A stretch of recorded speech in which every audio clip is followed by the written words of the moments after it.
Welcome back, everyone, to Manchester 2023 Allianz Para Swimming World Championships. We're here for the first final session of this 2023 World Championships. My name's Paul Noble. We're bringing you the action tonight. Alongside me, as always, Liz Johnson. Good afternoon, good evening. It's 10 to 5. What does that make it? Yeah, it's definitely evening. I'll just go with hello. It's dark here in Manchester. It feels like evening. Yeah, that was the lights going off to get everyone out of the warm-up pool. Oh yeah, that's true, yeah. Anyway, action takes place 5:30, or just after 5:30. We'll start with the swimming action, but first of all, we have got the opening ceremony of this Para Swimming World Championships for us to enjoy, and crowd looking forward to it tonight. It's been a sellout, hasn't it, this week we've been hearing? Yeah, it's nicely refurbished. All the seats are comfier than they used to be. There's only seating on one side of this polo, so the tickets have been a bit like gold dust. Our first round of VIPs are making their way in this evening. Teams out in good support. The opening ceremony, of course, which we have today. Yeah, that was some of the athletes and some of the team members there. And it's quite warm on poolside tonight. It's going to be a tough second, but it's going to be exciting, isn't it? We've got 26 world champions to crown tonight, 26 finals for us to enjoy, and yeah, looking forward to it. We saw the heats for some of the events this morning. We've got some straight finals to come as well tonight, so it's going to be great, I think. Yeah, and some of those heats set up some really tight battles for tonight, so I think that's going to be exciting. But also some heats churned out some impressively fast times as well that we maybe weren't expecting. So we might have that from the finals that went direct to final. There were no heats to those this morning. So it's an interesting time because obviously we're only 2 years past the last Paralympics, but we're only a year out from the next one. So slightly different to a typical cycle. Well, I think we're just about to commence with the start of this opening ceremony. And we've seen some of the rehearsals, Liz. We're looking forward to this one, aren't we? So it's been quite a good ceremony, I think, and all the athletes enjoy cheering on their country as well. We'll see a parade of the athletes about to come. So we have got one of Manchester's own Paralympic swimming legend who's going to kick off this opening ceremony, haven't we? Yes, we have. We spotted him earlier, didn't we? And that'll be a nice little treat for the crowd. Teammate I don't feel like we should say who it is. I don't know if we're supposed to keep it as a surprise. Yeah. I don't know. The element of surprise. I don't know. A teammate of both of us when we used to swim, so that'll maybe give away his vintage. Vintage, I like it. Oh, just about to get on to go with this special guest at this ceremony. When we get into the swimming, of course, we did see a world record this morning. We're hoping for more tonight, but it's going to be in around about half an hour's time. The ceremony just about to kick off to open up Manchester 2023 World Swimming Championships.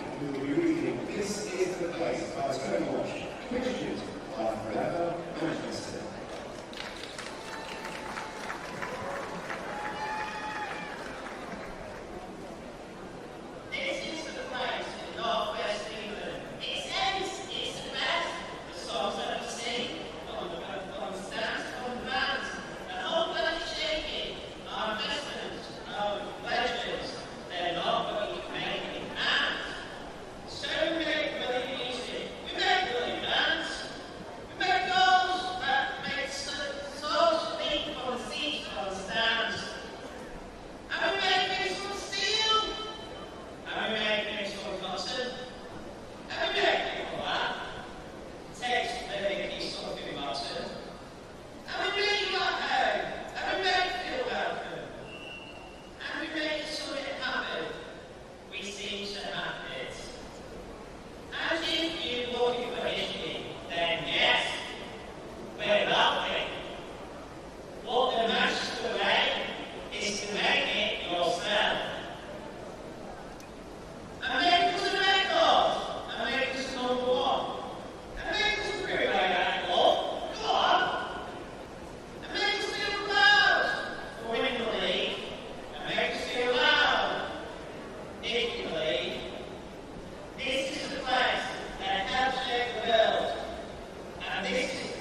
Matt Walker, eh?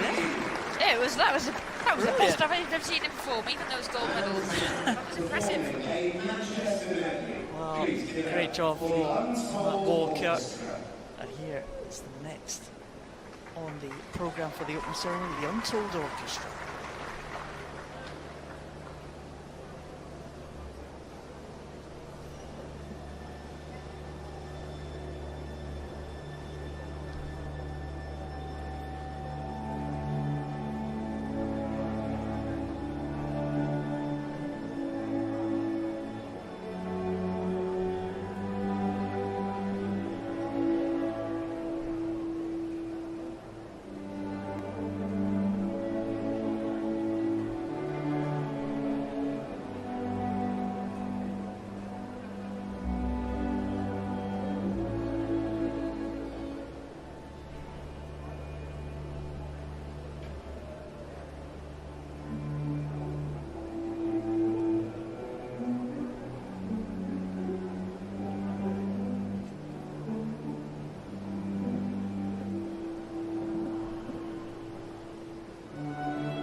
Manchester based Upton Orchestra. Definitely with a bit of a Manchester themed medley there. Bit New Order there, Oasis of course. Yeah, we got excited when we heard them practicing, didn't we? We did, they were absolutely brilliant. And now, please welcome President of the International Paralympic Committee, Andrew Parsons.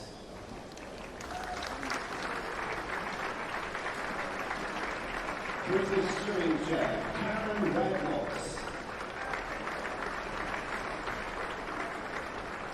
And Lord Mayor of Manchester.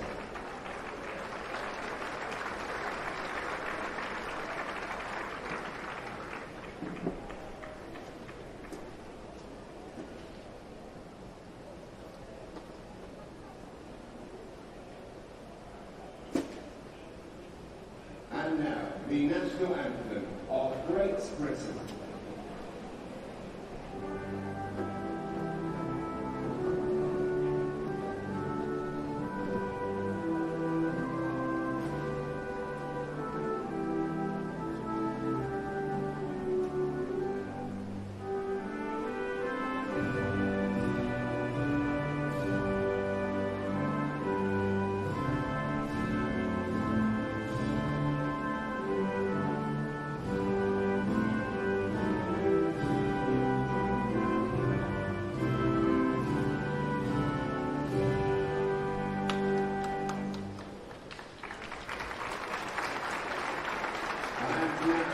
Please welcome the event mascot, Manny the Bee, who will lead out our flag parades.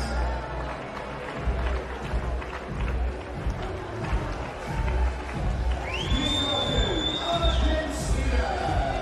The mascot leading the teams. We love a mascot, Liz, don't we? We do, well you do, especially you haven't had your photo yet though, you'll have to wait.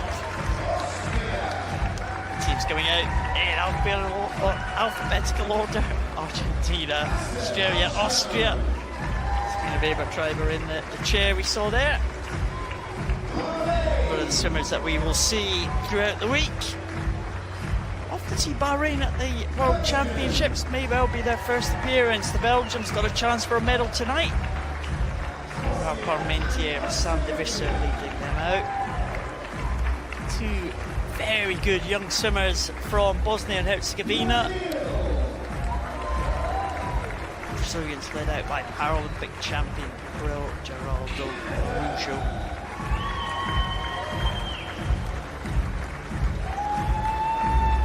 Seven nations taking part in these World Championships.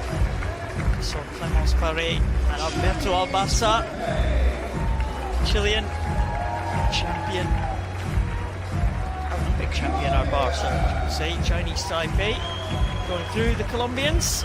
One of their young squad, very young squad up there, there's the Colombians. Novina, she'll swim tonight in the final, the Croatia. Great team from Mios Moldoro. Arnos Petrocek, familiar figure at the back there with a red t-shirt.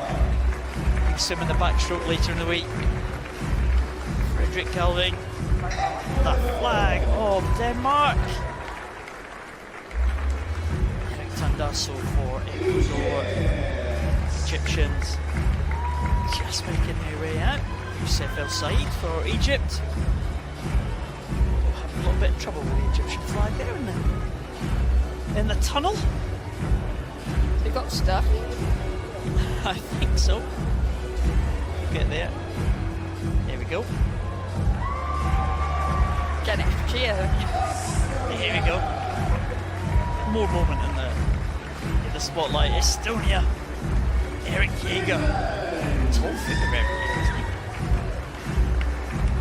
Nadia Khalili. Flag of Finland. Ludi Lorandi back for the very strong French team, trying to make it to Paris for their home games, of course. Malta Braunschweig waving that flag enthusiastically for Germany.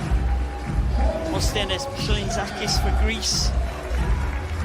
There's Chan Yulan, flag of Hong Kong, China. Latvia Coakley. She's been successful over the last few years, hasn't she, the Hungarian? There's Stelma Jonsdottir. Hit by one of the young GB swimmers, I think, in the back of there. The Indians. Chanav will picked out for this opening ceremony. Volunteer with the Indonesian flag, and there is youngster Dervla Brady from Ireland, the youngest in the Irish team. Iran represented by Shaheen Staya, with Iyad Shalabi, Arab champion for Israel, bringing their flag out. Italy, top of the medal table, last couple of World Championships. Stefano Raimondi, he's got a busy night, 2 finals tonight for Raimondi. Japan with Mikuni Utsugi, Sungali for Kazakhstan, bringing out the flag of Kazakhstan, very strong visually impaired classes Kazakhstan. There's Yuri Semyonovs from Latvia, he's been a European champion in the past. Lithuanian, again, led out by one of the young GB swimmers who are here on the training camp, but milking the experience of a World Championships, the Malaysian Abdul Halim bin Mohammed. Malta with Vladislava Kravchenko. And Mauritius represented by Skuli Victor. Familiar figures there in the Mexican team. Diego Lopez Diaz in the wheelchair there. Mongolia represented by Noam Kurel. Mohamed Iko from Morocco. Maybe again one of these young GPs will leave them out. There's the Netherlands, Thomas van Rooij. Give up a chance for medals. Jessie Reynolds, Jessie Reynolds, who'll be hoping to hit the medal podium for New Zealand. Sondre O'Dal is out the flag of Norway. China have had a successful morning already. Hong Liang. Peru represented by their 2 swimmers. It's Rodrigo Santillan. There's Angel Mayolton from the Philippines. What a chance she's got to win Philippines' first medal of a World Championships later in the week. Mikhail Golas from Poland. Portuguese, presented by João Fidalgo. Jung-Yum Khan. Yeah, a bit surprised by the reception she got there from the crowd.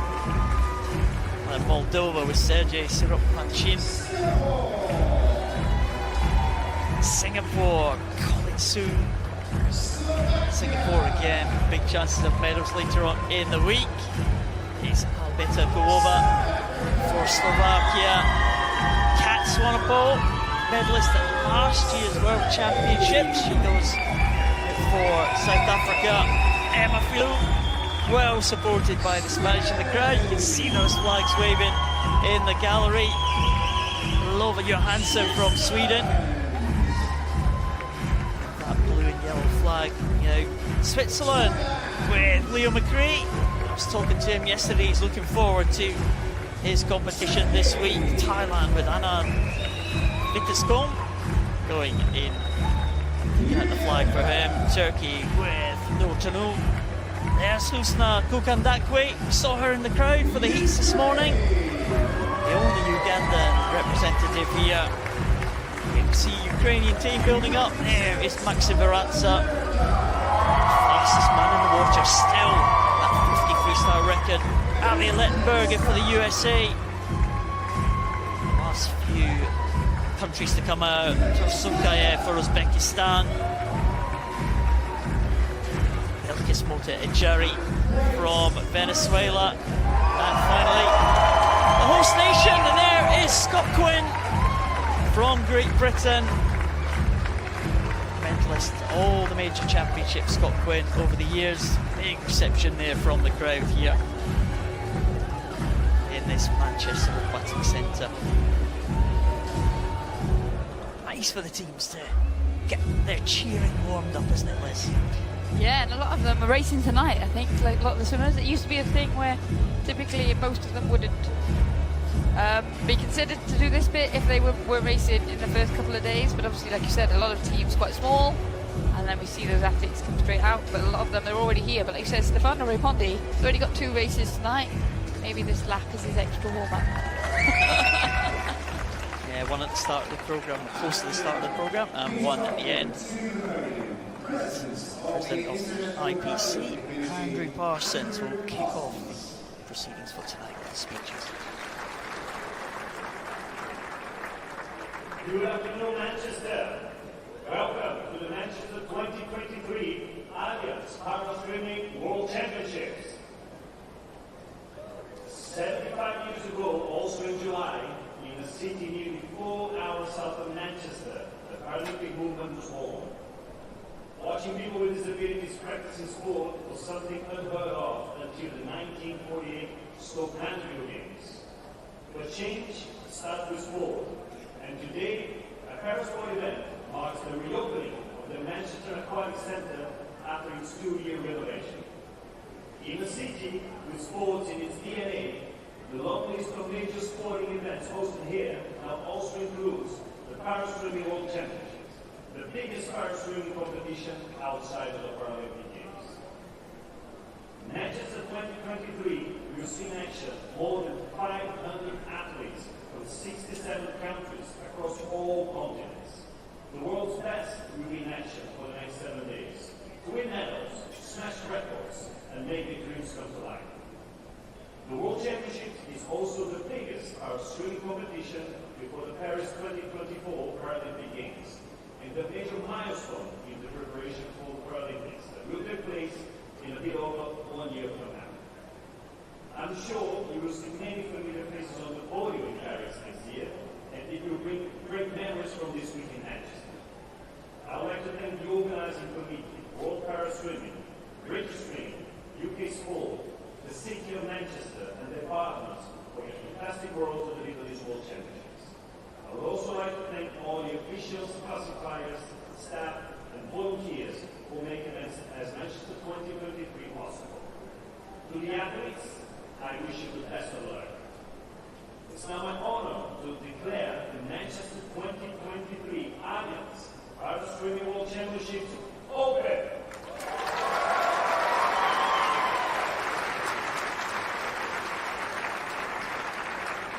It's also a great pleasure to introduce you, the chair of British Swimming, Karen Webb-Moss. Karen.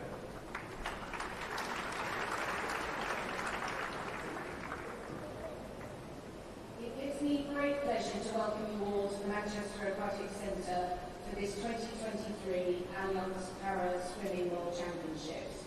With 67 nations and, as Andrew said, over 500 athletes competing, it is exciting and inspirational for us all to be here, and in this newly refurbished and iconic venue, which was host to the 2002 Commonwealth Games, which unbelievably was 21 years ago.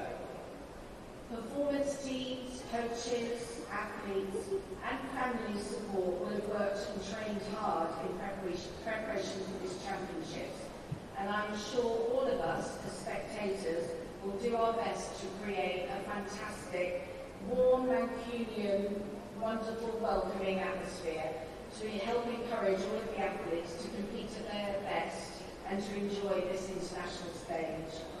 On behalf of British Swimming, I would like to express gratitude to our partners, to World Para Swimming, UK Sport, the National Lottery and all lottery players, and sincere thanks to our fabulous host city, Manchester, and to its proud Lord Mayor and to your team, Lord Mayor. Without this support, we could not have hosted this championships. This is also true of our event partners, and I gratefully acknowledge Allianz, City, Manchester Metropolitan University, Cunard and Naval, Arena, Even Break, Grabner's, EO, Swans, and our broadcast partner, Channel 4. Our thanks must also go to many officials, staff, and volunteers behind the scenes who worked so very hard to stage these championships. We are very privileged to host the Paraswimming World Championships in the UK, and I know Manchester warmly welcomes you all. I wish the athletes the very best over this next 7 days of competition. We are right behind you. It's now my honour and privilege to hand you over and to introduce the Lord Mayor of Manchester. Thank you.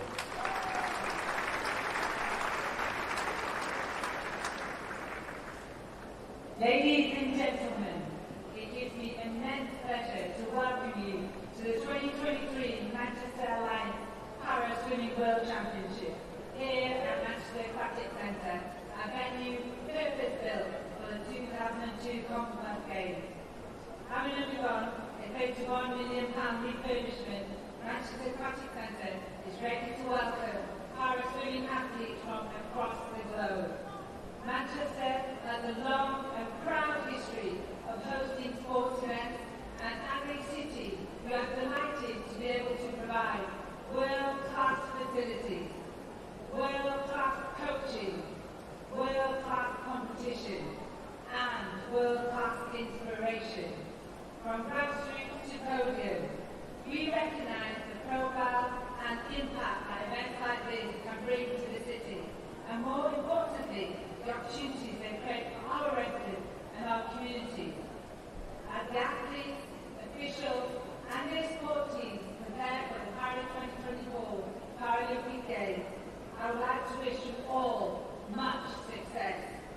Sports events depend on volunteers giving up their free time, and I would like to offer a huge thank you to all the volunteers that will be supporting the athletes over the coming days. The absolute best of luck to you all, and enjoy your stay here in Manchester. Take care. Thank you.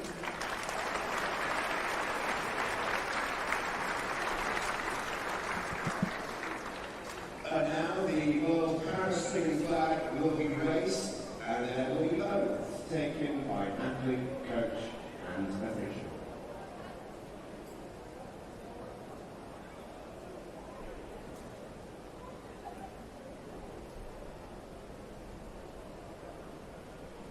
To make the athlete oath, please welcome Rebecca Redford. To make the coach's oath, Andy Sharp. And for the official's oath, Jean Childs. In the name of the athletes, in the name of all judges and officials, In the name of the coaches and team officials,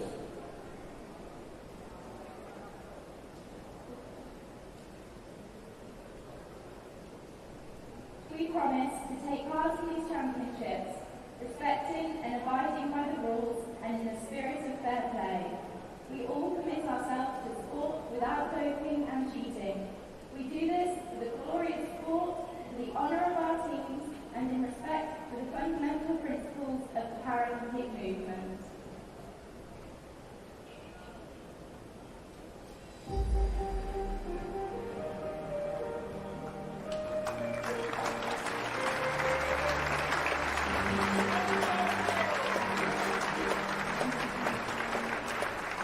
We now please invite all athletes, judges, coaches, team supporters and spectators to enjoy their time in Manchester, and we hope that everyone has a fantastic championships.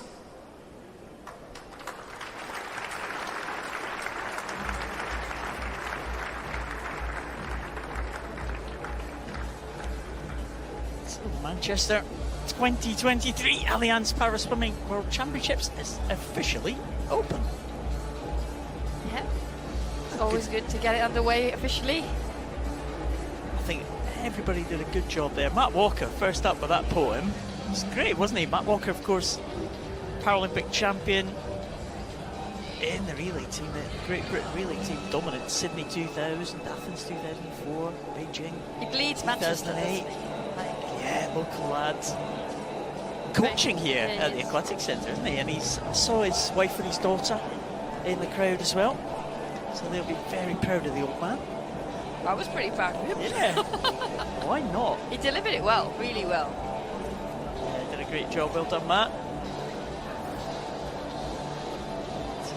course, we had a sneak preview of the orchestra earlier on. Yeah, they were good as well. Yeah, excellent.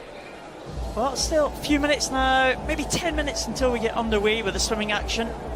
Gives us a little bit of a chance. Let's have a little bit of a chat about what happened this morning, what we're looking forward to. Well, I think I'm looking forward to, after the heats this morning, what it made me realise was that those finals that have gone direct to final could have some real exciting racings in them and some fast times.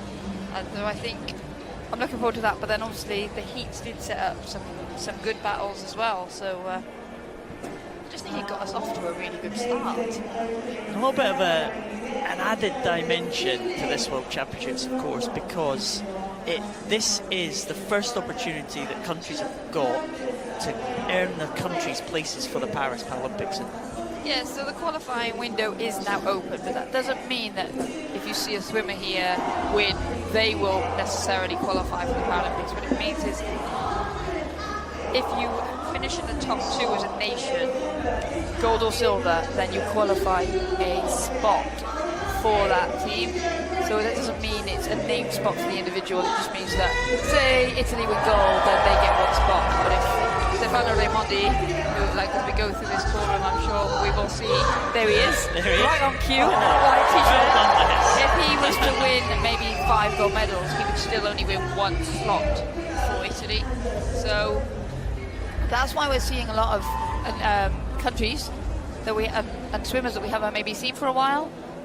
Bigger teams than nations often been, because this is the first opportunity and a relatively straightforward opportunity to understand, in that if you finish gold or silver, then you qualify. Yeah, you earn a slot for your country, but you can only earn it once. Yeah. And of course, world rankings after that as well will determine how many places the teams have for those Paris Paralympic Games. It's quite restrictive numbers, isn't it, the Paralympic Games? It is. Because of the number of sports taking part in the Paralympic Games, it's not an open entry. So it's you've got to get your country those slots to make sure you've got a place in Paris. And sometimes that means that some of the big names, might miss out on some places there, but they'll be trying to make sure they earn those slots tonight. Here's the crowd. It's, as you can see, a few people fanning themselves with their programmes and whatever they can get their hands on, because it's very warm in here. It is warm already, right? I think that should be something that comes with your ticket, should be a fan. Like, sometimes they give you those inflatable, I don't know what they're called. What are those things called? Oh yeah, the inflatable banging things, yeah. There's Ellie Charles's dad there in the left. He's looking forward to his daughter swimming. There's the French team with that hat. Yeah, and that guy's done his hair. That guy's done it. Like, look how streamlined. Get him in the water. Yeah, that's right. That's got to help, hasn't it? Looks like a Belgian fan. As I said, Belgium. LeBrun's got a good chance at the middle later on tonight. Yeah, there is an opportunity right there. There's lots of opportunities for a number of different countries to get on that podium and on the medal table tonight. I will do my best. Oh yeah, of course. Keep up with Liz Johnson's medal tally. It's very stressful, but okay, give it a go. No, there's the Italian hat. I've got a hat like that, but I bought it because it was the Welsh colours, but it works for Italy too. Yeah. The Italians top of the medal table, of course. They've been the top team the last couple of World Championships. A couple of sensational World Championships they've had to top that medal table. So I wonder what they've got in store for us. I'll be impressed if that Union Jack tattoo is still looking like that at the end of the session. Like you said, it's hot in here. You rub your cheek once and it'll smudge. But good to see that the spectators that are in here, they've brought their vibe, haven't they? South African cap, you can just make through the gap there. South Africa, a couple of swimmers in tonight as well. So we'll be looking forward. There's Thomas van Vanrooy, fresh from the ceremony, straight up into the crowd. Not sure he's got his own seat there, though. No, it doesn't look like. Looks like he's definitely sharing with somebody, isn't he? We did say that they were at a premium, these seats. We did, in Manchester this week.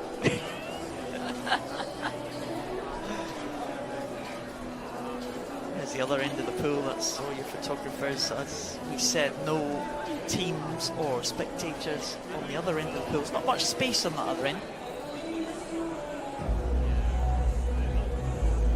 There's that scoreboard. It's cool. That is a good scoreboard. Yeah, we've got 2 scoreboards. That's the medal presentation end we're looking at just now. 50 metres at the other end. There's a scoreboard where the swimmers will get their times. Kind of confused a few swimmers this morning. They're all looking down towards the other end. Yeah. It's kind of been switched about for this championship. Those of you who've been used to swimming in Manchester, finish end is normally down that big scoreboard, down that presentation end, but it's been swapped about this time. It's great to see some of the swimmers making those entrances as well through that little tunnel we saw the opening ceremony people come out of. Canadians are the big presence. Is that Katrina Roxon there? Here is what we're looking forward to tonight. It is finals all the way. We start off with the men's 50 freestyle, 400 freestyle, S8 classification, and the women's breaststroke for the SB9 classes, visually impaired, butterfly, the S13. Go through the classes. SB2 for the men and women's breaststrokes in the lower numerical classes, right up to the S14 intellectually impaired athletes in the 200 freestyle. The individual medleys for SM7, we didn't see them in the heats this morning, so that should be interesting. They've gone to straight finals. The S11 events are always exciting, and we finish off with the very fast S10 50 freestyle finals. That could be very interesting. Both the men's and the women's 50 freestyle is going to be cracking races, isn't it? Yeah, those, and like you said, the S11 50 freestyles as well, they were pretty close. The S5 50 freestyle heats, it was very difficult to make it through to that final. Very, very close. So we've got a bit of everything, I think, in this programme tonight. You know, we're starting off with the 400 metres freestyle and the breaststrokes. Now there is a full complement of SB 900 metres breaststroke men. That's good. It's just the 2 Italians when we visited earlier. So yeah, there's the 400 freestylers in the S8 classification, both men and women. So we're starting off with that. Like I said, that list you just read out, we've really got everything that the programme has to offer this afternoon. It's our first day. Yeah, and of course, if you're not familiar with paraswimming, S1 to 10 are those classes for a physical impairment, with S1 being the most impaired and S10 being the least impaired. We have S11 to 13 for those with visual impairment. S11 are those who are completely blind, they have no vision at all. And S14 for those with an intellectual impairment. Palazzo, that blue cap of Italy. Looking at the programme, Liz, Italy could get off to a cracking start here. We've got Palazzo, Amadeo first up, who's the world champion in the 400 freestyle S8. Palazzo, Menciotti and Raimondi in the third event. Could the Italians be starting off the way they mean to go on? They have got a run at 3 potential gold medals. It's always good when it starts that way. And then we said, didn't we, in the middle of the programme it was a bit quiet on the Italian front, and then they bounced back again at the end. So it just gets lucky sometimes, the way that the programme falls for people. Of course, the host nation will be trying to please the home crowd. They've got a couple of good chances to get on the medal podium. So Great Britain's Ellie Chalice as well, who's the world record holder in the breaststroke. She goes a little bit later on, just after 6 o'clock. And Susanna Hext as well in that centre lane for the women's S5. William Ellard as well. And Jessica Jane Applegate in the S14 classification. So Great Britain, the host nation, with a good chance. 1 minute out now. Countdown's on. Very first. Oh, it's exciting, isn't it, Liz? Do you think it always helps, doesn't it, when the host nation can pick up a gold medal? Do you remember when we were in Dublin and they waited until the last day for the Irish gold medal? But the place goes wild, so the sooner that can happen, I think it just sets the tone, gets everybody in the right mood. Obviously, most of the volunteers are from Britain, so it gives them something as well, doesn't it? A bit of give back.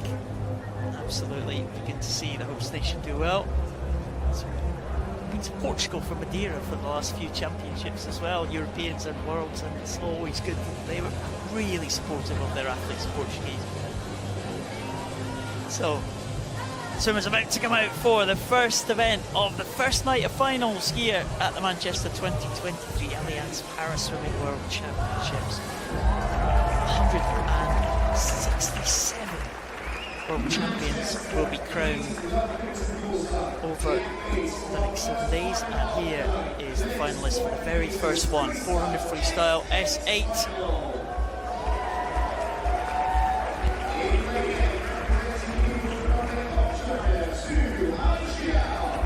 Swimmers will be coming in on the outside lanes in. Haicha, world champion in 2017. He goes in the outside lane. He'll be a threat. First of two Canadians is Zach Zona going in lane number 1. Lane 7.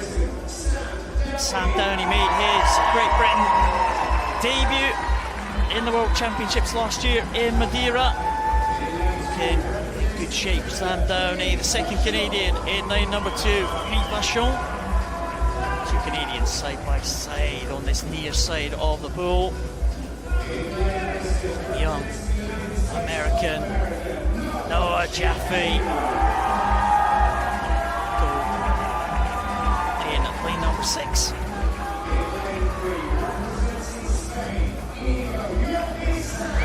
Sands, fourth place in the last World Championships, so trying to get onto the medal podium.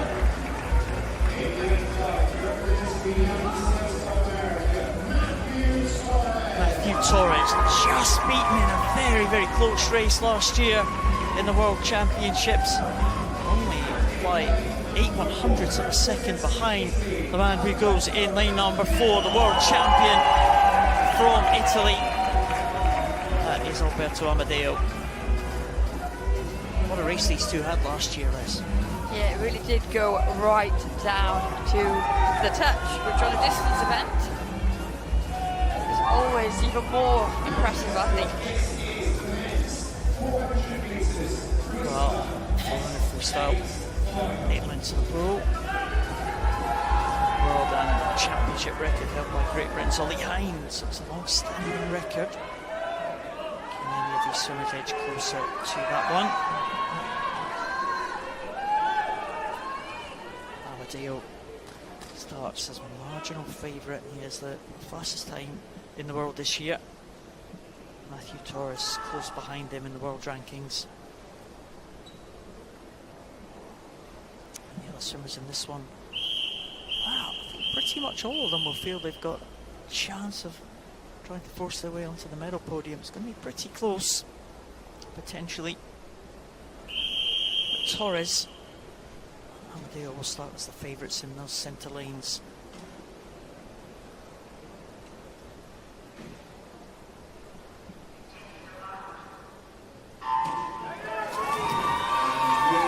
You see Amadeo, he gets away really well. He goes right to the back of the block, leans back, but then pulls himself through with his arms to launch himself into the water. Going well right at the top though through the first 25 metres is Zhu of China. He's got a very different stroke, very different technique. We have seen athletes win with that impairment and that technique in this classification and this event, but Amadeo and Torres, they will feel like they have got the battle. Torres didn't have a great start there. He does typically use a light off the start, so maybe that didn't work out so well for him this time because he's not normally that far behind. Torres struggling a bit at the back of the field there in lane number 5. That's left Amadeo just taking up the running now from Zhu. Amadeo winning that close contest, as we said, last year against Torres, but he's not looking in good shape at all in the early stages. Zhu was the world champion in this event back in 2017, but we haven't really seen him swim in the 400 freestyle event since then, really. Took a medal in the Paralympic Games in 2016, won that title. He had a great championships in 2017. Zhu won 6 golds. He was one of the top medal winners of the whole championships in 2017. But there you can see the field. Zhu right at the top of the screen there in lane number 8. Amadeo looking very, very good in the centre lanes there. It's all pretty much to play for the 3rd position, but Torres, well, toiling at the back of the field. So Torres not looking quite right in the early stages of this one, Liz. It's a surprise for us. It is a surprise, and he'll try and work his way back into the field. We'll keep an eye on his splits to see if they start to improve. But it's difficult when you're that far down then not to try and go all out in the early stages, because then you'll have nothing left in the closing stages. But you can just see from that camera angle there, Amadeo going well, Zhu going well, but really it is still all to play for behind them. Three swimmers pretty much in a line. Lopez Sanz, Jaffe and Downey, they will fancy their chances here. This is an opportunity. Yeah, Amadeo now coming to the 250 mark. We're well into the second half of this one. Amadeo with a massive lead over the rest of the field here. It's Zhu still in second position. In third place it is the American Noah Jaffe. In fourth place Philip Pachon, not too far behind. And in fifth place it is Inigo Lopez Sanz, still very much in the hunt now, as the field just getting a little bit stretched now.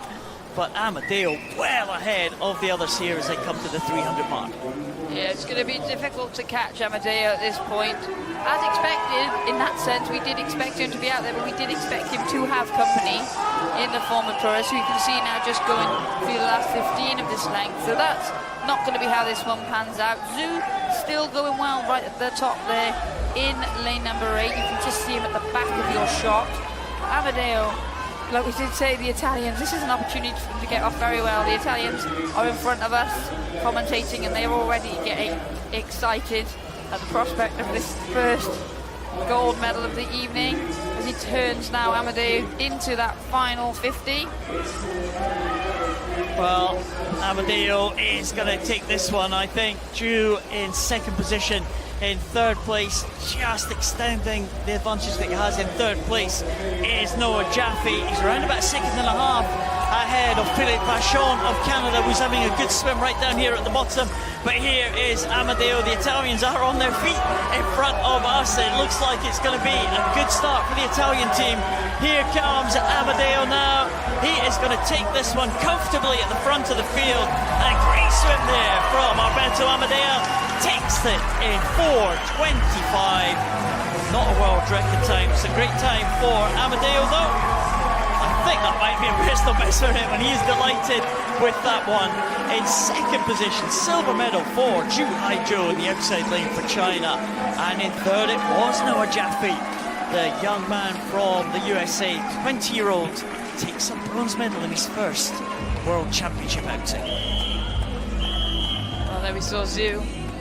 Breathe in, Amadeo's on the block. There is Torres. He does not look a happy man, understandably so, but this man here looks very happy, just been sitting on the lane rope, falling back in there.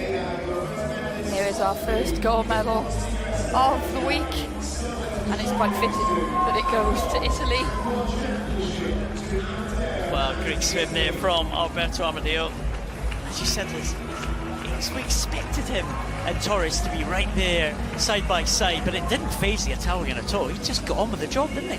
Well, I think that's what you've got to do. You've got to stay in your lane. I think sometimes in the distance events you can get sucked into someone else's race plan, and almost look, but you didn't. And it is the fastest time he's ever been. The fastest time of the year was 4:28. Torres' fastest time 4:30, which is why we're so shocked that he wasn't there. There's definitely something. He was considerably slower on that first 50 than everybody else, and he never recovered really.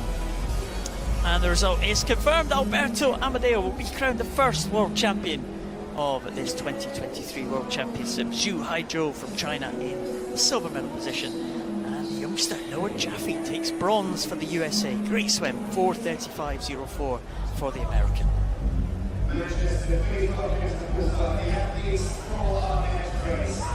So, first event, the 400 freestyle for men. Here is the second event. It's the women's equivalent, 400 freestyle for women. Swimmers about to make their way onto poolside. Paula Novina saw her carry the flag for the Croatian team just about half an hour ago. She's back again, taking her place in this final. 19-year-olds. Abby Tripp from Canada goes on the opposite side of the pool in that outside lane. Time just under the 5-minute 30 mark for the Canadian Paolo Rubalcaba-Nunes. Enjoying herself here in Manchester. World champion, 4th position last year. Tina Francesco Palazzo, well, World Championship silver medalist last year. She go one better from lane number 2. Celio Geronimo Araujo, winner of the gold medal in the 50 and the 100 freestyle. She'll be fast in the early stages, you would expect, the Brazilian. Bendo Dilskiba, medalist at the World Championships 2017 in this event. Can she get the Czech team off to a good start at these championships? It's a good heat swim from the Australian Ella Jones. Great time for her in the qualification heat. She was well ahead of her heat to win heat number 1 this morning. She was just slightly slower than Nahia Sodar-Barenzo from Spain. World Championship bronze medalist last year. The Spanish swimmer who start in pole position at the inside lane, middle lane I should say. Barenzo in lane number 4. Ella Jones will go in lane number 5. They were the fastest 2 from the qualification heats, but didn't have to drop many swimmers from the qualification heats, did they, Liz? So we expect the likes of Palazzo will go a lot faster than she did in the heat, so watch out for that Italian cap going in lane number 2. Barenzo in 4, Jones in 5. Geronimo de Araujo, might see a good start from her in lane number 6, the sprint specialist from Brazil.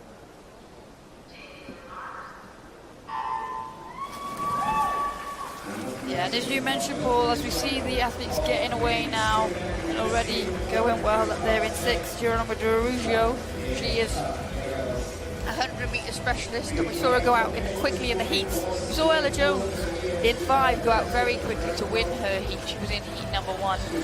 But Palazzo of Italy, there in that bottom of your shot in that blue hat, she's already going out considerably quicker than she went in the heats. She has got the second fastest time in the world this year, 5:03, 5:01 for Zuder Borrero. But again, they didn't show all their cards in the heats this morning. They swim the race very differently indeed.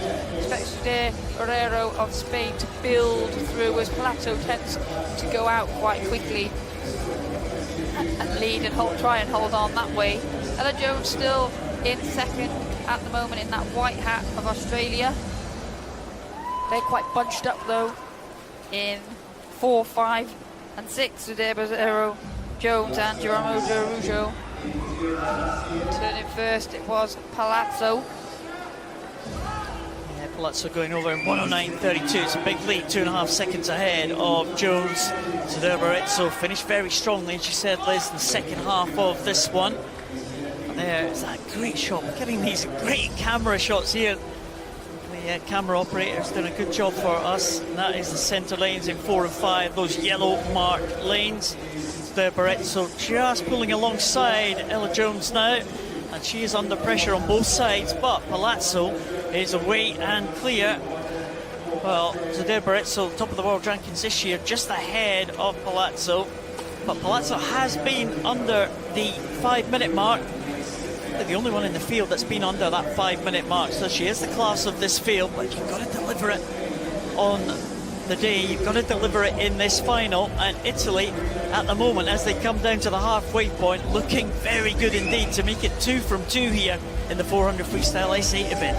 Yeah, absolutely, and Zuder Borrero has pulled away to get a full body length lead over Geronimo de Araujo in that centre battle.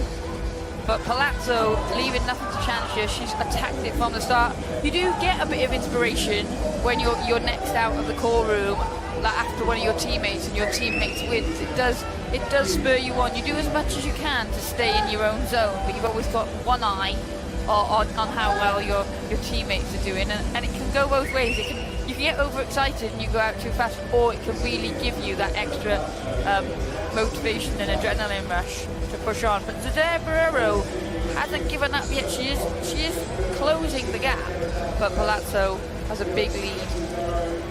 Just keep an eye on this gap. Let's see if it has closed up at all.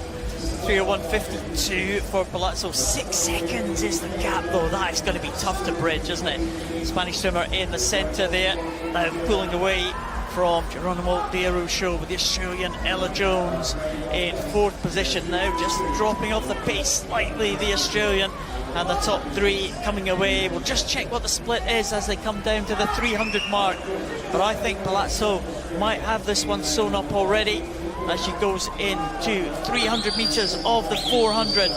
Palazzo from Italy leads them through with 100 metres to go. 3:47.9. So D'Alberezzo in second, and the lead hasn't really changed very much. It's extended very, very slightly by 5 100ths. Palazzo put in a good lap there. She worked that hard. Going well now, clearly in 3rd position. Geronimo De Araujo, she's managed to break away from Ella Jones. Going well in 3, and Jula Duskova. She has a very high stroke rate. She gets quicker when all of the other athletes feel like they might be coming to the end and slowing down. Duskova, she's got Ella Jones in her sights now, but no question about who's going over first. Palazzo has looked strong in lane 2. We always say if you've got a lane, you've got a chance. You don't have to be in those centre lanes to be the favourite for the medal. It's all about progressing. And Palazzo, there we can see that is Ella Jones on the right there, and the Brazilian Geronimo De Araujo. But as we enter the final, we're coming up to that red metre mark now for Palazzo. That means 15 metres to go. And the lead is probably decreasing, but it's not going to matter because Xenia Francesca Palazzo is going to take another gold medal for Italy. It's going to be gold to Palazzo in 5:01.46. It is D'Alberezzo will get a medal for Spain. 4.5 seconds behind the Italian. Geronimo De Araujo will claim the bronze medal for Brazil, just ahead of Ella Jones. Duskova finishing strongly in lane number 3. And there is Palazzo. Well, she had a plan. She got ahead of the field and she was able to hold that lead. Just very slightly diminished that lead in the closing stages, but it didn't matter. It was a huge advantage she had in the middle of that race. Yeah, she'd done all the work at the start, and you can see how much it means to Geronimo De Araujo to get a medal on the distance event. She is the Pan American champion in this one, but typically in the world field, she's more known for the 100 and the 50 and that sprint speed. So to get on the podium for her is a good start to meet. But Palazzo, she attacked that first 200 metres, opened up the space, and then it didn't really matter how everyone responded. The gap was too big. Yeah, Palazzo, as we said, certainly a little bit of a comfortable qualification, Palazzo. So lane number 2 didn't really face her. She was away from those that qualified faster, but Palazzo knew she was one of the class swimmers in this field, and she showed that class to come home ahead of D'Alberezzo and Geronimo De Araujo. Delighted to take that bronze medal there for Brazil. And I think we're going to get confirmation of the results. Xenia Francesca Palazzo will take that gold medal for Italy. D'Alberezzo will take the silver for Spain, and Geronimo De Araujo the bronze for Brazil. So good start for the Italians, isn't it? My goodness. There's a champion. Just over the 5-minute mark for her. Now Liz, 400 freestyles S8 make way for the SB9. Men's SB9 breaststroke. The SB in front of the event signifies that it's a breaststroke event. Thomas Cordeiro, 19-year-old, leads them out, Portuguese swimmer. Goes in the outside lane in lane number 8. Fredrik Solberg, Norwegian, medalist in the 50 metres freestyle at those World Championships last year. He'll be looking to have a good good start, the sprint specialist from the Norwegian team. James Leroux, he's been a medalist at the last 2 World Championships. Silver in 2019, bronze last year. Can he complete the set tonight? What a tough task ahead of him. Canadian next to Stefano Raimondi. Again, another Italian in lane number 2. Raimondi, the world champion, last 2 World Championships, and the Paralympic champion as well. Lima de Souza was the world champion for Brazil back in 2017. Riccardo Menciotti, the second of the Italians in this final. Excellent heat swim there, 1:11.03 from Menciotti. Centre lanes. 17-year-old in those middle lanes. Hector Denayer making his World Championship debut. Next to him, the fastest from the heats, the World Championship silver medalist from last year, Maurice Vetterkamp.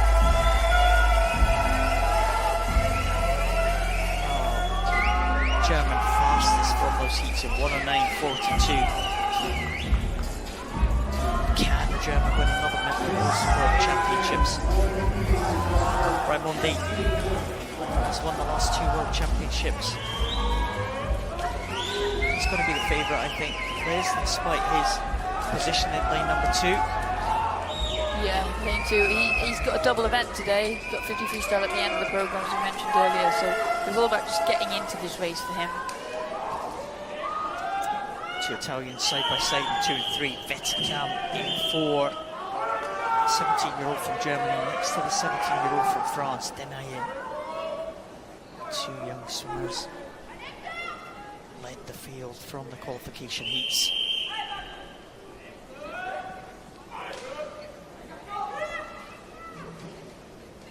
The French would love to hit the medal podium in the early stages, but the Italians are doing so well on this day 1 of competition. Yeah, we can see there, it was Raimondi that popped up in the lead. We always see that Fredrik Solberg gets a good start. He's a sprint freestyle specialist. We often see the breaststrokers do the freestyle. And he's now just going out of that shot as Raimondi leads the way into this one and only turn. Almost a body length over Leroux up there in 7 for Canada. They will be your 1-2 with Lima de Souza in bronze at the turn, but wait for the youngsters to try and charge back down his second 50. Well, Raimondi's got the advantage here. The Italian looked like he's on his way to his 3rd straight world title in this event. Leroux just holding off the challenge for the swimmers inside him. Lima de Souza, Denayer, and Vetterkamp coming back. They're not going to catch Raimondi though. It's going to be another world title for Stefano Raimondi of Italy. He hits the wall right now, and it's goal for Raimondi. 1:06.36. It's silver to Vetterkamp, and the bronze to Denayer. The 2 youngsters coming through very strongly in the closing stages, but they couldn't catch the champion. Stefano Raimondi, his 3rd straight world title in this event. Yeah, what a swim there, but what a swim from that man, Vetterkamp. 1:08.89, moved it on from this morning. He's just getting quicker and quicker. Raimondi worked hard for that one. He's got a bit of time to recover ahead of the 50 freestyle. And this one, he's one of the oldest in the field. Times change quickly, don't they? He did a great job though. He got it really, really fast. And what a battle it was in the centre of the pool there. There's the 2 swimmers, and right in the middle there, the 2 youngsters, Vetterkamp, really deep off that turn. Denayer, they came through, touched almost together there, just 1100 separating those 2 in the middle. There they come into the finish. Oh, it wasn't a good finish from Vetterkamp, and he was almost caught by Denayer, but they couldn't catch Raimondi down there in lane number 2. I think the 2 youngsters will be happy with their performance, and Raimondi will be absolutely delighted. Stefano Raimondi takes the world title again in this men's 100 breaststroke SB9, ahead of Maurice Vetterkamp of Germany, and Hector Denaye of France, who take the silver and the bronze. Yeah, the impressive thing for the youngsters was they didn't panic when they weren't in the they weren't up there in those two front positions at the turn. They showed quite maturity and composure to come back strongly down that second 50. Yeah, 50 great swims there in the men's event. We move on now to the women's event. These finals coming thick and fast here.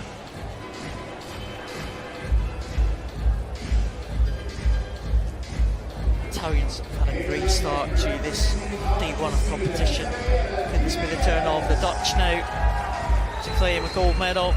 Dani Jimenez, the world champion back in 2017. The outside lane for Argentina. Gabrielle Smith, 17-year-old from New Zealand. Another young swimmer making the final here at these World Championships. New Zealander comes in the outside lane, in lane number 1. Brooke Whiston for the host nation, well supported by the crowd. Can she spring a shot from lane number 7? The gold medalist back in 2019. Last time the World Championships were held in the UK, in London. Zheng Man won a medal the previous time that the championships were held in the UK, in Glasgow in 2015. She holds the Asian record. Kira Stevens. Looks like she means business coming out. The World Championship silver medalist from last year. Big chance for a Belgian medal tonight. Tatiana Lebrun, the bronze medalist from the World Championships in 2022. The world champion from those World Championships is Lisa Kruger. She took that title last year ahead of Stevens, ahead of Lebrun. And the Paralympic champion from Tokyo, Chantal Zerveld, in the middle lane. World record holder. She set that world record when she won the gold in Tokyo in 2021. Chantal Zerveld also holds a championship record, which she set in London in 2019. 110.99 world record. Sensational swim that was from Chantal. Yeah, she's got the power and the speed down that first 50. And then it's whether anyone can catch her. That's typically how she plays this. Lisa Kruger defending her world title, goes in lane number 5 next to her teammate Chantal Zerveld. Difficult to see past the two Dutch swimmers, but on either side of them, Tatiana Lebrun and Kira Stevens. The host nation represented by Brooke Whiston up there in lane number 7. As we look at it, lane 1 closest to us, lane 8 furthest away, and in those centre lanes 4 and 5, the two Netherlands swimmers. Who is going to get off to the best start? Good start from Kira Stevens off the block, good reaction time, but it looks like Chantal Zerveld off to a slightly better start than Lisa Kruger in lane number 4. Yeah, as I mentioned, Zerveld does tend to have that power down the first. They've got very different strokes. Kira Stevens a lot higher. You can see the Australian up there in lane number 6. Zerveld's taking this one out at the moment. Lebrun going with Stevens. She'll know that they'll probably think that's the battle for bronze. Not necessarily, but Zerveld turns first, 34.01. Just over half a second lead from Kruger with Stevens first, but it is the two Dutch swimmers that lead at the turn, and they're the ones to catch. Yeah, it looks like it's around about half a body length lead there for Chantal Zerveld now. Lisa Kruger trying to come back now. It looks like it's going to be a Netherlands 1-2, I think. Kira Stevens coming back with that white cap of Australia, but I don't think anyone is going to catch Chantal Zerveld. She won this title in 2019. It looks like she's going to do it again in 2023. Chantal Zerveld pulling away from the rest of the field, and she wins it in 1:13.03. It's 1-2 to the Netherlands, with Lisa Kruger in second position, and it's third place to Kira Stevens. It's an oceanic record for Kira Stevens. Great swim from her in 1:16.73, but she couldn't match the power of the two Dutch swimmers. Yeah, she did well. There is Kira Stevens taking that bronze medal, but look at the smile for Jodabeld. Took a time out. She thought she was done with this World Championship swimming malarkey, but she carried on swimming at university and missed it. And I think this is one of the fields that gets on really well. The S10, SB9 female swimmers, they really do get on. Well, Chantal Zedeveld, what power she showed in the closing stage. You said she had a good start, Liz, but what about that closing 10 metres? Yeah, that's I think what's been the difference really in taking her ahead, because for a long time her and Kruger had some very close battles. Kruger beating her at the Paralympics back in Rio when she went in as a young favourite, but now she just has that strength. She is a breaststroke. She likes the 50 freestyle. We'll see her in that later, but yeah, she just shows her class there, and she did move away. Kira Stevens just holding off the challenge of Brock Whiston. It was a good swim from Brock Whiston of Great Britain, and a good swim from Kira Stevens, taking that one by 9/100ths of a second, and an oceanic record. It's 1 and 2 to the Netherlands. Chantal Zedeveld takes that one ahead of her teammate Lisa Kruger. It's an oceanic record for Kira Stevens, who wins a close contest with Great Britain's Brock Whiston for bronze, and an Asian record for Zhang Meng from China, breaking that long-standing Asian record which has stood since 2015.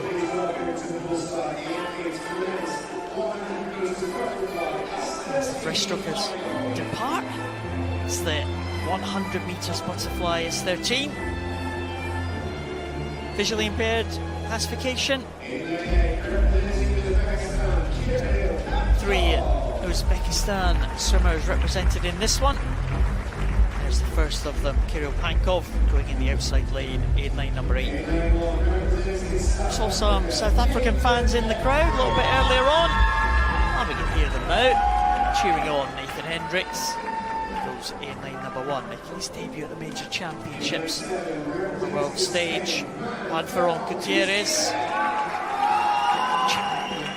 European Championship finalist back in 2021.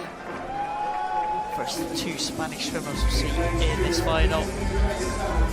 Second of the Uzbek swimmers, bronze medalist at the Paralympic Games, Islam Aslanov. Won that medal in Tokyo in 2021. Amber Moller, the second of the Spanish swimmers. Third Uzbek to come. That's Musaffar Tursunkayev. Bronze medal at Paralympic Games back in Rio in 2016. The third of the Uzbekistan swimmers, but the big 2 are in the centre lane here, and there is Alex Portal. Alex Portal, the World Championship silver medalist. Qualification time this morning, 56.51. That was exactly the same time as this man, Alexei Verchenko. A tide from the heats promises to be a cracking race. Alex Portal just lost out to Verchenko in the World Championships last year. World record holder, Paralympic champion Yarboki. Who's going to be the next world champion? Is Verchenko going to defend his title? Is it going to be Alex Portal on the top of that medal podium? Can anyone else challenge the big 2 in the centre?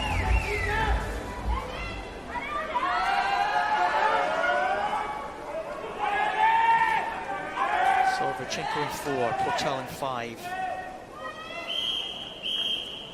Both look good in the heats, Liz. They did, and that tie. They take that in the final, I think, if they tie for first here. Share the gold medal position. They'll get 1 each.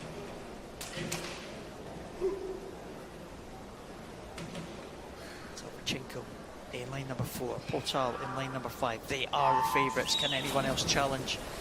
It's Good reaction from Portal there with that blue cap of France. Last one to come up, I think, was Verchenko in the centre lane. These two, well, it's all going according to the seeding at the moment because the big two are out ahead at the front of the field.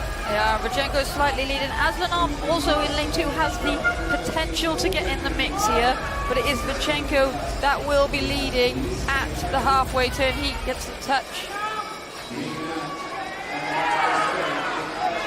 I think Verchenko's time coming up on the caption there, but he's definitely ahead of Alex Portal here. Portal now with the blue cap trying to come back on the Ukrainian. It is Portal now showing real strength here in the closing stages. The French swimmer Alex Portal pulling up alongside Alexei Verchenko. It's going to be very close, but Verchenko just finds another game here at the end, and he is going to retain his world title ahead of Alex Portal. And in the bronze medal position, I think it's Alhambra Moya from Spain who just gets in ahead of Aslanov. But a great finish there from Verchenko. I really thought that Alex Portal was going to go past him there, but Verchenko found something else in the closing stages. Great swim from the Ukrainian. Yeah, the Portal was definitely coming back. He definitely, in that middle part of that second length, was gaining, but Verchenko found something else.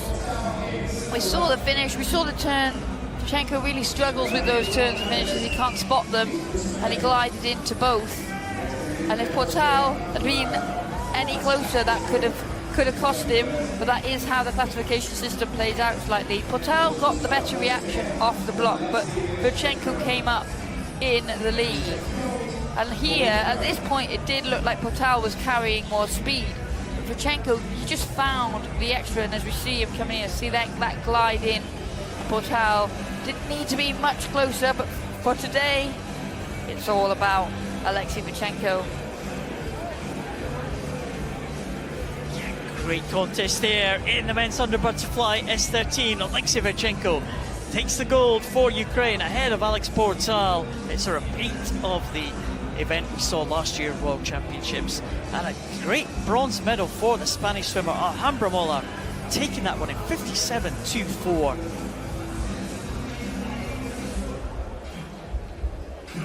Women's 100 meters butterfly. Get another close contest here, Liz. Yes, we're being treated, aren't we, tonight?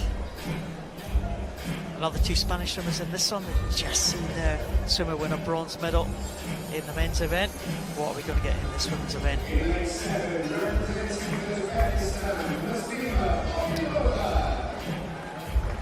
Well, line 1 is coming out first, and that's Ariadna Edo Beltran. A little bit of a mix-up. We've only got 7 swimmers in this one. So they're going 1 and then 7. There's Edo Beltran, and here is line number 7, Muslima Mordilova. Paralympic Games silver medalist back in 2016. Respecting very strong visually impaired classes. Marian Polo Lopez. 2 silvers in the World Championships last year. Can she add another medal here? Joanna Menda, what a career she has had. Polish swimmer, 3 times a Paralympic champion in 100 butterfly. Can she get another World Championship medalist? Roisin Nirian for Ireland, young Irish swimmer, 18 years of age, really burst onto the scene a couple of years ago. She's taken medals at the big championships. There's Olivia Chambers, the American, who's been breaking the American records of Rebecca Myers, Paralympic champion in this classification. And Carlotta Gili is going to be the one to beat the Italian, the world record holder. Paralympic champion, world champion, European champion. Difficult to see past Carlotta Gili for this one, Liz. Yeah, she will definitely be coming in at the favourite. You can see that as the favourite, you can see that her world record 102.22, her championship record 102.64. The fastest time in the world this year 103.05. So she's got breathing space, but the youngsters behind her are improving all the time. So watch this space. Carlotta Gili goes in lane number 4. Roisin Nireen has given her a couple of good races. The Irish swimmer in lane number 3 against the Italian in lane number 4. And in this 100 butterfly, and also in the backstroke as well. Olivia Chambers, newcomer to the major internationals, the US swimmer in the top of those 2 yellow marked lanes, and Chambers got off to a very good start there, but Carlotta Gili showing her power in the early stages here, just getting ahead of Chambers as they come towards this first turn, first and only turn in this 100 fly.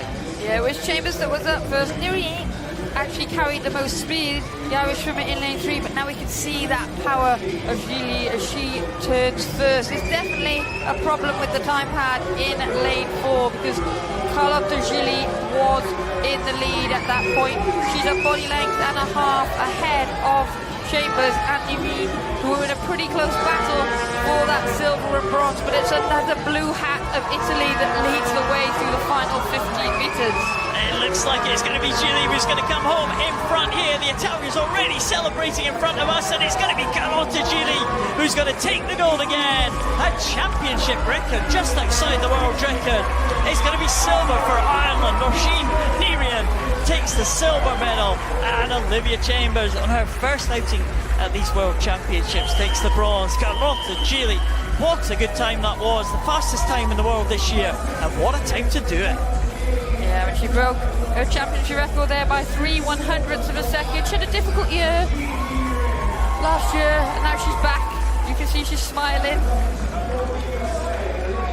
We weren't seeing too many smiles from her last year. She was finding it really hard. She was still swimming well, winning, but it was hurting. As you can see, it's good to see her back in dominant form, enjoying her swimming. And it was a dominant swim, wasn't it? It was almost a perfect spearhead at the front of the field there. Chambers got off to a great start, the American, the youngster. She challenged Gili in the very early stages, but once they got into the swim, Gili became dominant. Look at that. Great technique under the water there from Carlotta Gili. Yeah, and that underwater shot shows you the spearhead so well, doesn't it? And in that second 50, she just pulled away. When she hit the front at the turn, there really was no coming back for anyone else, really.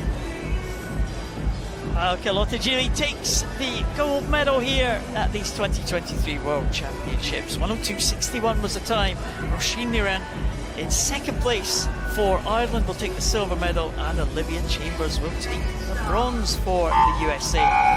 Joanna Mendak, great Polish champion, just missing out on the medals this time in 4th position. Oh, great swim there from Carlotta Gili. That's faster than the time that she won Paralympic title in Tokyo. So I mean, she had a difficult couple of years, hasn't she? But she seems like this is the happiest and the fastest, the most powerful we've seen her for a couple of years. So it's good to see her finding her groove again. Well, we're going to move up to the other end of the pool for the 50-metre event. All the events will finish at the bottom end that we've seen all the finishes so far, which means the 50-metre events will start at the opposite end, the presentation end.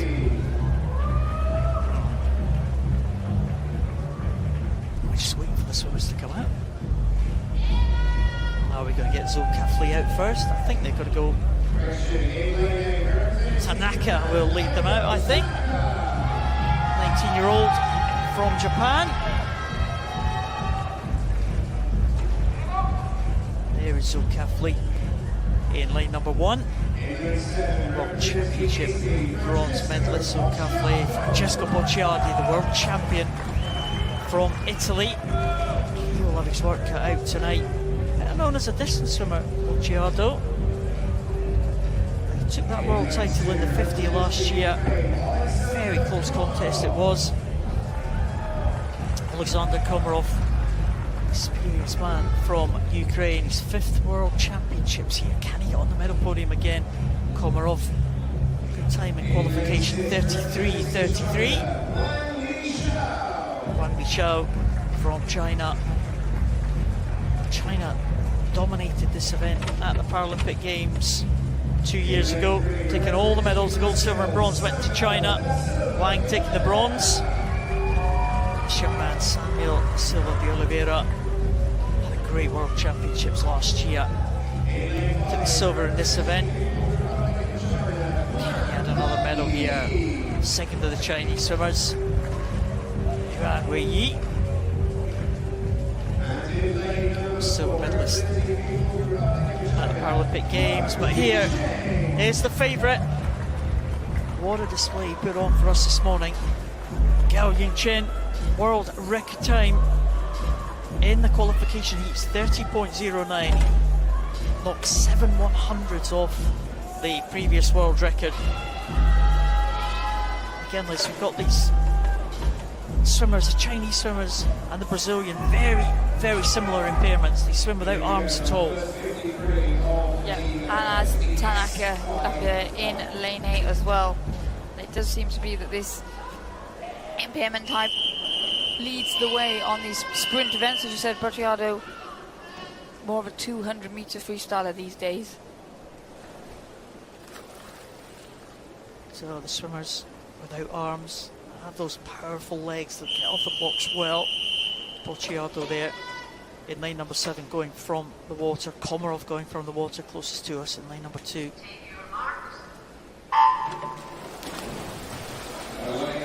Yeah, Duo did get away again. Well, what was impressive this morning was the way that he accelerated away from the field. You can see that sort of bullet that he uses as he goes through 25. He does have the lead. Oliveira going well for Brazil. Also going well is Juan in 5 and Wang in 6. But once again, it is Duo with that boat leg kick leading them through. Well, amazing swim here from Gao Yingchen, and he's inside the world record again, 29.78, and what a display from the Chinese swimmer. That was absolutely incredible swimming there. He has knocked another couple of tenths off that world record time. It is 1 and 2 to China. Yuan in the silver medal position, and the bronze medal, I think, will go to the Brazilian. It will go to the Silva de Oliveira in 31.58. Just getting ahead, just stopping the Chinese 1, 2, 3. But what about this man? How balanced was he in the water? You saw the other swimmers alongside him, almost doing almost like the butterfly kick. The bodies were going up and down. But this man, Gao, was absolutely, the water was completely still on either side of him, wasn't it? Yeah, there's something different about what he does to the others, isn't there? Like you can see there, he goes deeper for a start. He comes up pretty much level, but it's this is, I don't know what he does. I don't know how he does it, but he just pushes through the water. Did take a breath there, finishes into that wall with some force. And it was very, very tight there because those two Chinese swimmers still, like they looked like they'd be silver and bronze, but Oliveira broke up the party. Just got in between the two swimmers, finishing in second and third position, or second and third in terms of the Chinese swimmers. But there is the world champion, Gao Yingchen. He appeared at the World Paris Series earlier on this year in Melbourne, and he has burst onto the world stage here. Look at that world record swim, 29.78, absolutely incredible. Yuan takes the silver by 1 100th ahead of the Silva de Oliveira, who takes an America's record in third position. But boy, what a swim from Gao. Amazing. Yeah, he's definitely going to be one to watch, isn't he? Like we said, there's a lot of athletes returning to the Chinese team. They've been around, had a break, come back, but he's new and he's flying. My goodness, I'm sure they'll have some other events as we go through the week. Chinese swimmers dominated the sprint events in the Paralympic Games in Tokyo. They've started very well here in Manchester. So move on to the women's event. Agata Kupilova, European Championship finalist from the Czech team. She goes in at lane number 8. Yao Chandu for China. She goes in the outside lane. Gold medalist at the Paralympic Games in Tokyo in the relay for Chinese team. First of the 3 Chinese swimmers. And the young swimmer He Zhengzhou, 17-year-old, goes in lane number 7. Another one of these Chinese swimmers we saw making a debut at the World Paris Series earlier this year. Continue from lane number 7. Monica Boggioni, multi-eventer Monica Boggioni, first of our 2 finals tonight. 8 medals at the Paralympic World Championships last year. Lu Dong, another experienced campaigner, as you said, Liz. Some of the Chinese swimmers we haven't seen for a few years returning to the pool. Lu Dong is one of them. Gold medalist back in London in 2012, Lu Dong. Gara Martinez, another young swimmer, 13-year-old from Colombia. Qualified in 3rd position there, going in lane number 3. And the home favourite here, Susanna Hex from Great Britain. 2nd fastest qualifier from the heats. Already a World Championship medalist back in 2019. Susanna Hex back now trying to claim another World Championship medal. Could it be gold this time for the GB swimmer? Irina Poida will be the one to beat if we look at the heat times. Excellent heat swim, 36.78 for Irina Poida. Another swimmer returning to the water. We saw Poida swim World Championships back in 2019. 36.78, Liz, was the fastest time we saw in those heats. Hex round about 2nd behind, 37.68. And Gara Martinez, youngster from Colombia, just behind the Great Britain swimmer.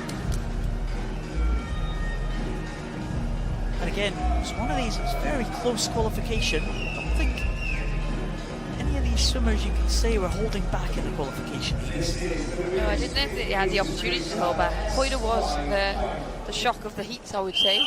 But it's very tight. And a lot of athletes here will fancy their chance of getting on that medal podium. So again, we'll see a range of starts. A couple of swimmers going from the dive. So Susanna Hex going from the sit start. The others in the water, just being held in place by the coaches. The 2 Chinese swimmers will get off to the best start you would imagine in those outside lanes. And Poida and Hex in the early stages. Hex with the advantage. Yeah, and you can see the Lu Dong on her back in lane 6, leading the way at the moment, but expect Hex and Poida to come back. Hex has had an excellent start for Great Britain in lane 5. She's going well here at the moment, but Poida coming back with every stroke. They're just gone from that angle, looks in the lead. They're just coming up level now as we come into the closing stages. Well, it's 3 swimmers here, all in a row. Is it going to be Hex? Is it going to be Poida? It's in the touch, and it's Hex who'll take it for the host nation. 36.71.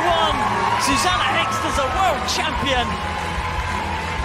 Irina Poida just behind. 200 separated the top 2. And in 3rd place was Lu Dong. But what a good contest that was. And Susanna Hex was really strong. And she will take the gold medal. Yeah, well, we said it was going to be tight, and it was. And it took a bit of composure there from Hex at the end. Quicker than she went this morning. But she'd only just realised that she's won. We did say these swimmers struggling to work out which scoreboard to look at, and it was so close there that you wait for that result to be confirmed. 2 100s take the gold medal. She had a difficult couple of years, didn't have the Tokyo that she wanted, but what better way to bounce back than to get a World Championship gold here in Manchester. What a great swim there from Susanna Hex from Great Britain. And it was all about the start, wasn't it? She got away really well. She had that advantage from the sit start from Irina Poida. The 2 Chinese swimmers, Lu Dong and He Shangyao, got off to excellent starts, as you would expect with the swimmers with the strong legs. But as they came into the finish, Hex and Poida with those long arms into the wall, and you could not split them by the naked eye. Thank goodness for electronic timing. Yeah, and you can see that reaction. I love a delayed reaction. Just look how much it means to Susanna Hex there. There's her partner. Like I said, it's been difficult for them the last couple of years. And Poida did swim so well in those heats that will have given people something to think about. Now Susanna Hex is the world champion for Great Britain in a time of 36.71. 2 100s ahead of Irina Poida, and Lu Dong takes the bronze for China.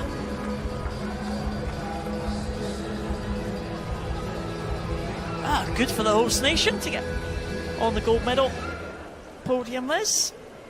Yeah, like we said, it does always G the crowd a little bit, doesn't it? Men's 50 metres breaststroke is next. Move down the classification numbers. We're into the lower numerical classification, so these swimmers will have high levels of impairment. Gabriel dos Santos Araujo, 3 golds at the World Championships last year. Making his way out to lane number 8. The one,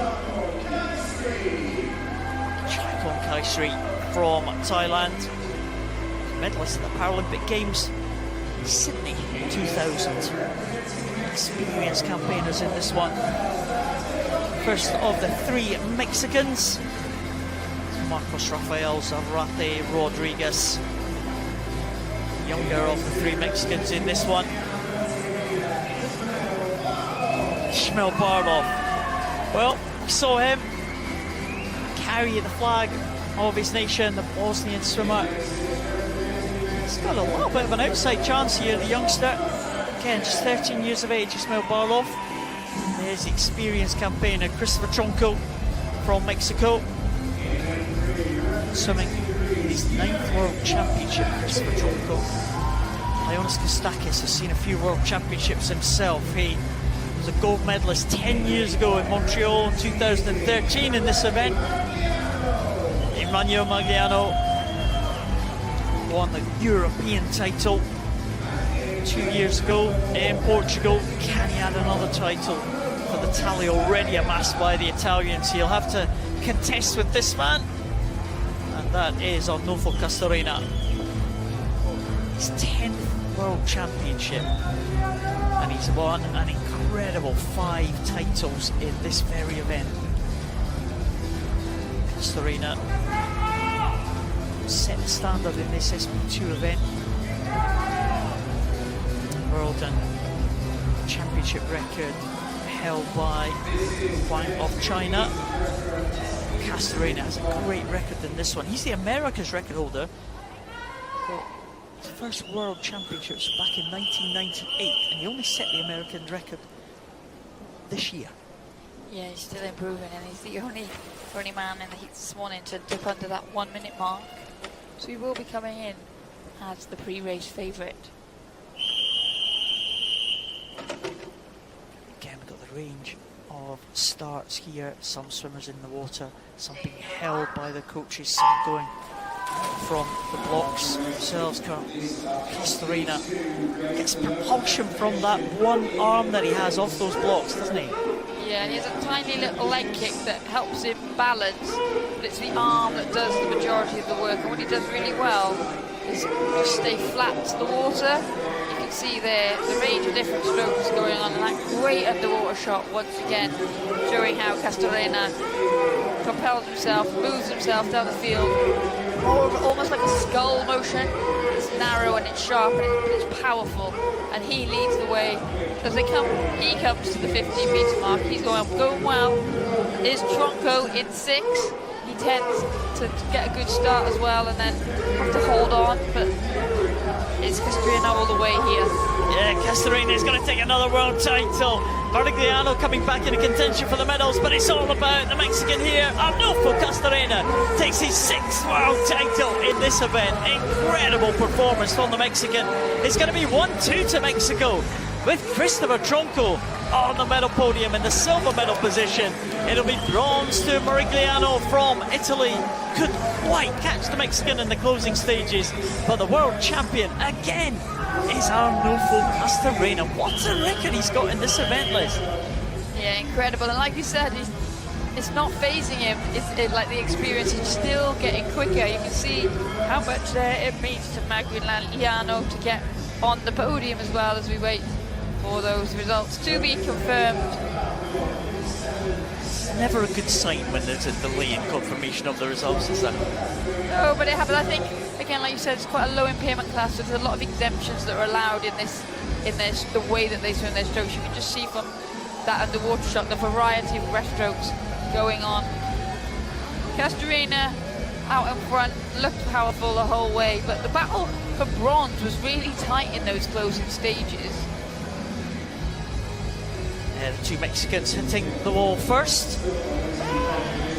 There's Tronco hitting the wall with his head. Rigliano just getting a touch ahead of Kostakis, but, well, there was a little bit of a delay, as we said, Liz, and there is a disqualification, and that has affected the medal positions. Christopher Tronco has been disqualified. Castorena confirmed as the champion. Rigliano in the silver medal position, and Kostakis promoted to bronze.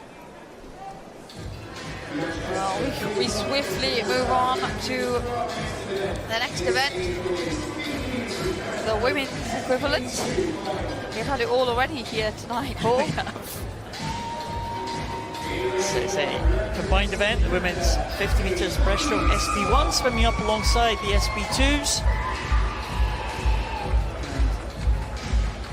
Going out into lane number 1, Ali van Viksmark, Canadian, first of 2 Canadians. Tanja Schultz from Germany, first time we've seen her this week. Great record in the freestyle at last year's World Championships. Of course, it's breaststroke this time. Angela Procida swimming in the SB1 classification, swimming up against the SB2. She's a championship record holder in this SB1 classification. There is Nikita Entz, just missed out on the medals, Canadian last year at the World Championships, finishing in 5th position. Veronika Gorenko was on the podium at those championships, taking the silver medal last year. She'll be hoping to go one better. Teresa Perales will go. She's moved classification. Teresa Perales, what a record she has over the years. 22 World Championship medals over the years to her name, Teresa Perales.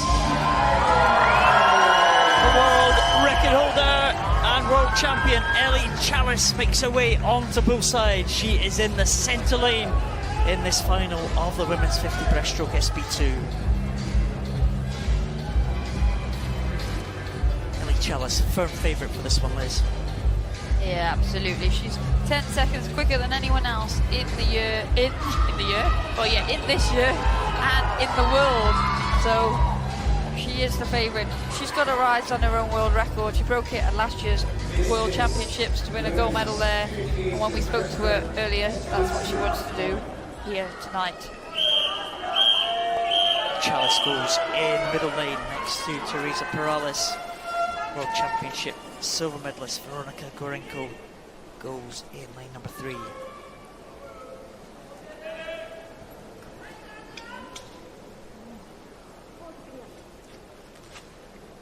Ellie Chalice broke a very long-standing world record in this event, the SB2 classification. Looks down the pool, end of that pool, 50 metres away. A nod as some of the swimmers coming in from the side. Tanja Schultz making her way into lane number 7. Again, we'll see, well, almost all the swimmers with a very similar start being held in position by their coaches, with the exception of the world record holder Ellie Chalice. A range of impairments here in this classification. Chalice will make her way up to the blocks. Procida, head in the water, just coming up now for breath. You see straight from the off, Ali Chalice up and into her stroke from that dive with the advantage. This is her favourite event. She has got her eyes on the world record to go with the gold medal. That's what she's come here for. Going well in 7. In the early stages is Tanja Schultz. So it's those two out in the lead at the moment. Yeah, Tanya Schultz there doing a good job in the early stages here, but Ellie Chalice just about holding the lead, but she is under pressure from Schultz there, a few lengths across here. It is going to be Ellie Chalice just edging it from Tanya Schultz at the moment, but Tanya Schultz really pulling strongly there. Chalice, you can see by the red markers, just has the advantage. It's between these two as they come into the closing stages now. It will be the red zone for Ellie Chalice as she comes into the last 5 metres. Here she comes into the wall. She is going to be world champion, and is she going to be very close to her world record time? Just outside, but it's a goal for Ellie Chalice, retaining that world title. But she was pushed all the way by Tanya Schultz of Germany. It looks like the bronze is going to go to Victoria Gurenko of Israel in lane number 3. But a great contest there from Ellie Chalice and Tanya Schultz. That was a great race, wasn't it? Yeah, absolutely. And Chalice would be pleased to get that gold medal. She wouldn't have expected Schultz to be as close to her as she was. She's just taking it all in, as you can see.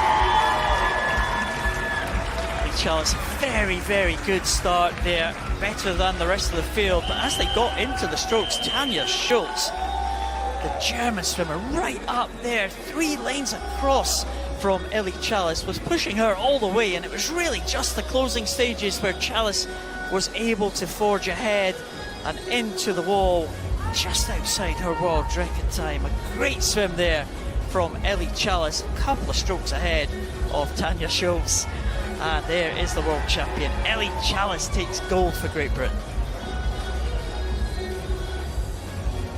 Yeah, the fastest that Chalice has been this year. So we've said before, bring your best performances to the major championship meet of the year. Ellie Chalice takes gold for Great Britain in a time of 1:05.72. Tanya Schultz from Germany pushed her all the way. She takes silver, and Veronika Gurenko takes the bronze for Israel. Championship record for the SB1 swimmer, and that was Angela Procida of Italy.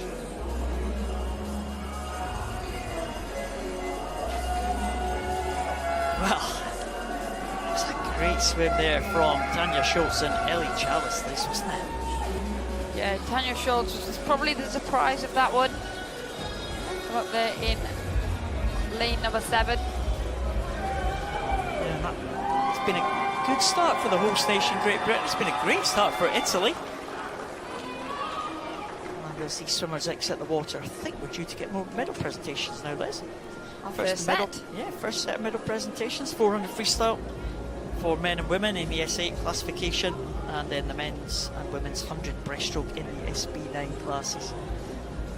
You can start your medal tally going. Great. Are you doing it on swims, or are you doing it on when they're presented? What would you like me to do? I don't know. You're the boss. What are you comfortable with? Probably the ceremony. Right, let's do it then. Basically, because, well, I could go back and look. But I get too into the racing. Let's do it on ceremonies. Yeah, we've got a lot Bit more more time to yeah, breathe. that's it. Yeah, race is coming thick and fast here in this first hour of competition almost. It's an hour gone already tonight. Yeah, it went fast though, didn't it, with the variety racing, the excitement of medals, a few records, all good. Yeah, I've seen a few countries on the medal podium as well. Top of the medal podium, and also the silver and bronze medals. Some of the GB fans, they'll be pleased with their performances of the team tonight.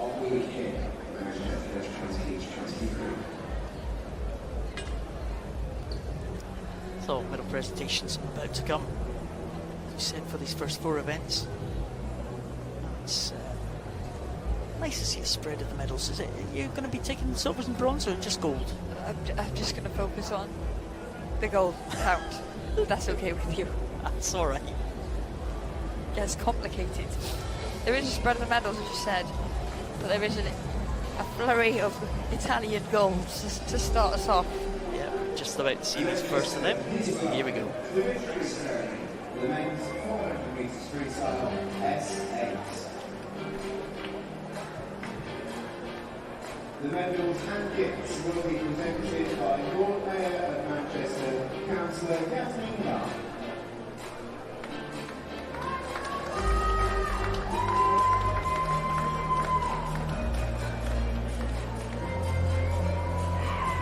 Winner of the bronze medal, representing the United States of America, Noah Joffrey.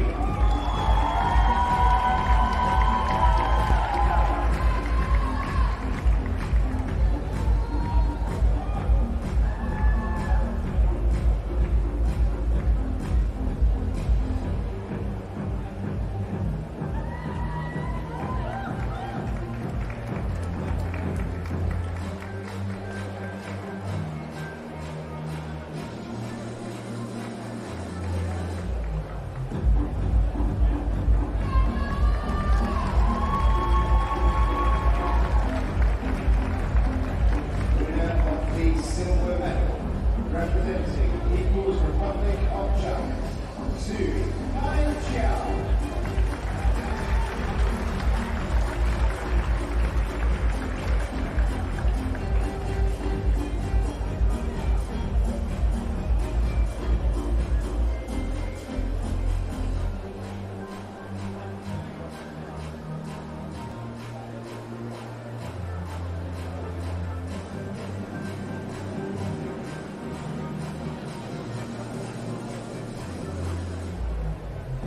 Winner of the gold medal and Manchester 2023 World Champion, representing Italy, Alberto Amadeo.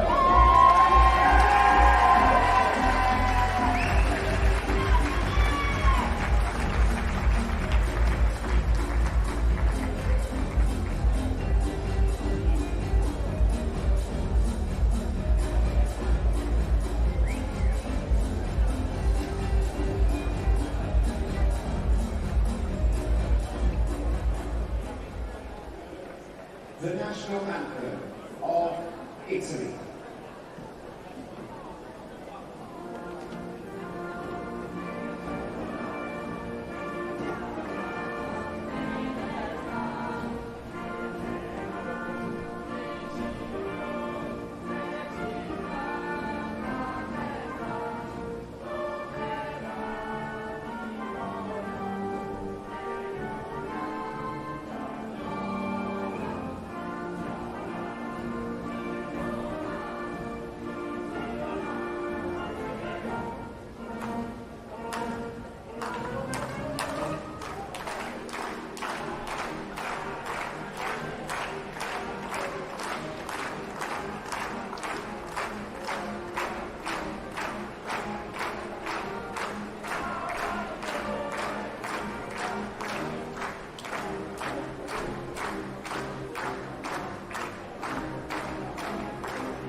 representing Italy, Senior Francesca Palazzo.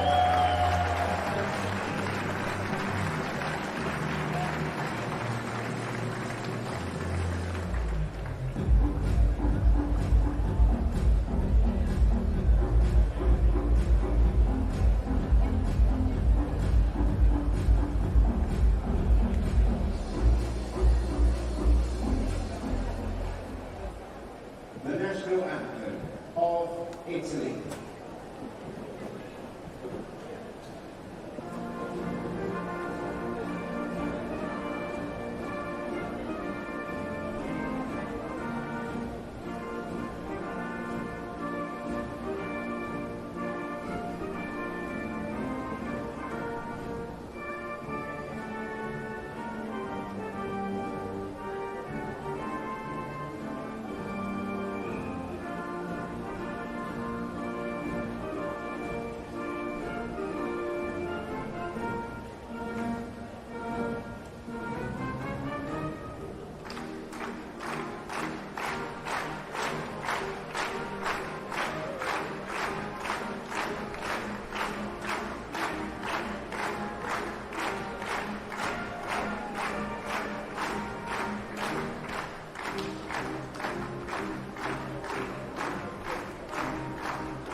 Manchester, give it up for your World Championship medalists.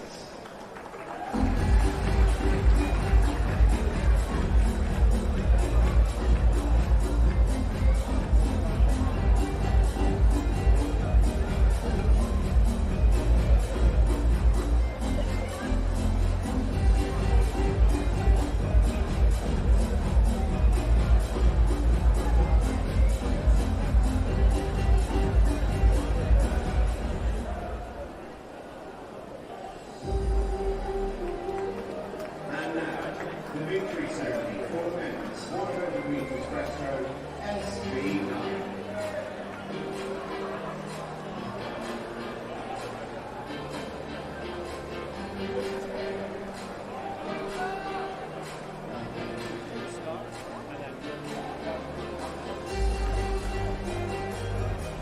Winner of the bronze medal, representing France, Antoine.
victory ceremony for the women's 100 metres breaststroke SB Cup.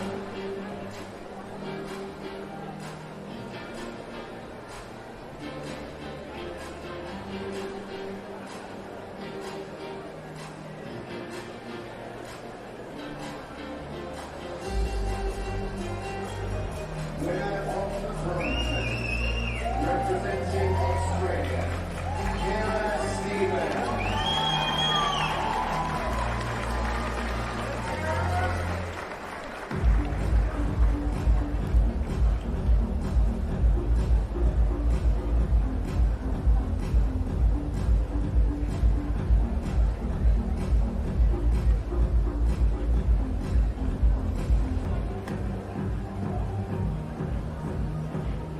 Winner of the silver medal, representing Netherlands, Lisa Kruger.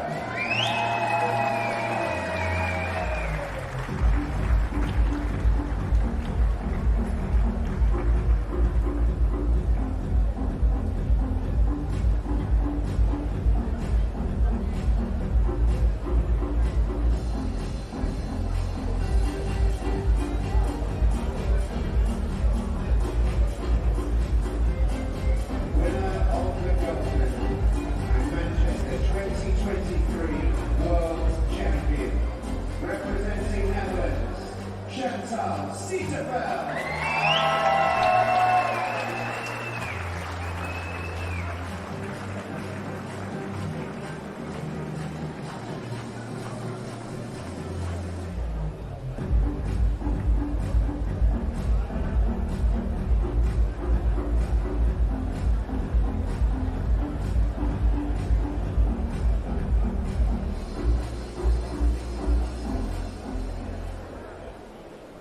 The national anthem of Netherlands.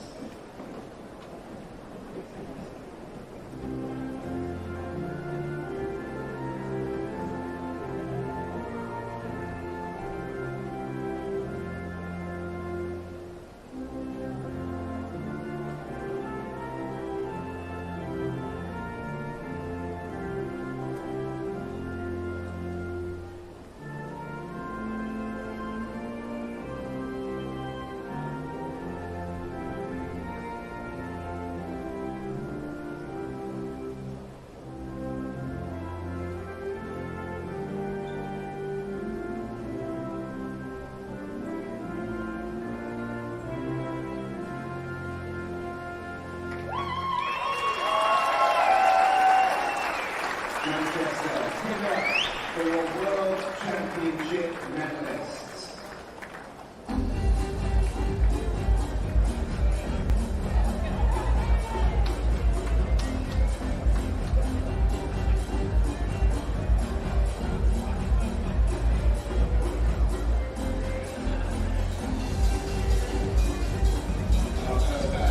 Well, the Orange Army celebrating with that last one, Liz.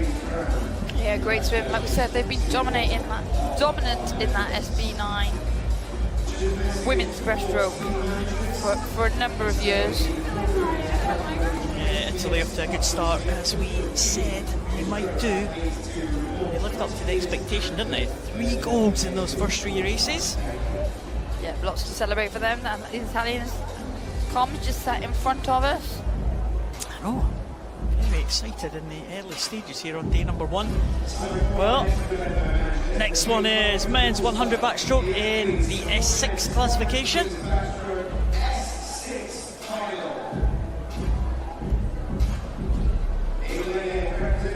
Summer's just about to come out now. Go down your Videra. We'll lead them out. He's in the outside lane. Portuguese swimmer. Sanchez Sierra in the other outside lane. 4th place in the World Championships last year, David Sanchez Sierra. Nelson Crispin will go in lane number 7. As we're saying this morning, Liz, not known as a backstroker, very, very strong freestyler, breaststroker, butterflyer as well, but good individual medley swimmer. But he's on the final on this backstroke. Teste Andretti, he has a little bit more to give. Looking at his heat swim this morning, silver medalist in the Paralympic Games in Tokyo. 3 Chinese swimmers in this final. Wang Jinggang goes in lane number 6. Medals in the butterfly at the Paralympic Games. Dino Sinovcic, world champion. Last 2 times out, 2019 and last year in Madeira, looking for 3rd world title in a row, the Croatian. 2 Chinese swimmers in the middle lanes, and there is Jia Hongguang going in lane number 5, the Paralympic champion, and in lane number 4, Paralympic silver medalist Jiang Yuan.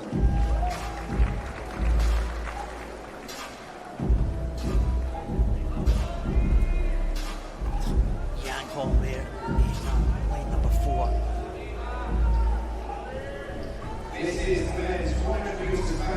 Three Chinese swimmers there in the centre lanes, 4, 5 and 6. And the World Championship record held by another Chinese swimmer, Zheng Tao.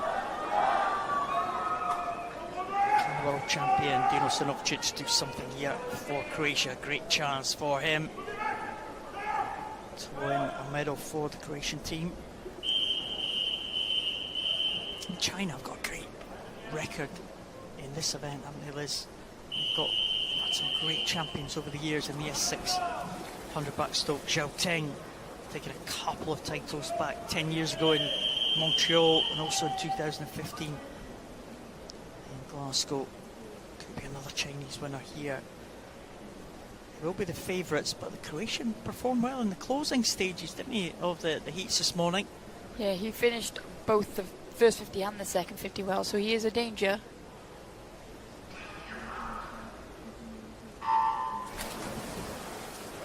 Getting away well though in those centre lanes. In lane 4 it is Yang, gets probably the best start of them, also going down well in the bottom of the picture. Sanchez Sierra of Spain, he's got about 3 seconds in him from his heat swim this morning to his fastest time of the year. He's going well, still down in lane number 1, just out of your shot. But at the moment, it's the 3 Chinese athletes leading the way. But here comes Sinovic and also De Andrade in 2 and 3. Yeah, they have different impairments from the Chinese swimmers there. The Chinese swimmers will get push off those good legs that they have. The lower limb impairments, De Andrade and Sinovcic will come back in the closing stages there, but will they come back enough? It looks like it's Yang Hong who's leading them through. It's a real battle for the silver medal position. Here comes De Andrade and Sinovcic. Not sure they're going to catch Yang in the lead here.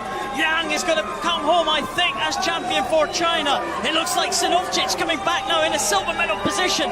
De Andrade in 3rd, but it is going to be Yang for China, will be the world champion in 1:15.17. Sinovcic gets the medal for Croatia in 2nd position, and in 3rd place it was De Andrade, but there is the champion. Yang Hong took it out very fast there. He was 2nd place at the turn behind his teammate Gia. Sinovcic looks happy with his silver medal position, but De Andrade, well, he was looking for better, the Argentinian. He was. He's been quicker this year. He's been a 1:17.69. In fact, that's why he's disappointed. That time would have just sneaked him the silver medal. But he'll be pleased when, on reflection, to be on that podium. The Chinese athletes in the centre did go out very quickly indeed. And it always is a game of cat and mouse. And about 15 metres to go, that's when De Andrade and Sinovic started to level out and move ahead. But it is always a question of, are they going to run out of pool? Who's going to get there first? When's the wall going to come? But the wall did come for this man here, Gia. And then it was very, very close after that. Result is confirmed. Jiang Hong taking the title, 1:15.17 for Yang. Sinovcic and De Andrade just with renewing that rivalry that they have at the major championships. The Croatian just taking the silver medal ahead of the Argentinian. Yeah, You saw how quickly Wang went out, but he paid the price, didn't he, in the closing stages. Finished 6th in the end. And move on to the women's 100 backstroke race. Great racing there for the men. This women's race and this 100 backstroke, again, it could be an absolute cracker. Where is this one going to go? Chuk-yen for Hong Kong, leading them out. Again, another young swimmer, just 13 years of age, making her major championship debut here in Manchester. On the other side of the pool, Natalia Svagintseva from Kazakhstan. Host nation swimmer Grace Harvey comes out to the cheers of the home crowd. She goes in lane number 7. German swimmer, world champion in 2019 is Verena Schott. Can she improve on what she did in the heats to put herself in medal contention? She's capable of it. World champion from last year was Shelby Newkirk. She'll be hoping to make it a double. Canadian swimmer goes in lane number 6. Ellie Marks, Paralympic champion, in lane number 3. She won that title in Tokyo. Anna Hontar from Ukraine. Very pleased with her swim that she had in the heats to qualify in 2nd position. Anna Hontar, silver medalist at the World Championships last year and silver medalist at the Paralympic Games in 2021 was Jiang Yuan. Again, a swimmer list who burst onto the international scene at the World Champs in 2019, wasn't it? Yeah, really, London was where we saw her for the first time, wasn't it? You see a number of these athletes, they choose not to use the start wedge, and that was the conversation that Yang was having then. Shelby Newkirk has taken out that starting wedge. For some athletes, it doesn't work, especially as we go down the classification system to the lower numbers. This is a fascinating tussle and prospect here. Ellie Marks, Shelby Newkirk, Paralympic champion and world champion respectively. Paralympic silver medalist Jiang, world championship silver medalist Hontar, former world champion Verena Schott. Well, what a lineup for this one.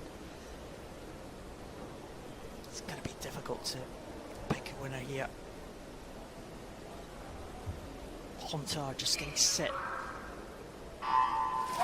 Clocks, and they are away. Jiang off to a good start here in lane number 4, maybe just edging it in the early stages. Jiang.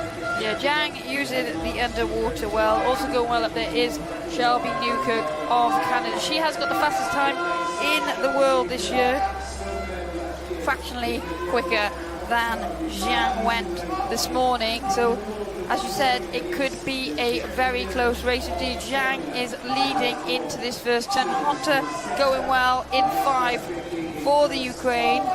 And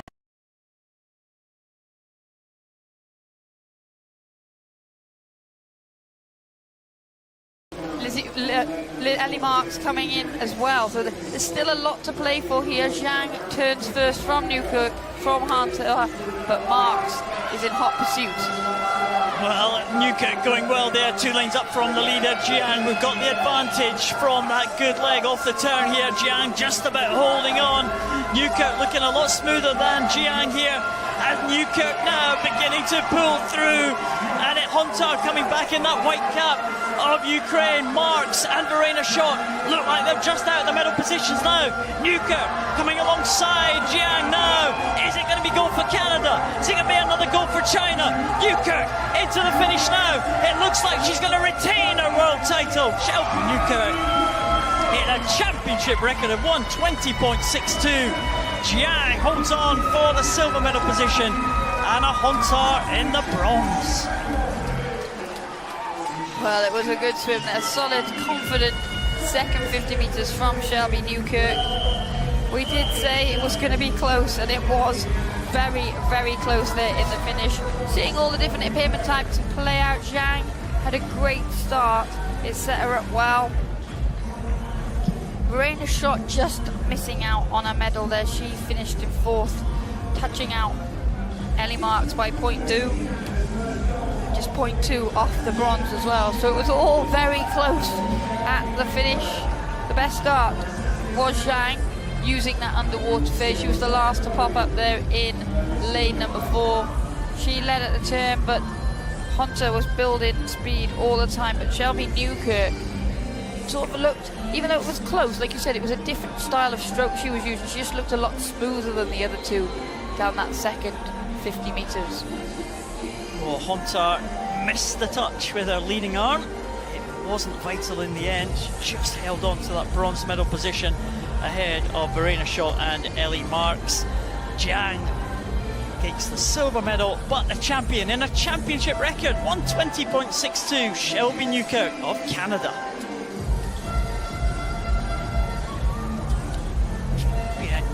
New country for your list, Liz? It will, but not yet. Because I'm doing it when they get their medal. Don't confuse things. Oh, great race there. 100 backstroke. S14, 200 metres freestyle for men.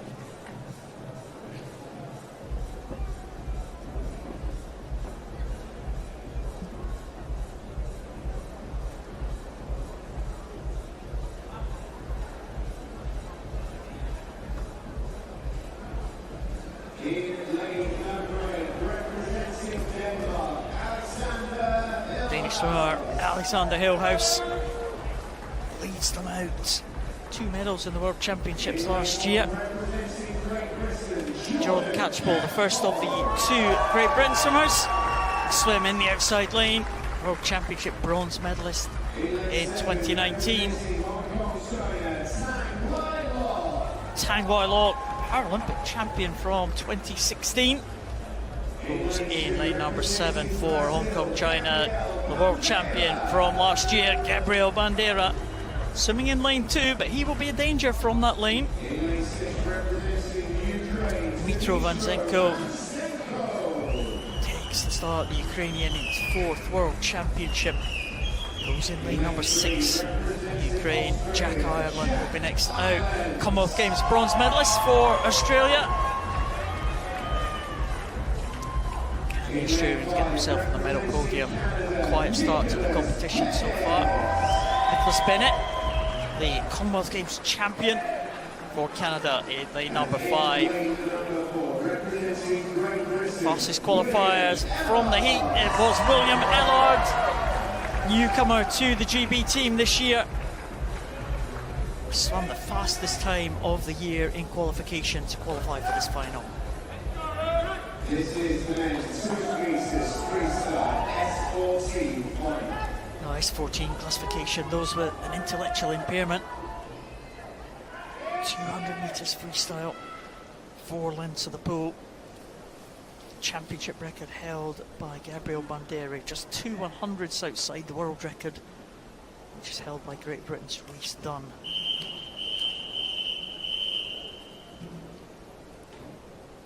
Great Britain's William Ellard goes in lane number 4. His teammate Jordan Catchpole in the outside lane.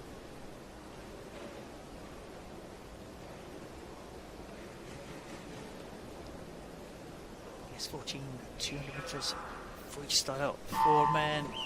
Ellard had a great swim, but Nicholas Bennett has been improving in recent years. He took silver medal in the World Championships last year, and you can't discount Gabriel Bandera with that blue cap of Brazil.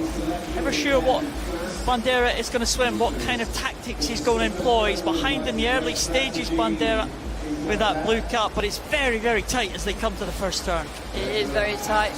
Alexander Hillhouse up in lane 8 had a good first 25 metres, but it is Jack Ireland who gets his feet to the wall first after that first 50 metres, but there's not a lot in this at all. Vanzenko going well in 6th for the Ukraine. This could go, like genuinely could go anywhere. William Ellard's got an excellent 100-metre speed. He's saving that a bit here. As we can see, it will be Ireland that goes over. He did have the fastest time in the world this year until those heats this morning. And he's looking strong here for Australia. Bandera still in it in the blue cap. Ellard picking it up from lane 4.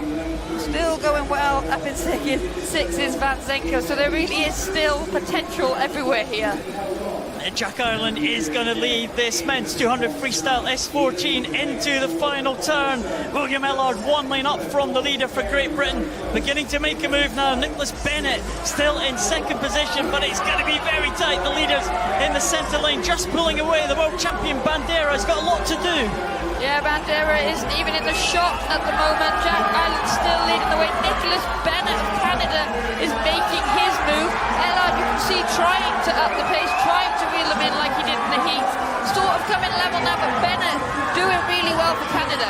And Bennett now in lane number 5. Ellard into the wall. It's going to be these two.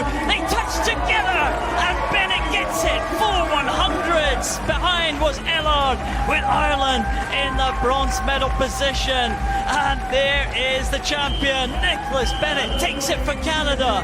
William Ellard misses out by 4/100ths of a second, and Jack Ireland in the bronze medal position. What a great race. It was an excellent race. Nicholas Bennett, he just sat there, marked his way, and then he made his move, and at one point it did look like he was going to get reeled in, but he didn't. He swam with confidence. That gold from the Commonwealth Games, I think, has really given him the confidence of what he's capable of, and he swam like a very accomplished swimmer there. At the turn, it was anyone's game. Like, it really was close. Jack Ireland did look strong for Australia, even at this point with 25 to go. It's still, but like then Bennett started to come through, and like they're like busters, aren't they? They say that in Britain. 2 golds for Canada in 2 races. Oh, that was close, wasn't it? Nicholas Bennett takes it from William Ellard, and the Canadian celebrates that gold medal performance. Great swim from Nicholas Bennett. He will take the gold and the world title. William Ellard in second position. He will take the silver for Great Britain, and Jack Ireland in the bronze medal position for Australia.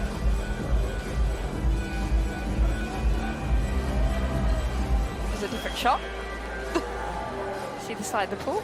The water's looking to be really clear. This pool has just been refurbished, and actually a lot of the work that happened was the tiling in the pool itself.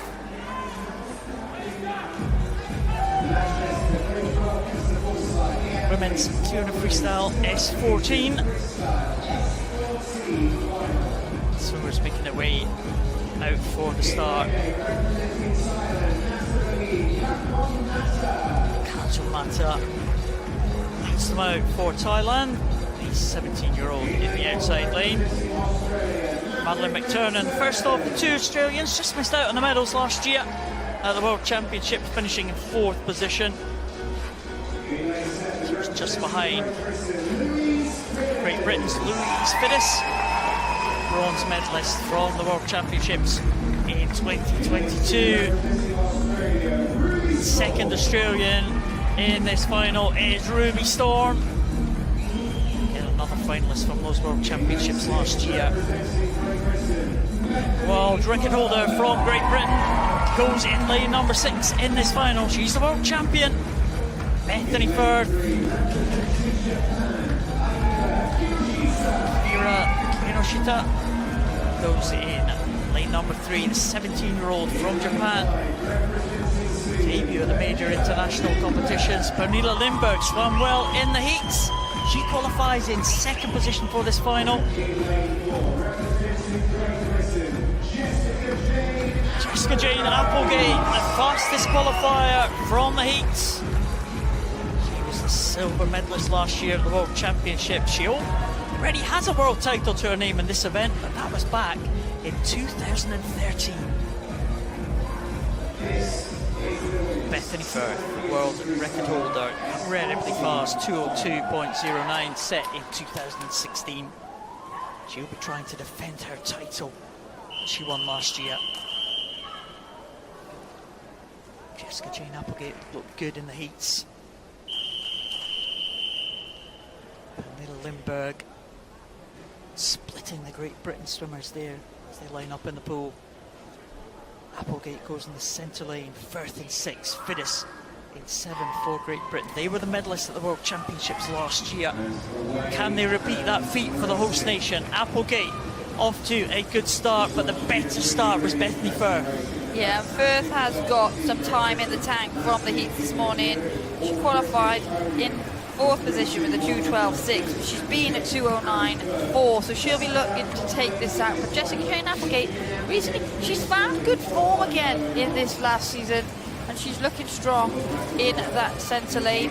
First over second, but Kinoshita right there with them as well. Yeah, the youngster Kinoshita from Japan mixing it with the GB swimmers at the moment. That yellow cap of Sweden, Pernilla Lindberg going well. Bethany Firth and Jessica Jane Applegate, the two old rivals in the GB team. They've swum against each other for many, many years now. They have won medals at all the major championships, and they are going head to head here. Applegate has the edge. Kinoshita from Japan in 2nd position. Oh, just behind Bethany Firth, actually. We had a good turn there in lane number 6. Yeah, and Applegate went into the wall best. She's got the swim speed, but Bethany Firth came off the wall very well and put herself back up level as they go through the 75 metre to go mark. There's really little to choose between the two British swimmers. Having a great swim is Pernilla Lindberg, that yellow hat of Sweden. Going well up there in 7 is Fiddis, and Kinoshita still going well for Japan, but Lindberg moved through into 3rd position with 50 to go. And Applegate and Firth now going head to head. There's about half a second in it. Jessica Jane Applegate is leading Bethany Firth as they come down this final 50. A real fight to the finish between the two GB swimmers. Bethany Firth looks across. You see Applegate ahead of her. Applegate puts the head down. She is heading for home. What can Bethany Firth do now in the closing stages? Louise Fiddis also coming through, but it is going to be Applegate will take the world title. Applegate takes it for Great Britain. Firth in the silver medal position. And Louise Fiddis makes it a GP 1-2-3. What a swim from Jessica Jane Applegate. She's won her 2nd world title in this event. The first one was 10 years ago. What a performance from Jessica Jane. Yeah, very good performance there from Jessica Jane Applegate. It'll mean a lot to her. She hasn't had, by her standards, she puts a lot of pressure on herself. She hasn't had the results that she would want, and it's been a long time since she's been back on the top of this podium in this event, and she attacked it, she held on. She's used to Firth sort of catching her or taking it out and then her not being able to catch up, but not today. Today, that was Jessica Jane Applegate's race. Well, really great swim from Jessica Jane Applegate. Bethany Firth was right there as they came into that final 50 metres. It was a good start from Applegate and Firth. They led pretty much from the very early stages there. Yeah, they pushed each other all the way, and I think that, again, that domestic rivalry really helps push you on an international stage. But Pernilla Lindberg, she had a good swim there, and she'll be really disappointed to just get touched out into 4th, because that's as good as she's been as well for a number of years. But there's the victory, and everybody will be happy for Jessica Jane Applegate. Jessica Jane Applegate is the world champion again, 209.09. She takes that title ahead of Bethany Firth, who finishes in the silver medal position. And a trademark fast finish for Louise Fiddis makes it a Great Britain 1-2-3 in this event. Ari Kinoshita from Japan takes an Asian record, finishing 5th position.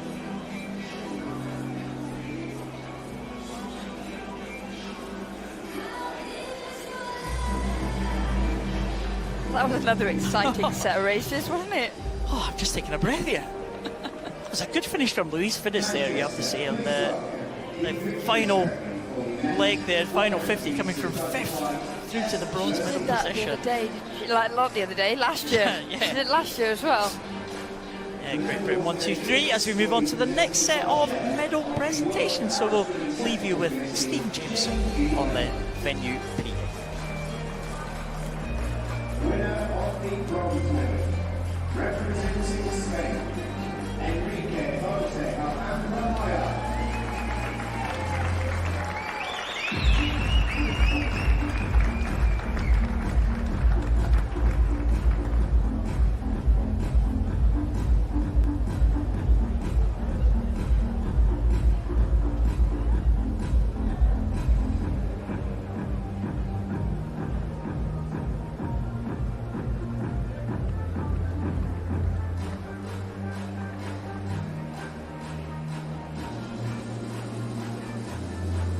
Winner of the silver medal, representing France, Alex Porter.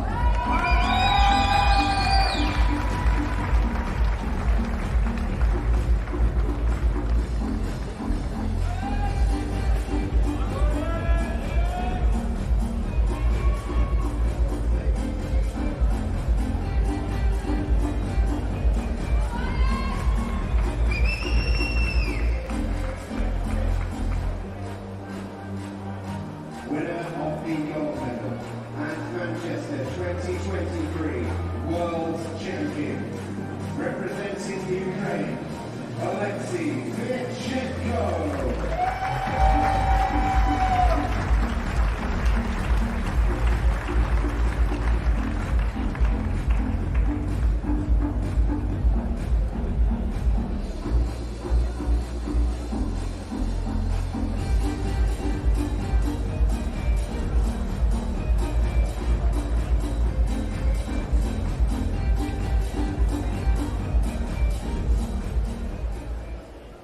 The national anthem.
2023 World Champion. Representing Italy, Carlotta Ghini.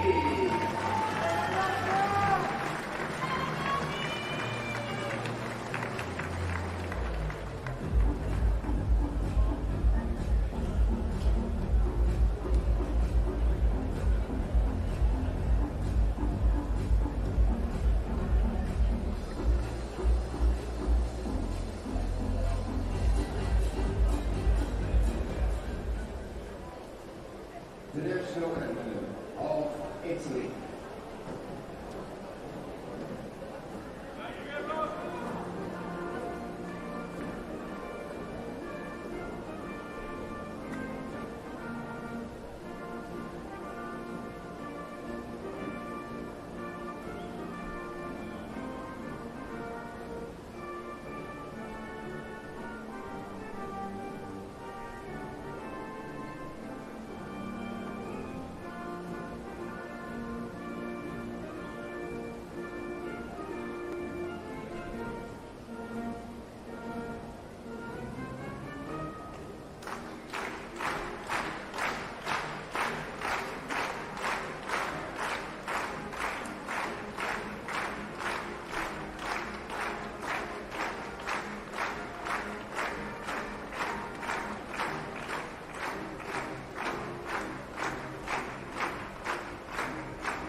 Manchester, give it up for your World Championship medalists.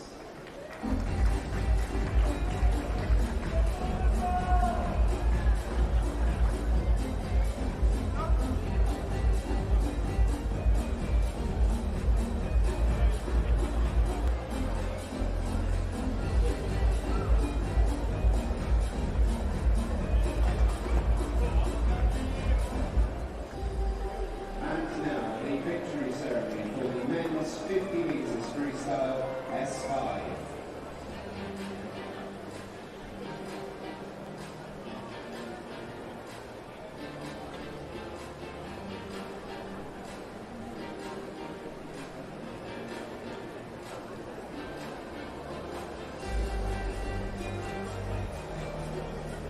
Winner of the bronze medal, representing Brazil, Samba da Silva de Oliveira.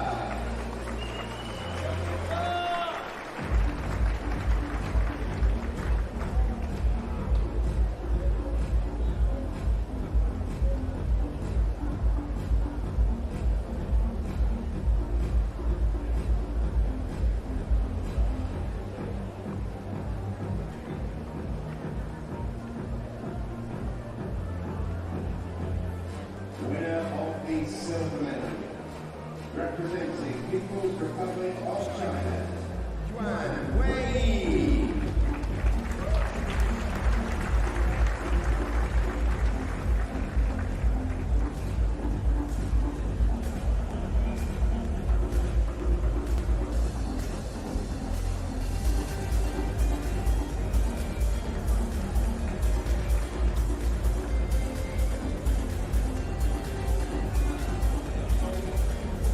Winner of the gold medal and Manchester 2023 World Champion, representing People's Republic of China, Guo Xinsheng.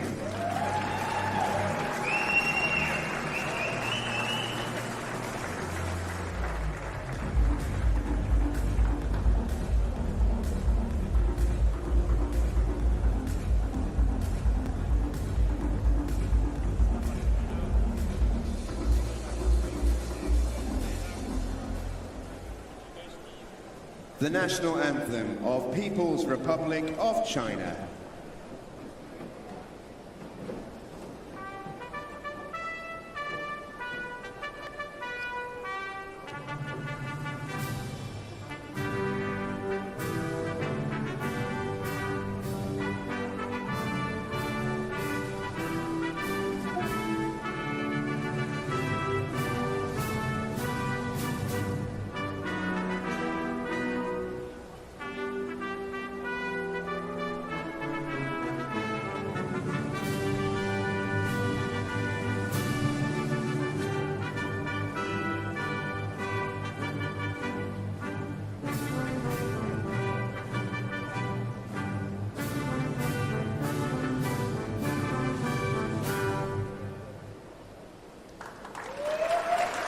Manchester, give it up for your World Championship medalists.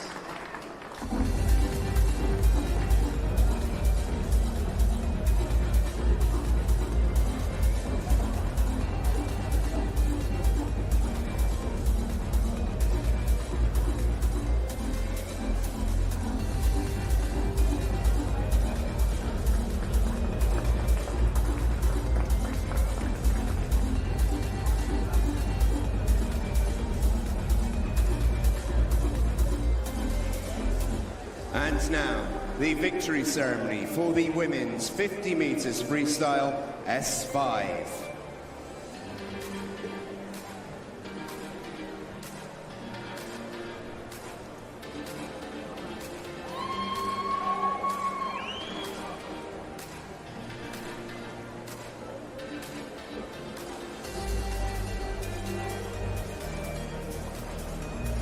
Winner of the bronze medal, representing People's Republic of China, Lu Dong.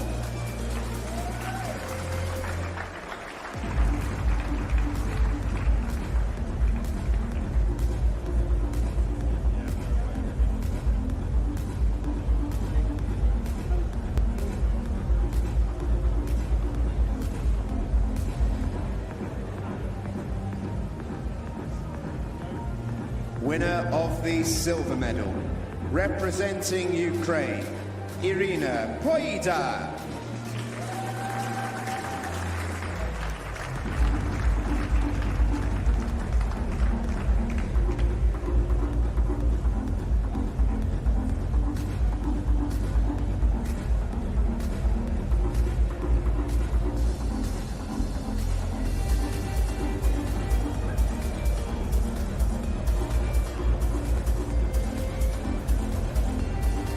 Winner of the gold medal and Manchester 2023 World Champion, representing Great Britain, Susanna Hext.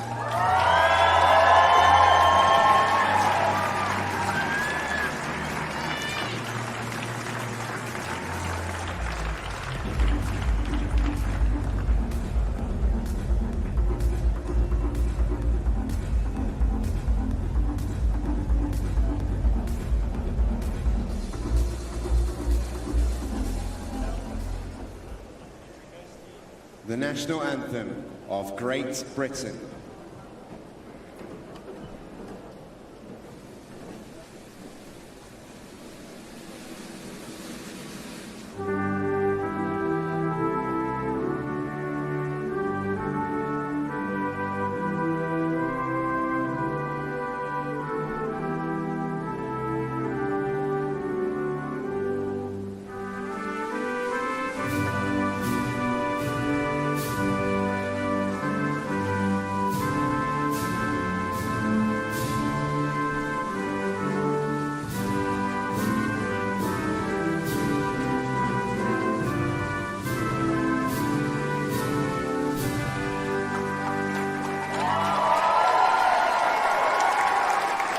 Manchester, give it up for your World Championship medalists.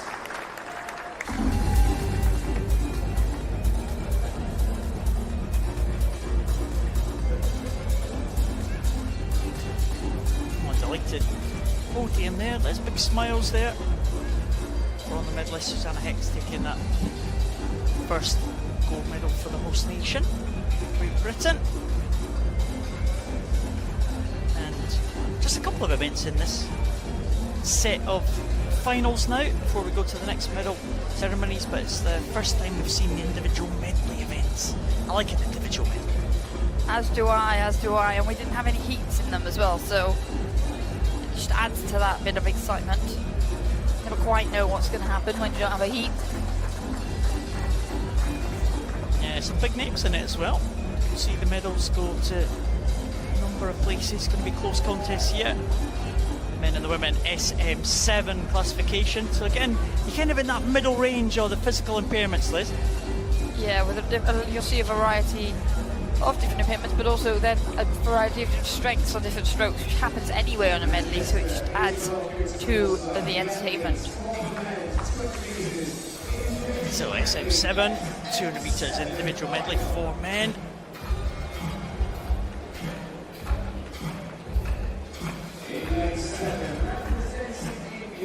So we had no heats this morning, but there is Niranjan Mukundan leading them out for India. Commonwealth Games swimmer for the Indian team last year in Birmingham.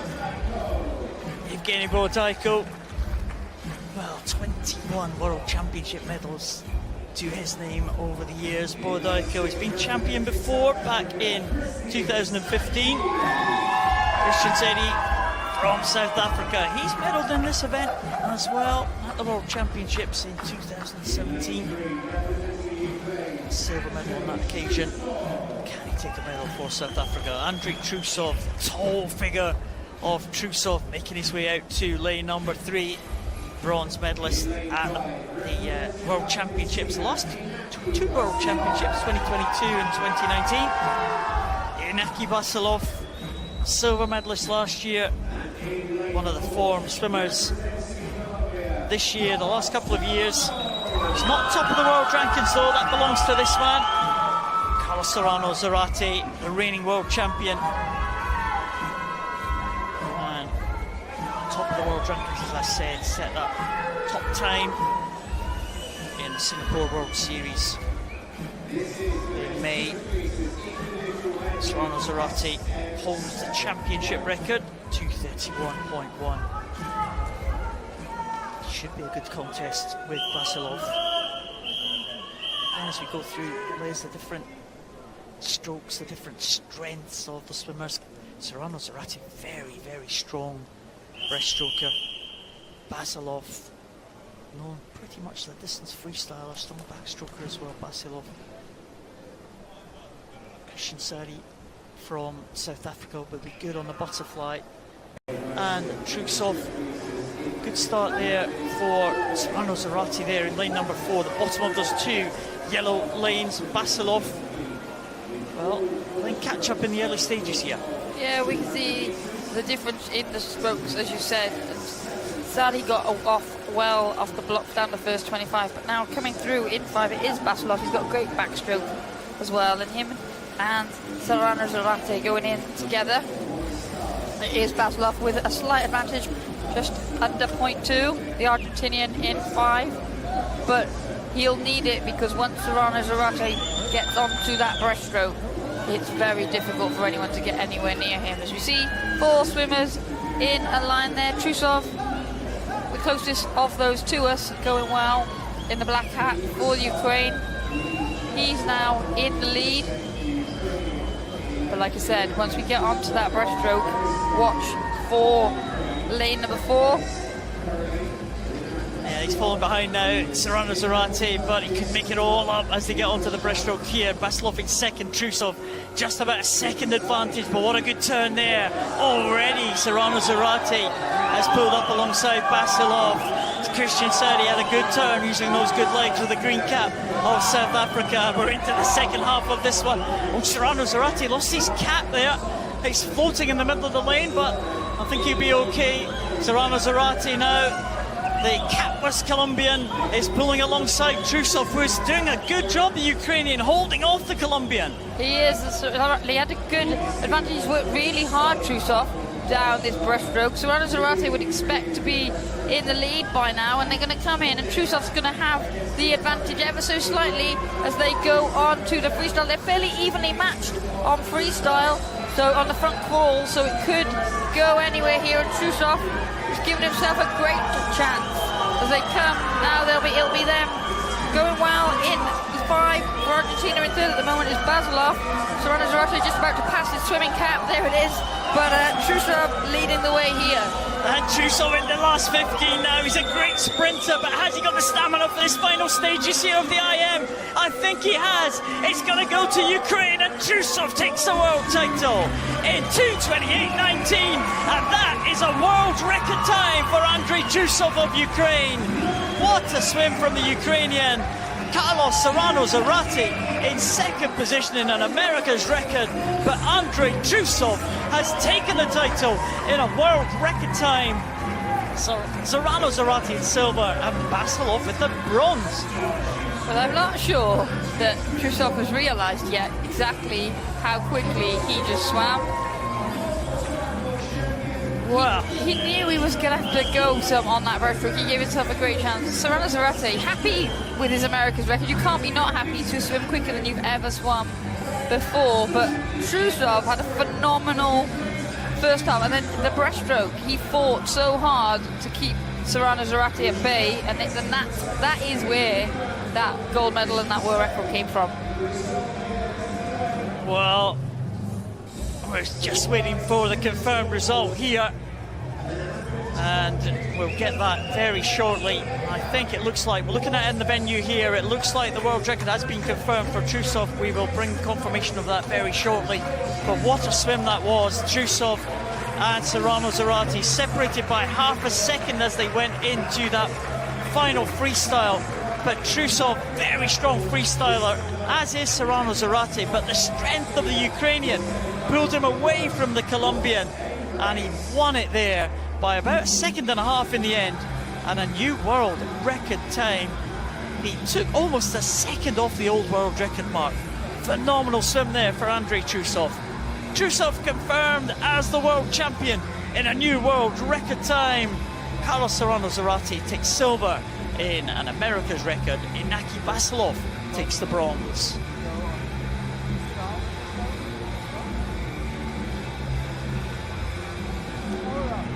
Well, another world record bites the dust, Liz. It doesn't, in a very emphatic style as well. I think Trusov, he was, I can't tell you how good that breaststroke was to hold off Zorano Zarate.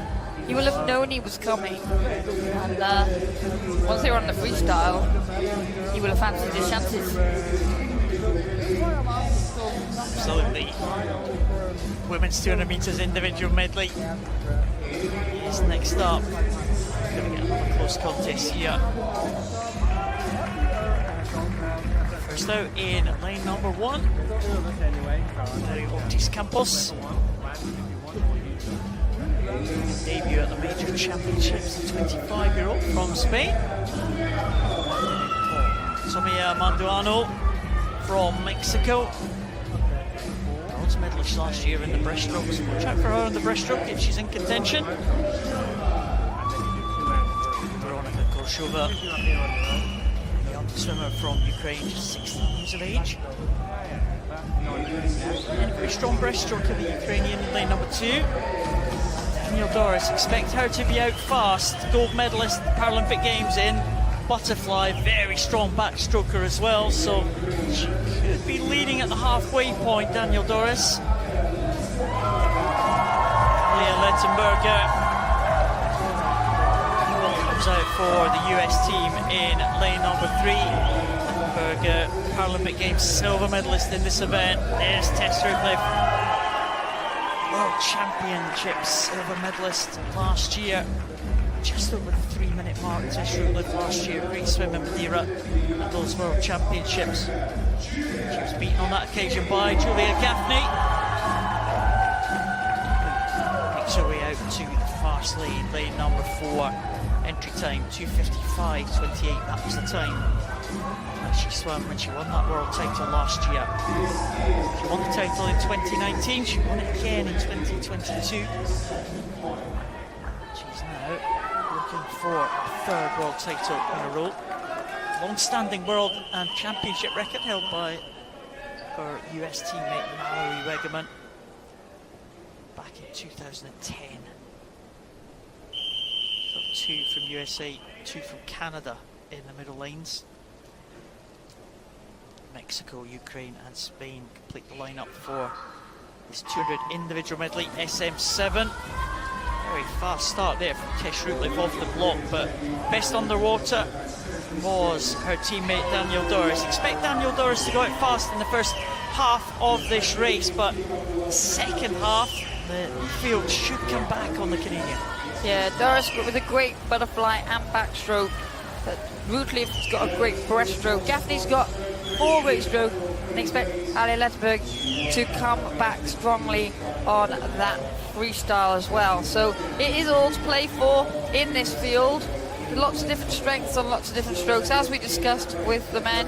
36.2 for Doris at the turn, ahead of Woodliff and Gaffney. Gaffney with the disadvantage off the start, but then once they're up and into the strokes, she tends to work her way through the field. She's just passing Woodliff now to go into that silver medal position.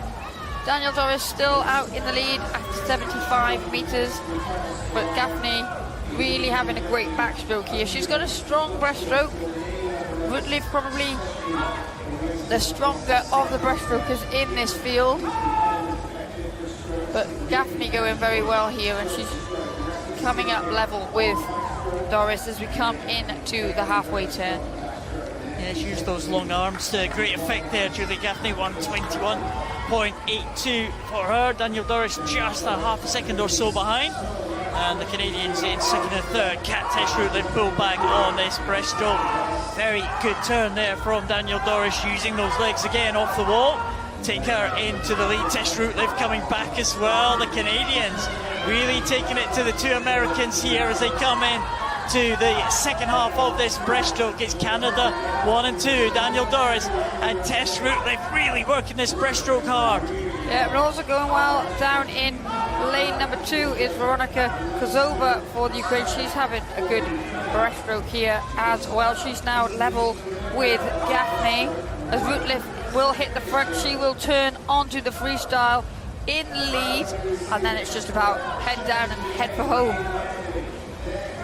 Well, Rutlif has it, and Doris in second position. Gaffney has got a long way to make up this. Korsava still in third position. Gaffney now onto the freestyle, but Tesh-Rutlin is heading for home. She is, and Gaffney and Korsava on the chase. Here comes Letterberger as well. This could all change in this final 25 metres, but it does look that Tesh-Rutlin at the front there for Canada has got the advantage. She's going to be almost impossible to catch. And here comes Tesh-Rutlin now into the last 5 metres. It's a huge margin of victory for Tesh-Rutlin. She has taken the world title. What a swim from the Canadian. 2:57.77. She wins ahead of Julia Gaffney, who's in second position. And in third place, it's a European record for Veronika Kozova from Ukraine, coming through strongly in the second half of that race to claim the bronze. But there are the gold and silver medalists. Tesh-Rutlin, what a fantastic swim from the front of the field. It was, and you have to bide, when you're the breaststroker in the field, it's really difficult, you have to bide your time. But as soon as she hit that breaststroke, she really worked the first 15 metres of it to get back on track, get up in front with everybody else, and from there she just got stronger and stronger. You can see those cupping marks on Julia Gaffney's arms. Don't worry, that's nothing too painful. It is just a form of physiotherapy and treatment. But Tesh-Rutlin, she had a brilliant return to racing in Madeira last year, and she's been on the medal podium, hasn't she, many times in this 200 individual medley. Never quite hit the top spot, but she has today. That was an incredibly well-paced swim from Tesh-Rutlin. Yeah, back after that back surgery, it was really unfortunate for her having to miss out on the games, but sometimes that rest is what you need, that recuperation, and you come back stronger. Short-term sacrifice, long-term gain, and it really is paying off for Woodliff. Rutlin first to the wall, and there is Julia Gaffney congratulating the new champion. We have had a disqualification there. Korsava, unfortunately, has been disqualified, the Ukrainian, and that has meant Daniel Doris has claimed the bronze medal for Canada. The silver goes to Gaffney, but the gold medal, the new world champion from Canada, is Tesh-Rutlin.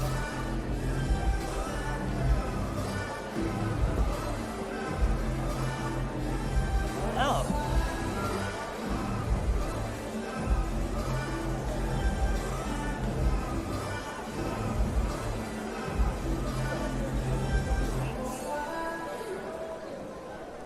I've seen a few disqualifications today, Liz, and you know there is a protest period for the teams that can protest their results if they're not unhappy about the disqualification. So being told there's a protest in the men's SB2, so that's why the ceremony's not taking part. But we move on to the women's ceremony. Back to the medal ceremonies again, and we'll hand you back to Stephen Jameson, the venue announcing for those presentations.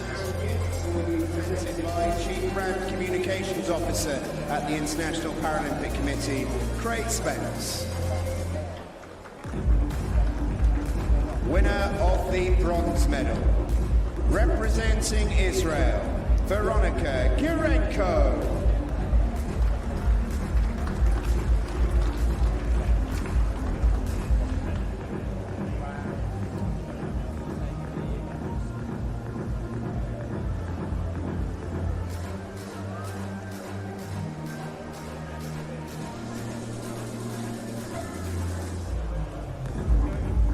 Winner of the silver medal, representing Germany, Tanja Scholz.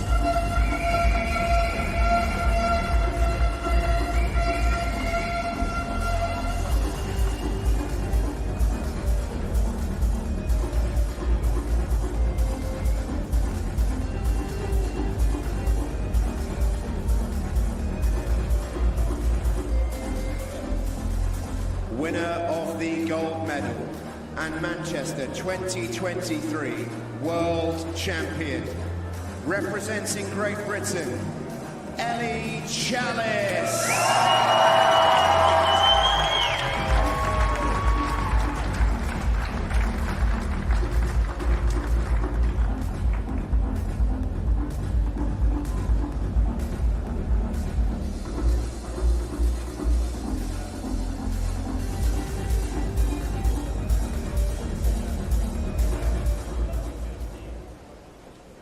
The national anthem of Great Britain.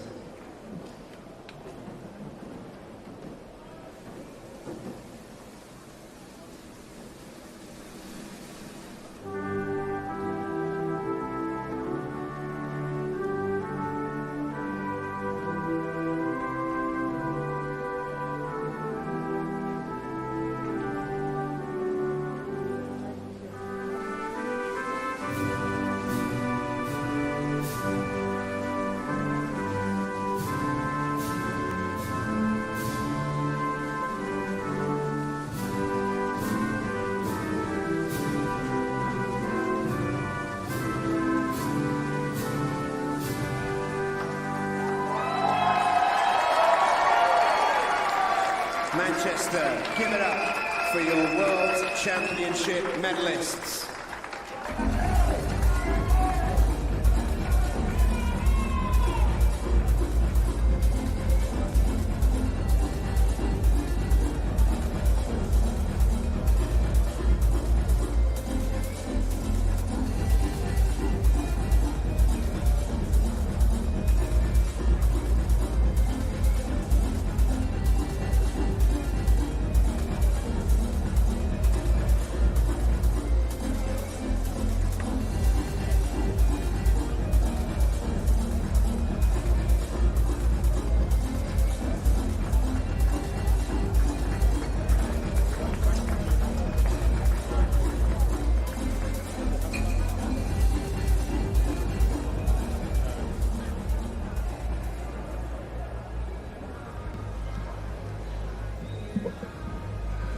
Must be the biggest cheer of the night there for Ellie Chalice, I think, getting that gold medal. I think it was. I think like this in that classification, they so often have to swim combined or upper class, and so they don't always get the opportunity to win an individual race in that style. I think, and it was made a little bit more special because she was pushed the whole way. Yeah, absolutely. Tanja Scholz, great job, German, on the outside lines. And we should probably just clarify, when we talked about the qualification for the Paris places, not all the events taking place at the World Championships are Paris events, are they? So Ellie Chalice's event there is not a Paris event, so this is probably one of the few opportunities she gets to swim it on the international stage at these World Championships, and she made the most of that, definitely. Absolutely. And I think there was it 167? 9? How many events? Come on, Paul, you know this. I don't know. It was more, wasn't it? And then a few Yeah, got 169. Yeah, it was 172, and a few got combined. So 169 events that we have got here at these championships, and it's a little bit less in the Paralympic Games next year. But good chance for these swimmers to swim on the global stage at these World Championships. Go on to the next event. Again, it's one of the events that we like. We like a lot of events. We keep saying that. like We them like this event. all. Oh, we like What this are you event. talking about? We like this We like them IM. Oh, all. we like the distance. We like this. We like swimming, it's why we're here. Back to the 50 metres. Good point. It's the S11 swimmers with no vision. Mikhail Serbin will lead them out. All the swimmers wearing blacked-out goggles in this one. They have no vision at all. Mikhail Serbin making his way out to lane number 8. David Krotoshvili, young Czech swimmer, just 15 years of age. Seem to have been talking about him for a long time. David Krotoshvili. He's made his way into the final. In the outside lane in lane number 1, Danilo Chufarov goes for Ukraine. Second of the Ukrainians goes there in lane number 7. The first of the 2 Japanese swimmers is Uchu Tomita, championship silver medalist in the 100 freestyle. This is the 50, half the distance here for Tomita, also a medalist in the butterfly. His home Paralympic Games in Tokyo. Hua Dongdong, Chinese swimmer, goes in lane number 6.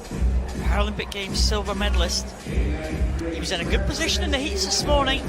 Just had a run in with the lane ropes towards the end of that 50 freestyle. Roger Dorsman, well, world champion last year. He won 5 gold medals at the World Championships last year, and a great tournament last year in Madeira at those World Championships.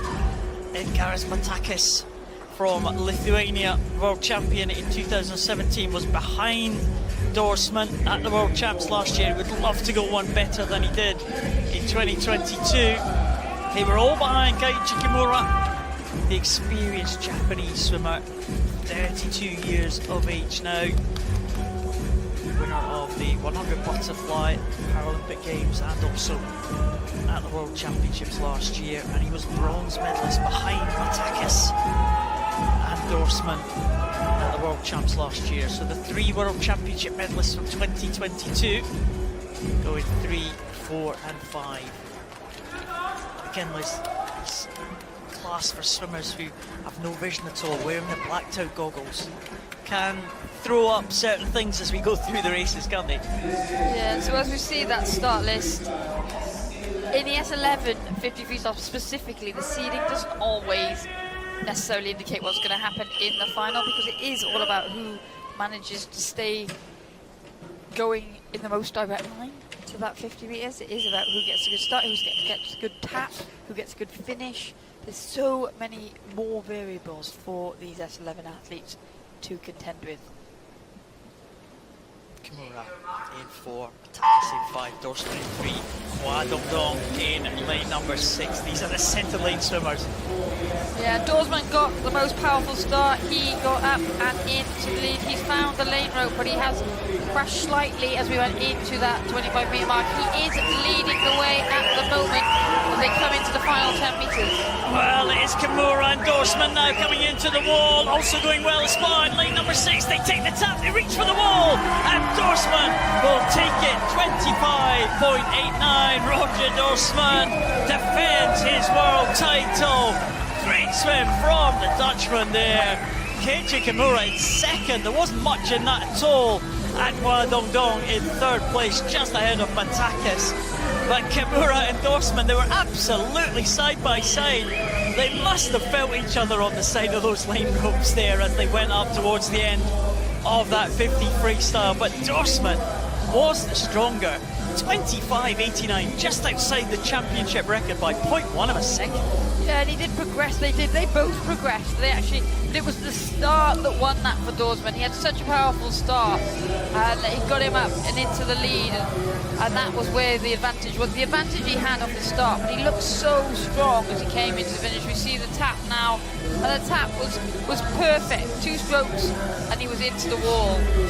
And you needed to be, because Kimura was right there behind him. And there is the champion, Roger Dorsman, 25.89. The blacked out goggles will be checked before the result is made official. Roger Dorsman is the world champion, 25.89 to take that one, just outside the European record. Keiichi Kimura in second position, 4/100ths of a second ahead of Hua Dongdong, China. Well, it didn't disappoint, did it, Liz? No, it didn't. Unfortunately, once again, Matakis, the final just doesn't ever seem to go quite his way, does it? He often swims a very good heat. He's very fast when he gets it right, but the final, it's always something just doesn't seem to work out for him. His time will come. I get it. The Italians here enjoying themselves tonight. They've had an excellent night of action so far for their team. As we move on to the S11 for women. Scarlett Humphrey taking the start for Great Britain. Family will be watching at home. Twin sister Liza was here this morning, watching her. Youngster making her way into another world final, second world championships for Great Britain. Li Wen, first of 3 Chinese swimmers in this S11 final. Katerina Katchuk next to appear, a European bronze medalist from 2021. The Ukrainian in this final. And the only Japanese swimmer in this final, Tomomi Ishihara. Waving to her supporters in the crowd as she comes out. Paralympic Games finalist in Tokyo. In the middle lanes, this could be some of the main contenders for the medals here. Li Guzi, Paralympic Games silver medalist a couple of years ago from Tokyo. 2 Chinese swimmers in this S11 class had great performances in those Tokyo Paralympic Games. Carolina Pellandritu, Cypriot swimmer, what a great record she has over the years. She took the world title last year in Madeira, and she was ahead on that occasion of Lisette Brunsma. Netherlands swimmer goes in lane number 5, silver medalist at the last 2 world championships. And she is going to have to be right at the top of her game if she is going to be ahead of Margia. An incredibly quick swim in the heats this morning. She is the world record holder, 29.20. At the time she set in those heats this morning, it was 29.32. So that will be the new championship record, previously held by Pellandritu at 29.58. Now stands at 29.32 for Margia. There's Brunsma. Well, Liz, difficult to look past Margia, isn't it, for this one, given that form in the heats, but these S11 races, as we've said, anything can happen. Yeah, she did look so good this morning, Margia. Brunsma just 1/100th of her best time of the year, though, so she's in good form.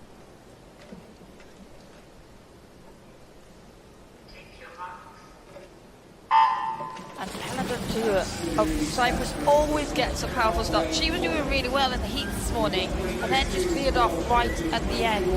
So at the moment you can see her and Brunsma together, but already Margia looking very good.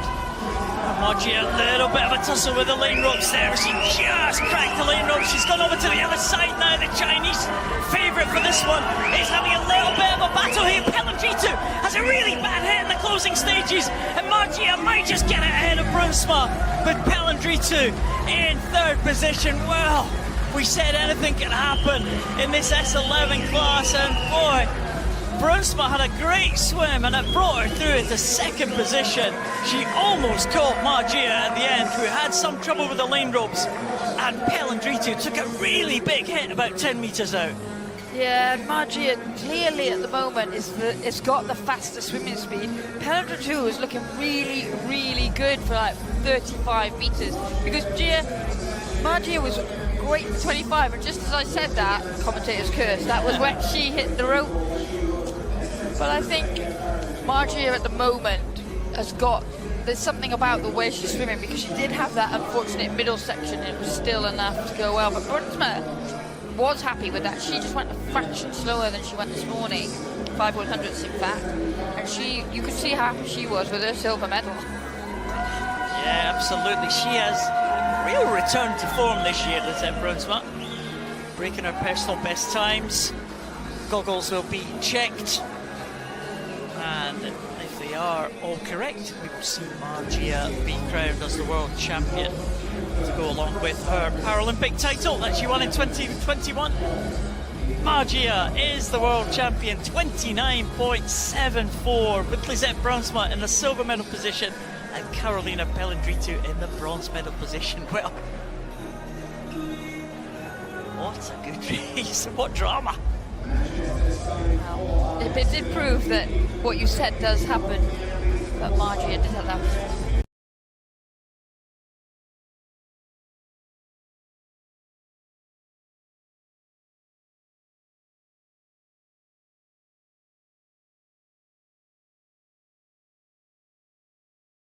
Hold on there. Occasion. Again, it's final that we didn't see heats this morning, so not much for us to go on in terms of form for the swimmers coming into this one, but some well-known names in this final. Gustavo Sanchez Martinez in lane number 1. First of the Mexicans. There's the second Mexican, Angel Jesus Camacho Ramirez, medalist in the Tokyo Games in the backstroke.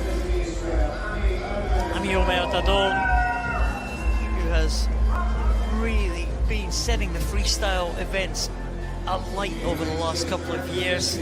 Sprint freestyle specialist Dadon. What can he do over this breaststroke? He's a very good individual medley swimmer as well. There's the Korean Jo Gi-sung, enjoying himself as he comes out. Medalist, 3 gold medals he won in the Rio Games in the freestyle events back in 2016. Andreas Ernhofer, very much in his own zone. The Austrian European bronze medalist. Can he get onto this podium in these World Championships? Andreas Ernhofer.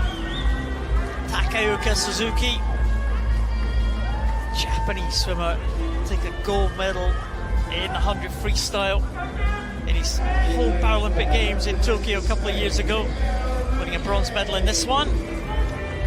Miguel Luque, the experienced Spanish swimmer. 7 times he's taken a medal in this event at World Championships. 7 World Championship medals in the same event for the Spanish swimmer. Very impressive. It's a recurring theme, isn't it? A lot of people have, a lot of breaststrokers in these 50 breaststrokes have done a number of World Championships. I've seen a lot of newcomers in various events tonight already, but this one, it's pretty much the old guard. There's not many newcomers there. They know each other pretty well, this field. Yeah, so you see that in the way that they race, don't you?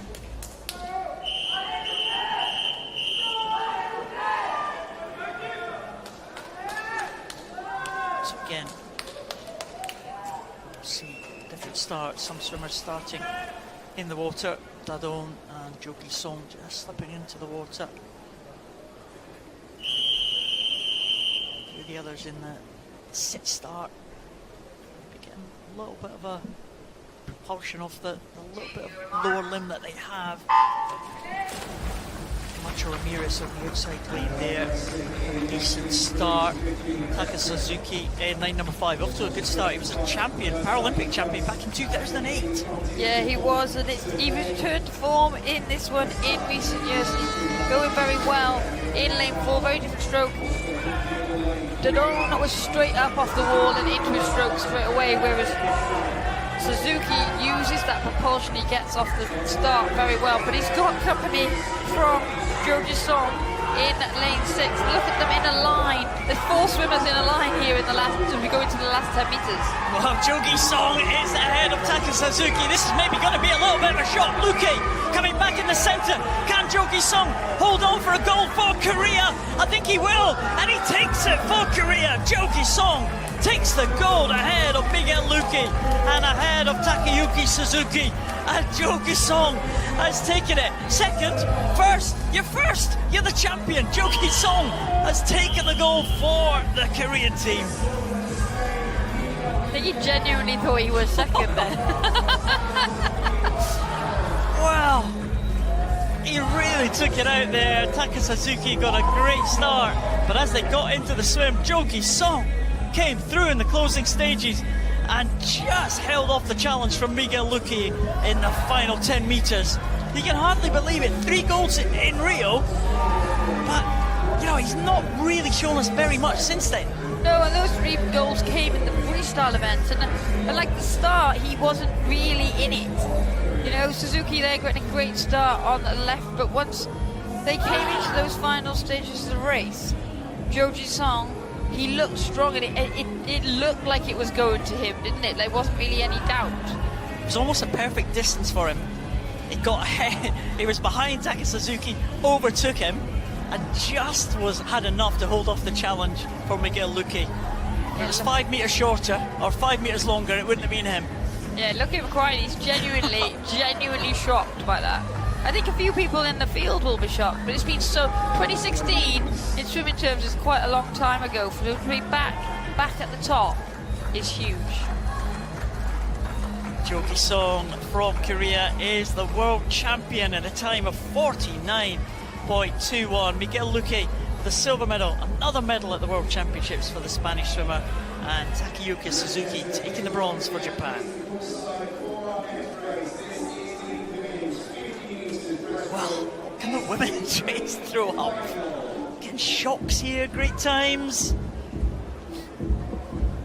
Again, promises again to be a close contest here for this women's race. Patricia Valley, again one of the experienced campaigners, her 10th World Championship. Patricia Valley, I think she's taken a medal at every single World Championship so far. 33 World Championship medals to her name, Patricia Valley. And there's her long-time teammate, Nelly Miranda Herrera. 7th World Championship for her. Mexican team, hugely experienced. Marina Bervova, the reigning European champion. Not wearing a trademark red cap tonight. We'll see her with a red cap from the Ukraine team. White this time for Bervova. Patricia Pereira de Santos, bronze medalist at last year's World Championships for Brazil. She goes in lane number 2. Michael Boggioni for Italy, back in the water again. We saw her in the 50 freestyle Boggioni a little bit earlier on. 8 medals she won at last year's World Championships, the Italian.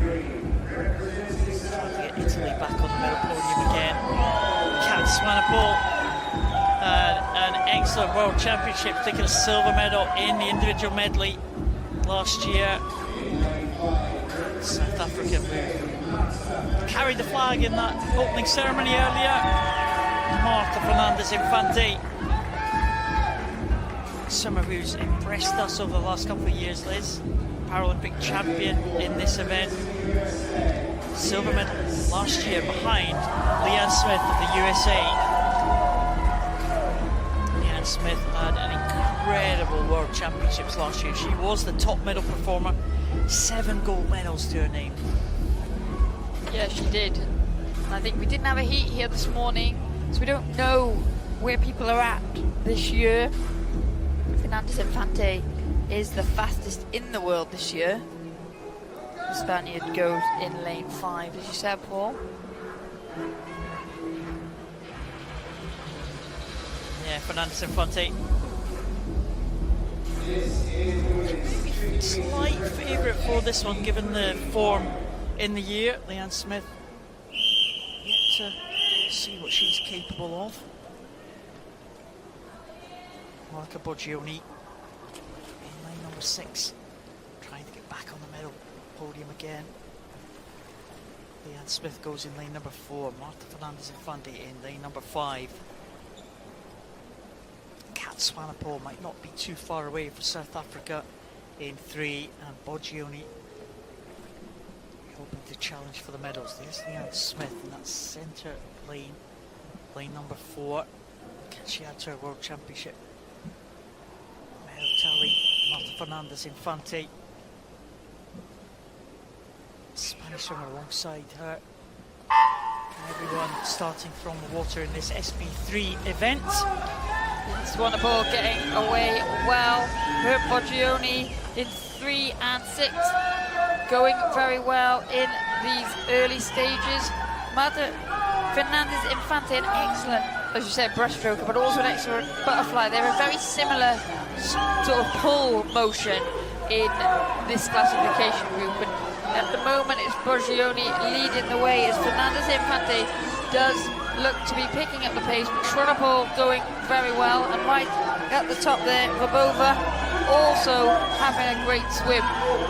Yeah, it's the blue cap. Oh, Monica Borgioni coming through very strongly. Monica Borgioni, I think, is going to take this one. It's going to be another gold medal to Italy. Kat Swanepoel going well in lane number 3, but it is going to be Borgioni for Italy, and she will take the world title in 55.55. Kat Swanepoel gets a medal for South Africa in an African record of 57.19, and in 3rd place was Fernandez-Infante. Oh, great swim there from Monica Borgioni right at the front of the field. She led from the start, never really looked like she was going to be headed. Borgioni takes another goal for Italy. Kat Swanepoel, well, don't think she's quite realised this, but she's on the medal podium. And in 3rd place there, Marta Fernandez-Infante with a good finish, Spanish swimmer. Yeah, I think all the athletes look down to the scoreboard at the far end of the pool, but that shows them highlights of the race. It's the scoreboard behind them that they need to look at to see where they finished and what time they went. Well, there's Borgioni clearly ahead. She led from the start. She was pressed in the closing stages there by the South African, who claimed 2nd position, and Fernandez-Infante in 3rd position there, just ahead of Pereira dos Santos down in lane number 2. But Borgioni, well, 2 races tonight for Monica Borgioni. She's claimed gold in her 2nd event here in this 50 metres breaststroke. So Borgioni takes it all the 5s, 55.55 to take gold. Kat Swanepoel with an African record in 2nd, and it's bronze to Spain. Fernandez-Infante, 58.83. Fastest time in the world for Monica Borgioni this year, and that's the time to do it, isn't it? Yeah, she looked good in that outside lane, and the charge of the Italians on night 1 continues.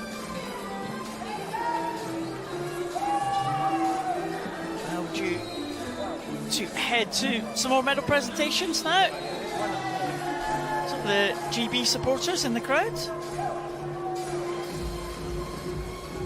Difficult to tell with the red, white, blue are supporting sometimes. We did think they were French earlier. No, a lot of the French do have some garlands and some impressive sequin hats on.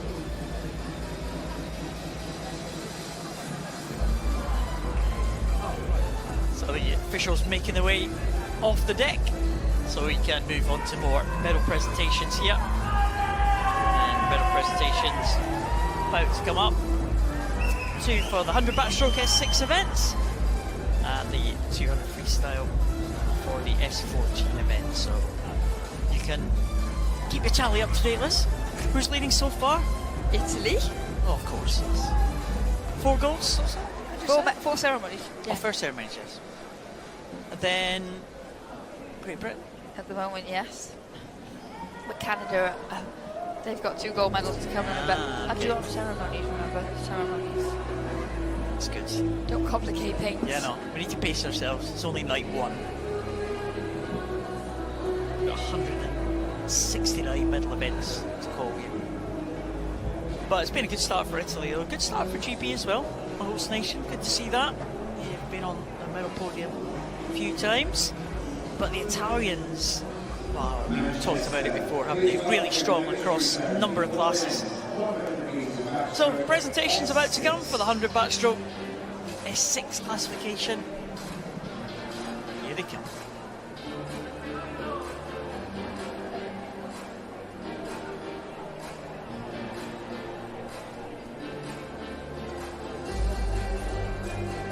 The medals and gifts will be presented by British swimming chef Karen Webb-Hobbs.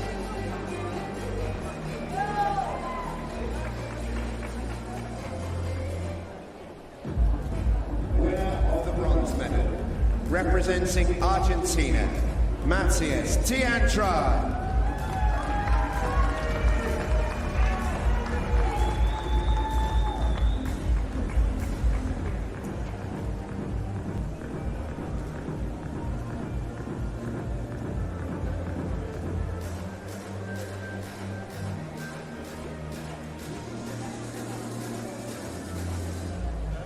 Winner of the silver medal, representing Croatia, Dino Sinovcic.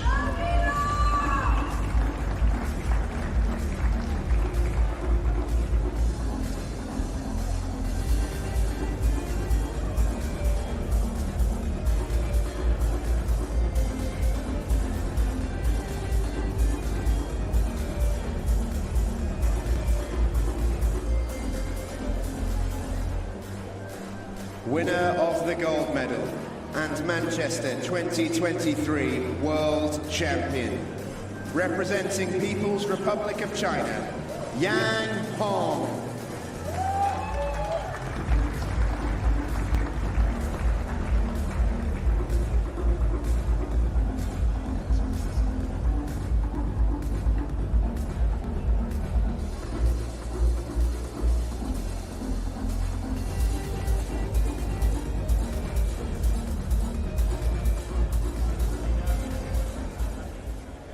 The national anthem of People's Republic of China.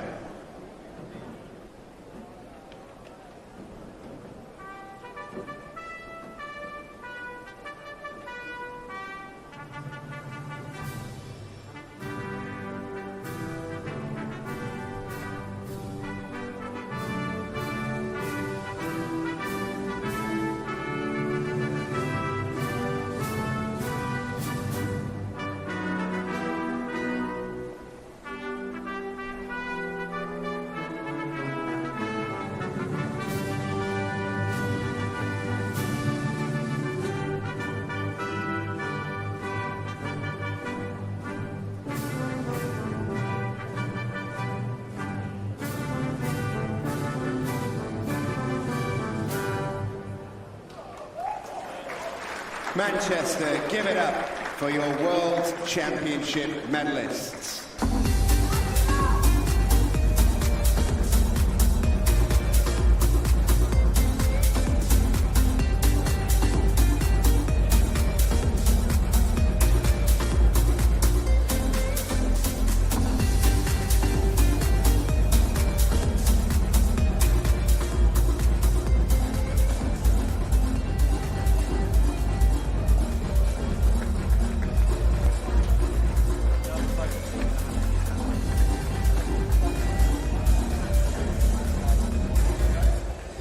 Now, the victory ceremony for the women's 100 metres backstroke S6.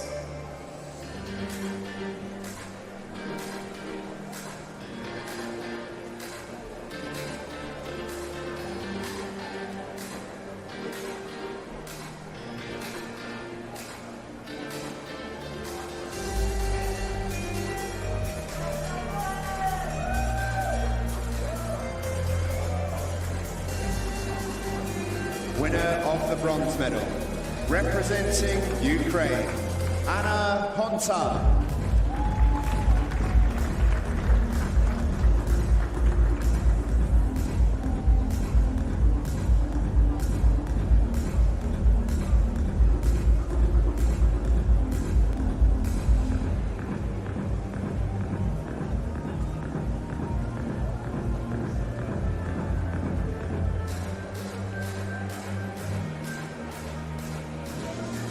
Winner of the silver medal, representing People's Republic of China, Zhang Yuyan.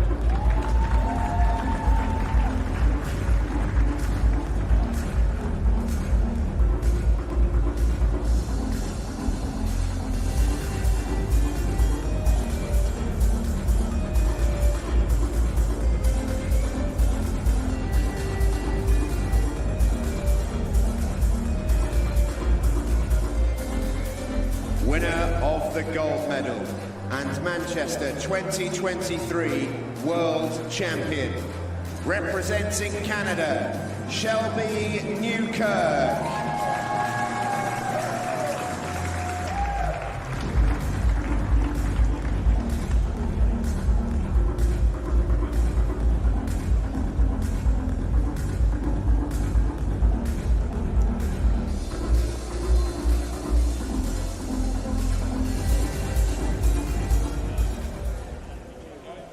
The national anthem of Canada.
Manchester, give it up for your World Championship medalists.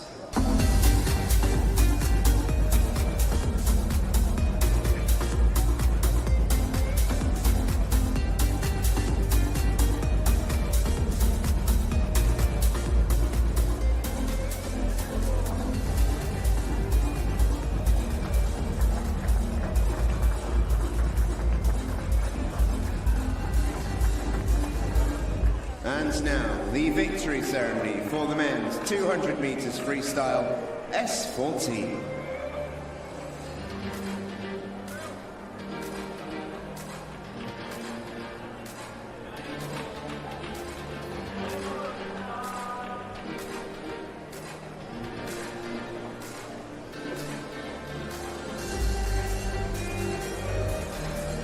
Winner of the bronze medal, representing Australia, Jack Allianz.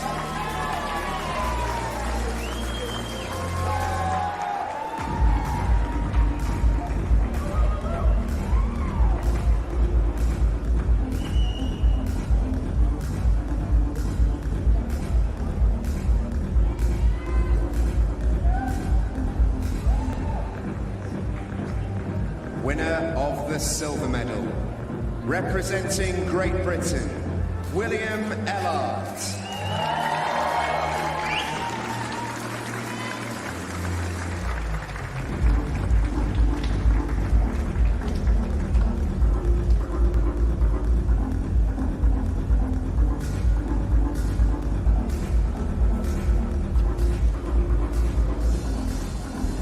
Winner of the gold medal and Manchester 2023 World Champion, representing Canada, Nicholas Bennett.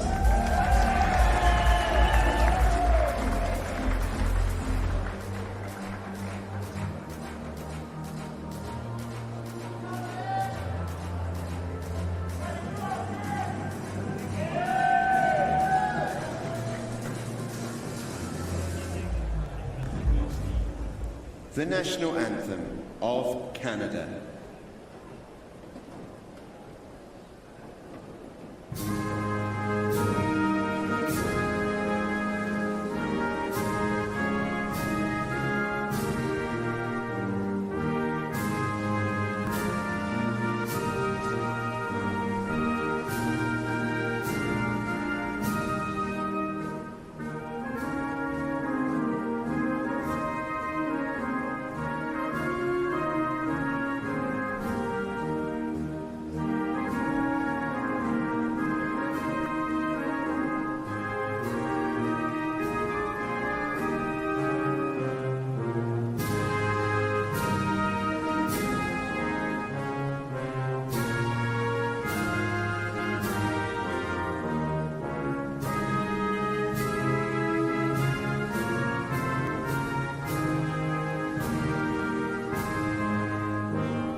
Manchester, give it up for your World Championship medalists.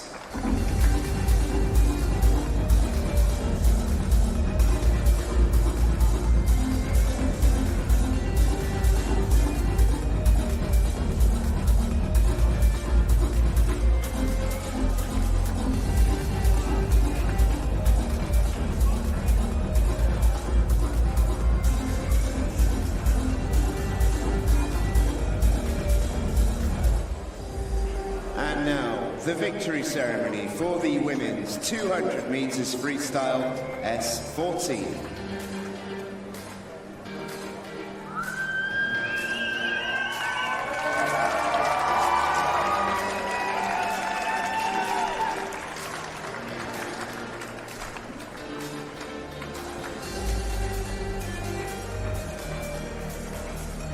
Winner of the bronze medal, representing Great Britain, Louise Fidders.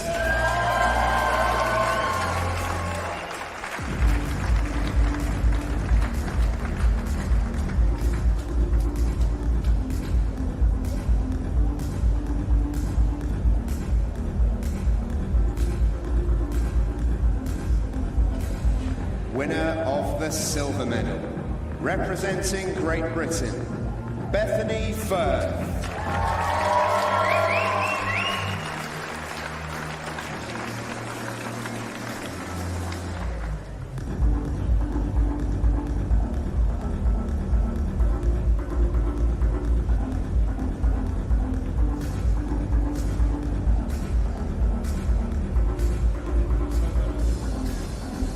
Winner of the gold medal and Manchester 2023 World Champion, representing Great Britain, Jessica Jane Applegate.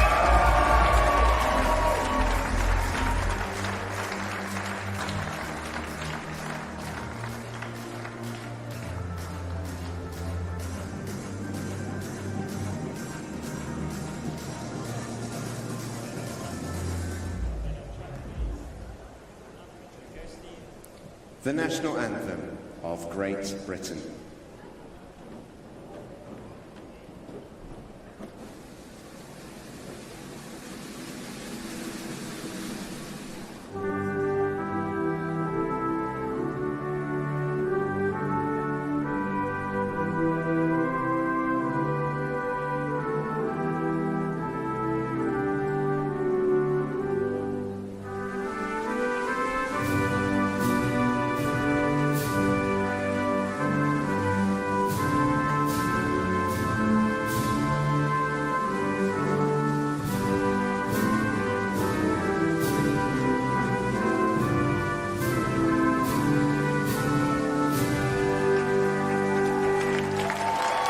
Manchester, give it up for your World Championship medalists.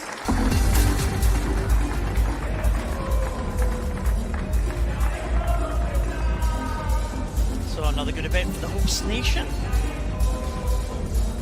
Pulling up quite close to the Italians now, the early leaders, Great Britain team. Well, on medal ceremonies, yes. 4 to Italy, 3 to Britain, 2 to Canada, 2 to China, 1 to Ukraine, 1 to the Netherlands, and 1 pending. Allianz, of course.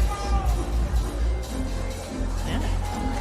So, Great Britain with 1, 2, 3 in that previous event. That was what they were in the last World Championships. The next event is another chance for Great Britain swimmer as well.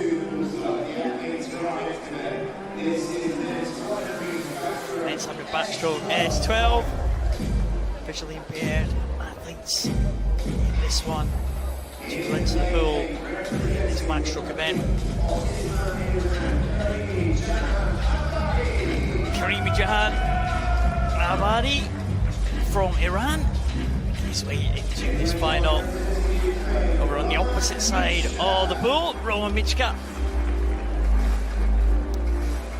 Michka, 21-year-old from Ukraine. His debut in the major championships in that outside lane. Douglas Matera, experienced man from Brazil. He's taking medals at the World Championship last year in the relay. Maulana Rifki Yavyanda, he's got a chance of taking Indonesia's first ever Paraswimming World Championship medal. Dmitro Sukhanov, one of these swimmers, young swimmers coming through from Ukraine, 15 years of age for Sukhanov, going in lane number 6. Alex Villarreal Martin, well supported by the Spanish team. You can hear them in the stands just at the start line there. Spanish swimmer, he's got a chance of getting on that medal podium there. Well, lane number 5, Raman Salai, the Paralympic champion. He is going to be one of the favourites for this one, along with the man who qualified in the centre lane, Great Britain, Stephen Clegg. Fastest qualifier, Stephen Clegg, just over the 1 minute mark. Fastest time of the year this year for Stephen Clegg, the world champion from last year.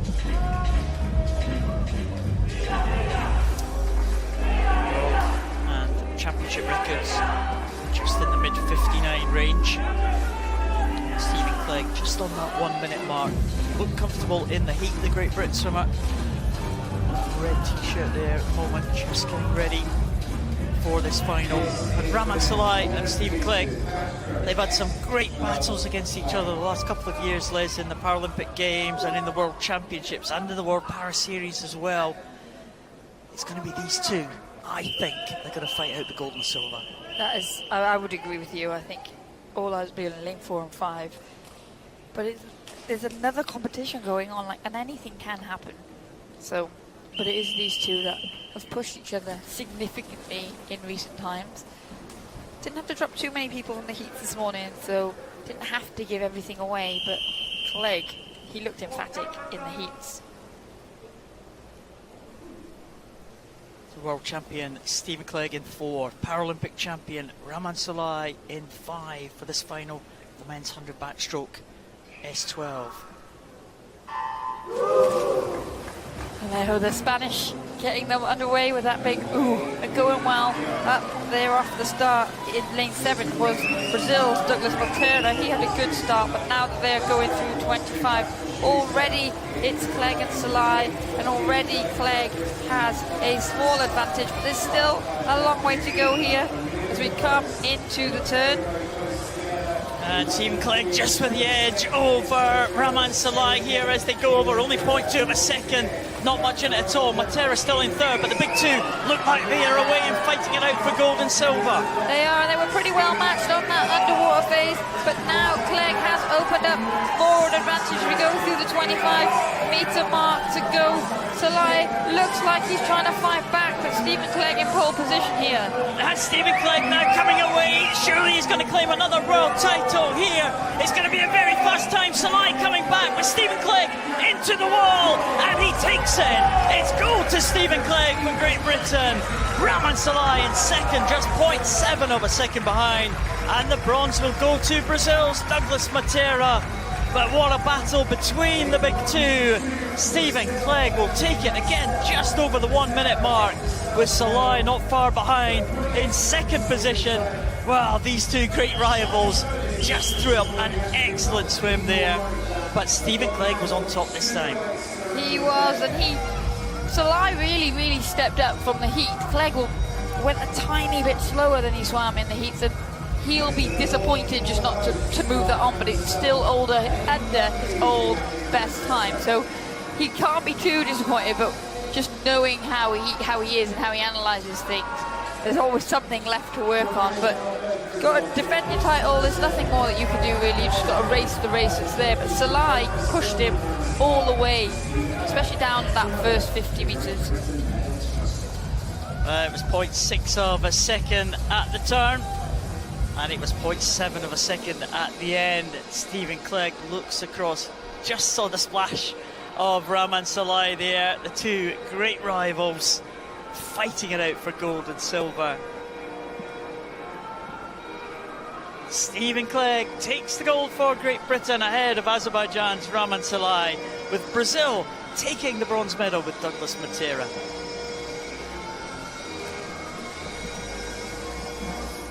Please welcome the athlete from the waterside for our next event. This is the women's 100 metres backstroke. Women's 100 metres backstroke for the S12 class. Again, visually impaired swimmers. We didn't see a heat for this one in the morning. So straight final for the swimmers. Sophie Soon from Singapore, finalist last year in the World Championships, goes in lane number 8. The other side of the pool, Nila Labuda, 20-year-old German swimmer, in lane number 1. Yarina Matlo, Ukrainian, medalist at the Paralympic Games in the past, better known as a breaststroker. Yarina Matlo, seen the major championships before. Karina Petrokovićeva from Slovakia, her 7th World Championship appearance here for Slovakia. Started as a real youngster. Neil Morceau, French swimmer, making her 2nd appearance in a World Championship. Was 4th place, just missing out on the medals last year. Jenna Jones trying to win another medal tonight for the Australian team. Commonwealth Games swimmer for her, won a medal at those Commonwealth Games in 50 freestyle. Maria Delgado Nadal trying to get on the medal podium again. At a World Championships, bronze medalist last year. Silver medalist last year was Maria Carolina Gomez Santiago. Has been on great form this year. She leads the world rankings by a huge margin, Liz.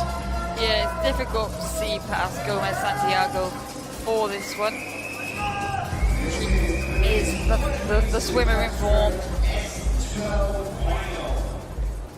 Hannah Russell holds a world record. She is the reigning world champion, of course not taking part in these world championships this year. Maria Carolina Gomez Santiago, favourite for this one in lane number 4. Trying to go one better than the silver medal she won last year.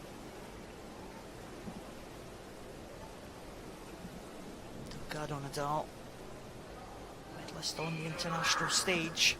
Can she challenge the Brazilian in the centre lane? 2 yellow marked lanes. Gomez Santiago closest to us, Delgado Nadal furthest away.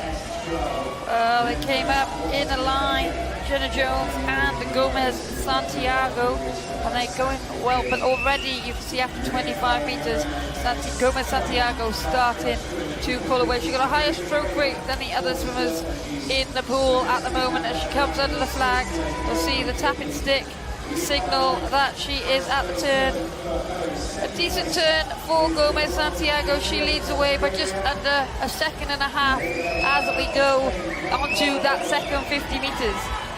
And Gomez Santiago looking good at this stage. Jenna Jones had a very, very good first 50 here, trying to bring it home into the medal positions. Delgado Nadal in 3rd position now, but Gomez Santiago really stretching away now at the front of this field. She had a great World Championships last year with 6 golds. She is starting well here in Manchester in 2023. It is going to be Maria Carolina Gomez Santiago into the wall to take the gold medal. Is it going to be silver to Australia? It is Jenna Jones in an oceanic record. What a good swim from her to take silver from Maria Delgado Nadal from Spain. But no doubt about the winner, Maria Carolina Gomez Santiago, with that excellent gold medal performance. Yeah, and that is Gomez Santiago's fastest time of the year. Great swim there from Jenna Jones. She walked out of that call room with confidence, and she delivered. And another bronze medal for Maria Delgado Nadal of Spain. So good results all round there. The medalists will be happy with that. But Gomez Santiago so dominant in that one. And it just when we had the close-up there as well, great technique there from Gomez Santiago, wasn't it? Really kind of textbook backstroke stuff. The head really very still, the shoulders rotating. And it paid off, didn't it, for the Brazilian? Yeah, she's got until recently, until she joined the para swimming program, she was very much an open water freestyler, and so she's really had to take the time to develop these techniques. Because she can't see very much at all, Like, she follows the process to the letter, and we can see that in the results. Like, I'm sure this is going to be the first of many this week. So Gomez Santiago, first to the wall in 108.89. A bit of a delay on this result. Jenna Jones did a great job, didn't she? In second position, oceanic record for the Australian. That's the first medal she's got on the world stage. Commonwealth Games medal last year. Yeah, she went 2.7 seconds quicker then in that race than she's been this year. So are we seeing so many of the athletes bringing their best performances to this championships on day one? And as we've talked about already, that's exactly what you want to happen, especially a year out from a Paralympic Games. Now, Jenna Jones, second place. There is that little bit of a delay. Let's hope it's not going to affect the finishing positions here for the medals. I think we're okay. Looks like we have a confirmed result. Maria Carolina Gomez Santiago takes the gold for Brazil. It's an oceanic record for Jenna Jones to take silver medal, and Maria Delgado Nadal from Spain will claim the bronze.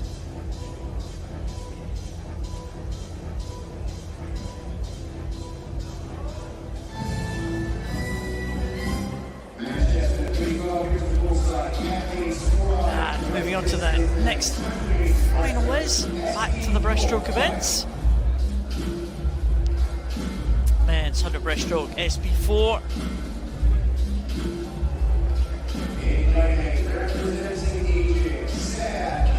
Followed by Sayed Kahil from Egypt. Paralympian from 2021.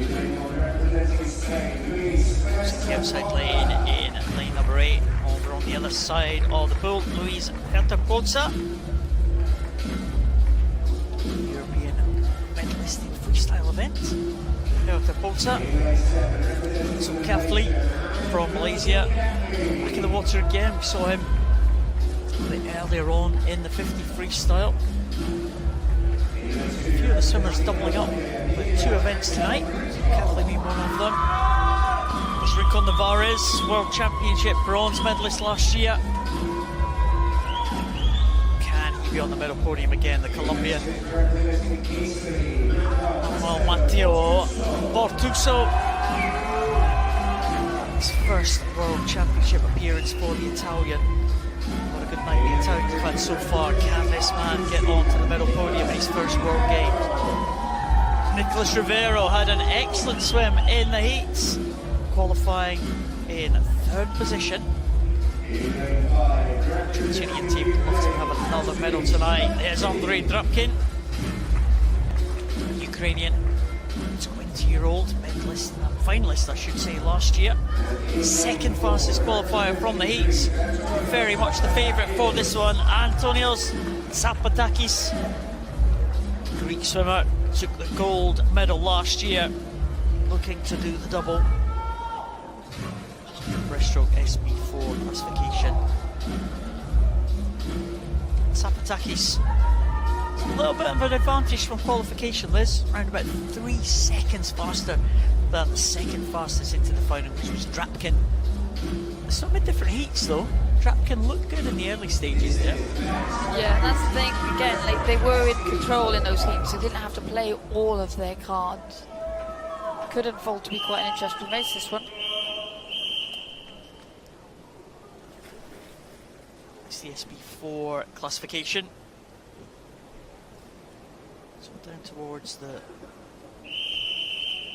higher end of the impairment scale. Zapatakis.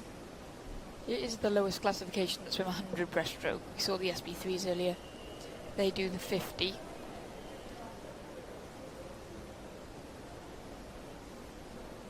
Zapatakis on the blocks here go from the sit-start. A number of the swimmers will go from the sit-start. A couple in the water as well. Zapatakis, great record in this event. He has taken a number of medals on the international stage. Missed out really on the gold medal up until last year, and he's really propelled himself forward here. He's in lane number 4, but Drapkin had a very good start in lane number 5. Yeah, Drapkin got up and away into his stroke, and he's used that advantage of the start. And that's the advantage really that he's maintained over Zapatakis as we go down this first 50. Zapatakis is a very strong swim. We do see him build power, and we were saying in the heats how he's developed to now be able to hold that power and speed for the whole 100 metres. But at the 50 metres, it will be Drapkin that leads the way, 43.65. Zapatakis is 44.95, with Rivero in bronze medal position at the turn for Argentina. Yeah, it's Zapatakis now trying to come back on Drapkin. Drapkin went out really strongly in the early stages, but now he's paying for that early pace and the more experience of Antonio Zapatakis now coming alongside of Andre Drapkin there as they go past the halfway mark here. That's the red markers, the 25-metre markers. Zapatakis really trying to go past Drapkin, but Drapkin is holding on. What a contest this is. It's Greece against Ukraine. Zapatakis maybe just about edging it now as they come into the last 10. He has been made to fight all the way, the world champion, to try and retain his title. Drapkin still there on the shoulder of Zapatakis, but it is going to be gold to Greece, I think. Into the finish now. Zapatakis takes it ahead of Drapkin, and in third place it might be Rivero winning that contest into the wall, and he will take the bronze for Argentina. But Zapatakis, well, was made to work all the way.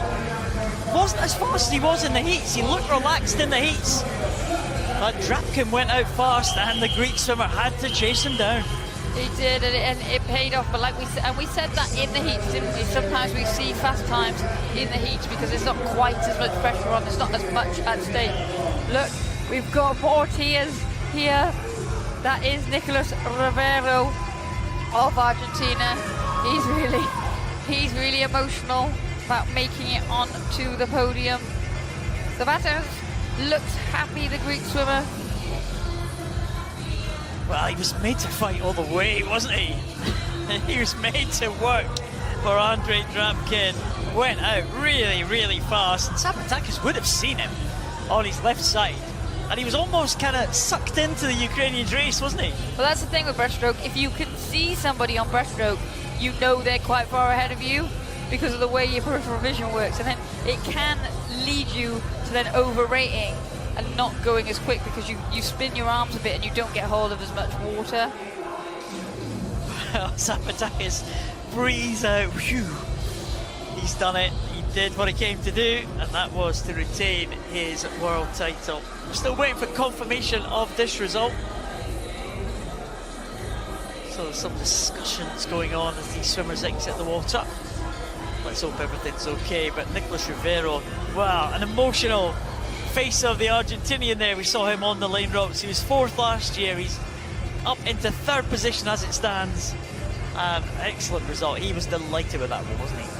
Absolutely. We've seen a few emotional swimmers at the end of, well, whether it be at the end of races or on podiums.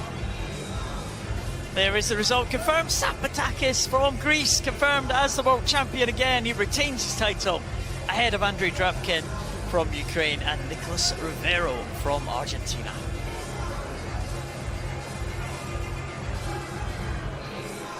Oh, great contest there in the men's event. I think we could be on for something similar in the women's event as well. We did see heats for the women's event this morning. We saw a really good contest between 2 swimmers in the centre lane. In fact, 3 swimmers might contest this one. Susana Shandov from Brazil, making her way out as the champion from the previous race, just making his way out of the water and then across to the side.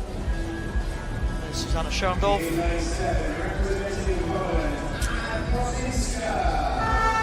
Anna Plozinska. I think we've have a swimmer in lane 8. We were due to have 8 swimmers. I think we just got 7 taking the start on this one. There's Anna Plozinska, Polish swimmer in lane number 7. Gabriela Oviedo Rueda, youngster, the 13 years of age. Looking pretty calm, I have to say. Again, great Olympian team. Great support from them. Celine Sash, bronze medalist last year at the World Championships, and one of those improving French swimmers. She'll get back onto the medal podium again. Cheng Zhao goes in lane number 3, bronze medalist back in London in 2019 in this event. Yao Jian, medalist last year, 2 years ago in the Tokyo Paralympic Games in the relay for the Chinese team. And top of the qualifiers, Giulia Gueretti. Italian goes in lane number 4, Paralympic silver medalist, the reigning world champion. She's made to work all the way in the heats this morning. 2 Chinese swimmers on either side of Giulia Gueretti. This could be an interesting contest, Liz. Yeah, we've talked about how those times, like for the heats, don't always give everything away, but the times from this one were pretty close. And so it sets it up well for an exciting battle in those centre lanes. Yeah, Cheng was clear winner of the first heat. Gueretti and Yao just traded the lead stroke for stroke there in the second heat. Gueretti coming out on top. She goes in lane number 4. She will go from the sit start. Powerful figure of Giulia Gueretti. 2 Chinese swimmers on either side of her. Cheng closest to us in lane 3 and Yao in lane 5. 1 lane up from the blue cap of the Italian in the centre lane. Yeah, it was Giuretti in that blue cap for Italy going from a sit start, as did Sash of France up in lane 6, and that gave her a good start down those early meters of this first lane. But now we can see as we go through 25 meters, they look like they're all in a line, but leading the way is Cheng in lane 3 for China. She's got the advantage at the moment. She leads a slight diagonal down the pool. Giuretti currently in the silver medal position, with Yao in bronze medal position. As we go into the 5 meter zone that will signify we are coming to the one and only turn, and at the turn it will be Cheng that leads the way. Yeah, it is looking like Cheng with a very good turn, a better turn than Gueretti around the wall. Yao is in 3rd place and Gueretti is breathing towards Yao, but she will not be able to see where Cheng is on the other side. The Italian really pulling through strongly. Suddenly, there's power in the arms of Giulia Gueretti. Cheng is now under threat here as they come to the halfway point in this last length of this 100 breaststroke. Gueretti pulling up alongside Cheng. Yao looks like she has to contend for bronze medal now, but Gueretti, the Paralympic silver medalist, the world champion, looks like she's going to retain that world title. It's been a really strong second 50 for Giulia Gueretti. Cheng is trying to fight back, but she's not going to catch the Italian. It is going to be go for Giulia Gueretti. What a great swim from the Italian. She comes in 1:50.64. Big improvement from the heats. Cheng also improves her time for the silver medal position, but there's the champion, Giulia Gueretti. Yeah, as we see the other swimmers, we're finishing up now, just coming into the wall. It is Sashi 209.21, but Gueretti, what she did on that second 50 was she breathed less than Cheng, and she also got more distance per stroke with every pull that she made, so she cut through the water quicker. That's where the power came from, and that's ultimately what won the race. The final swimmers making their way into the wall. There, Schandorf finishing in the 7th position there. 4th position was Celine Sash. 5th position was Avido Reda. And 6th position was Lazinska. But the battle at the front of the field, the 2 Chinese swimmers, Cheng and Yao, and the Italian, Giulia Gueretti, has retained that world title. She's been one of the top performers in this SP4 now. Giulia Gueretti is crowned the world champion again. She retains her title. It's the 3rd time She's been top of the World Championship podium in this event. Cheng Zhao and Yao Kuan take silver and bronze for China.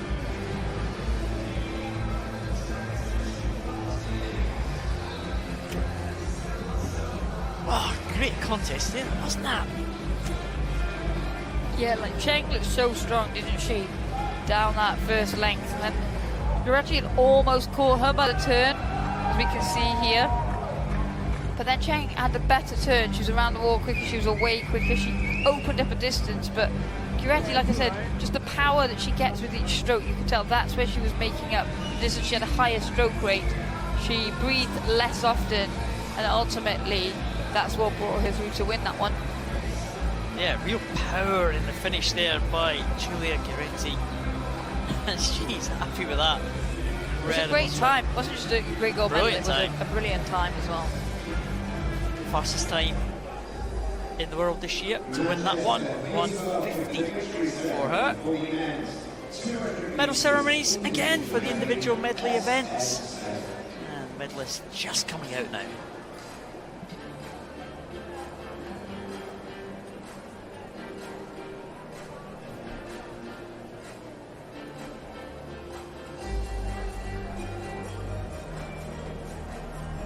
The medals and gifts will be presented by Allianz, representing Swans.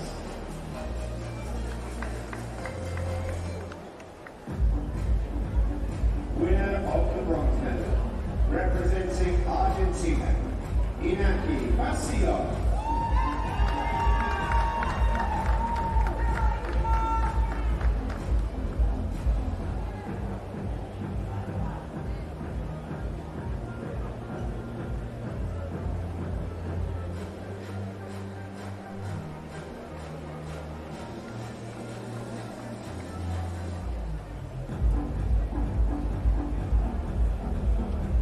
Winner of the silver medal, representing Colombia, Carlos Serrano.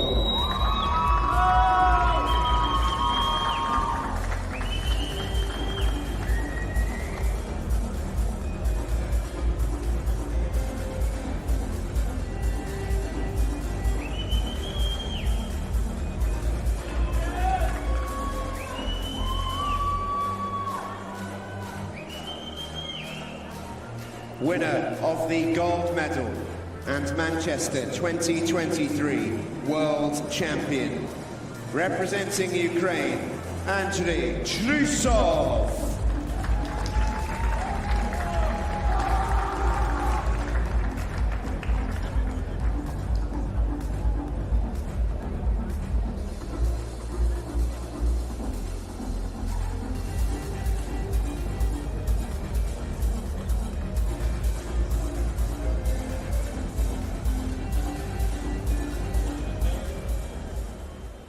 The national anthem of Ukraine.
Manchester, give it up for your World Championship medalists.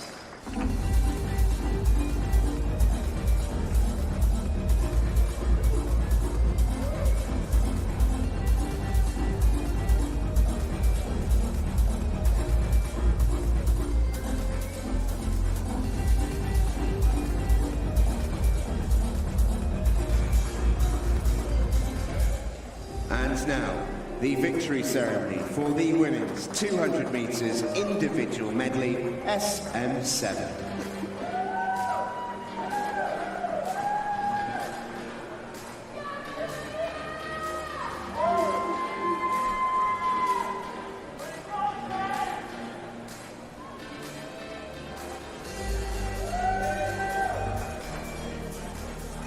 Winner of the bronze medal, representing Canada, Danielle Doris.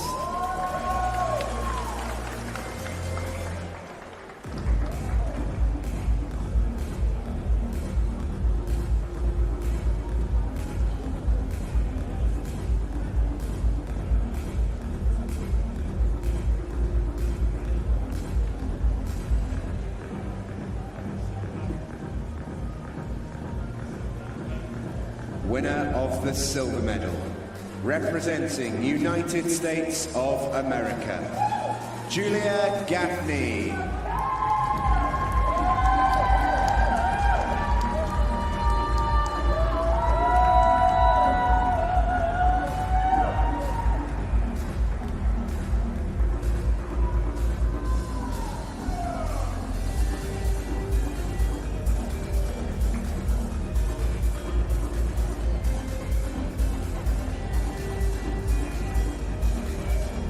Winner of the gold medal and Manchester 2023 World Champion, representing Canada, Tess Routliff.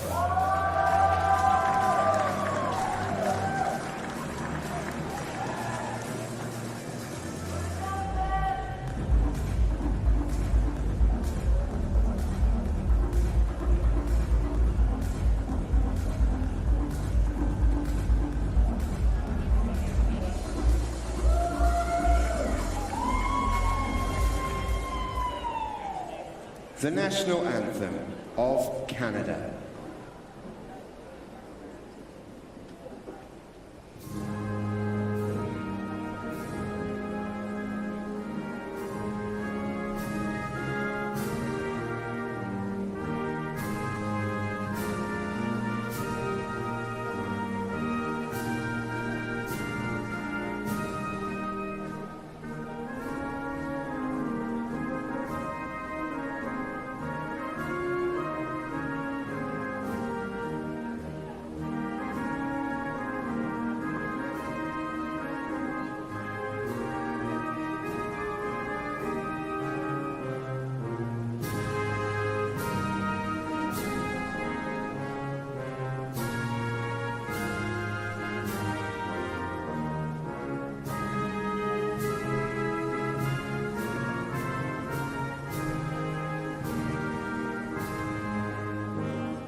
Manchester, give it up for your World Championship medalists.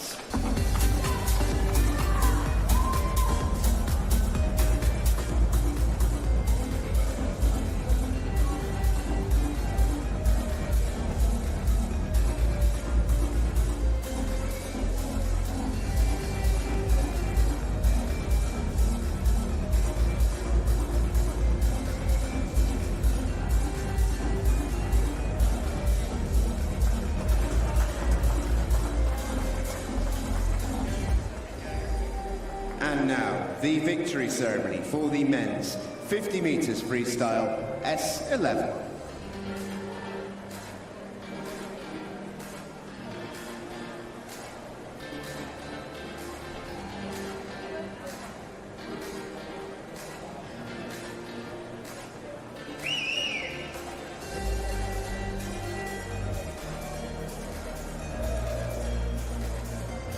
Winner of the bronze medal, representing People's Republic of China, Hua Dongdong.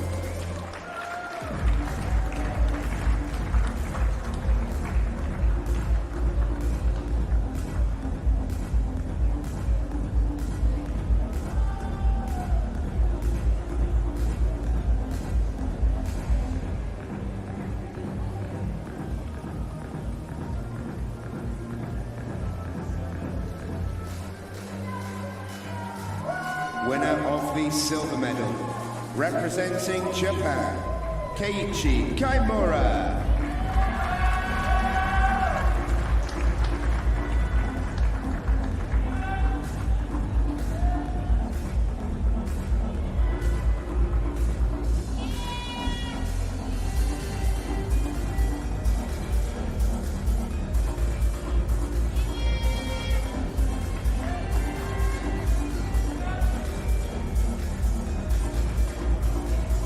Winner of the gold medal and Manchester 2023 World Champion, representing Netherlands, Roger Dorsman.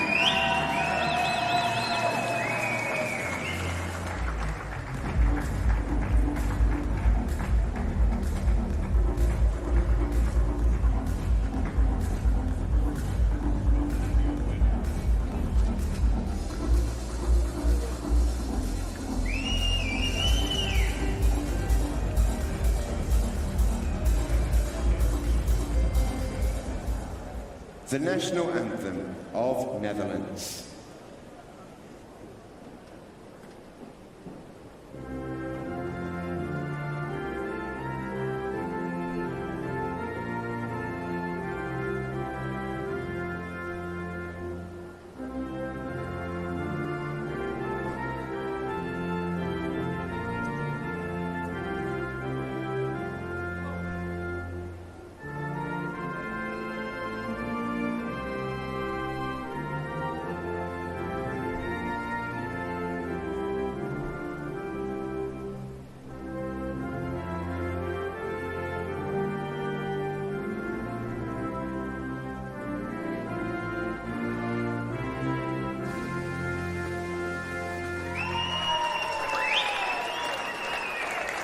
Manchester, give it up for your World Championship medalists.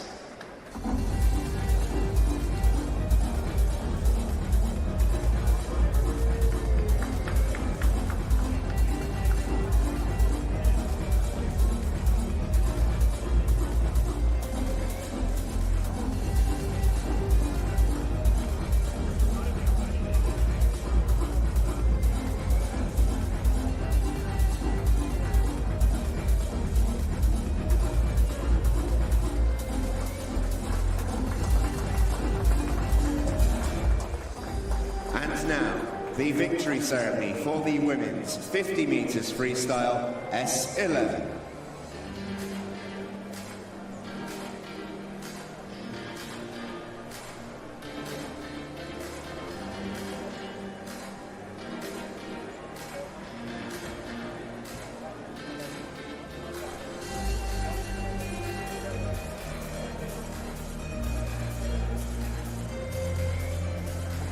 Winner of the bronze medal, representing Cyprus, Carolina Pelendritou.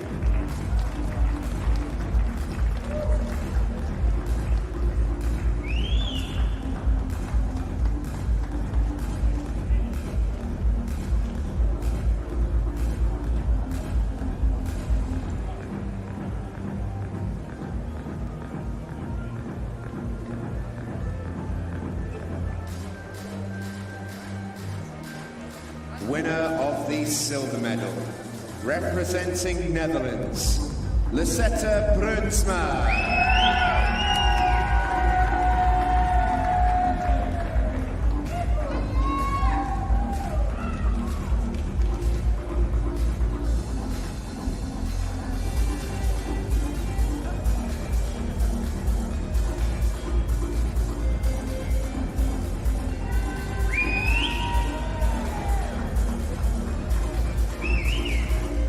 Winner of the gold medal and Manchester 2023 World Champion, representing People's Republic of China, Ma Jia.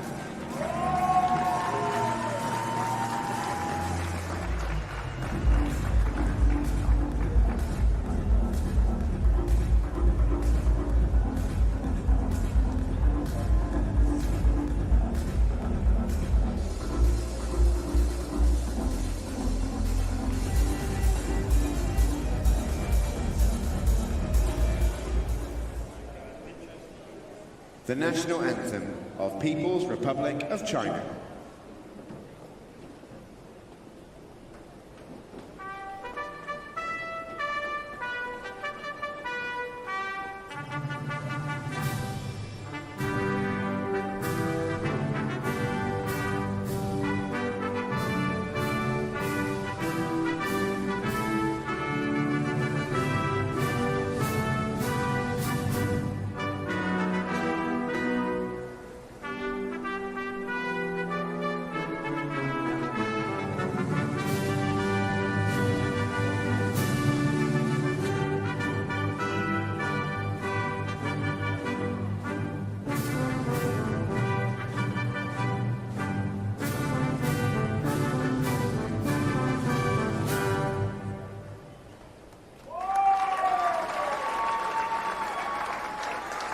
Manchester, give it up for your World Championship medalists.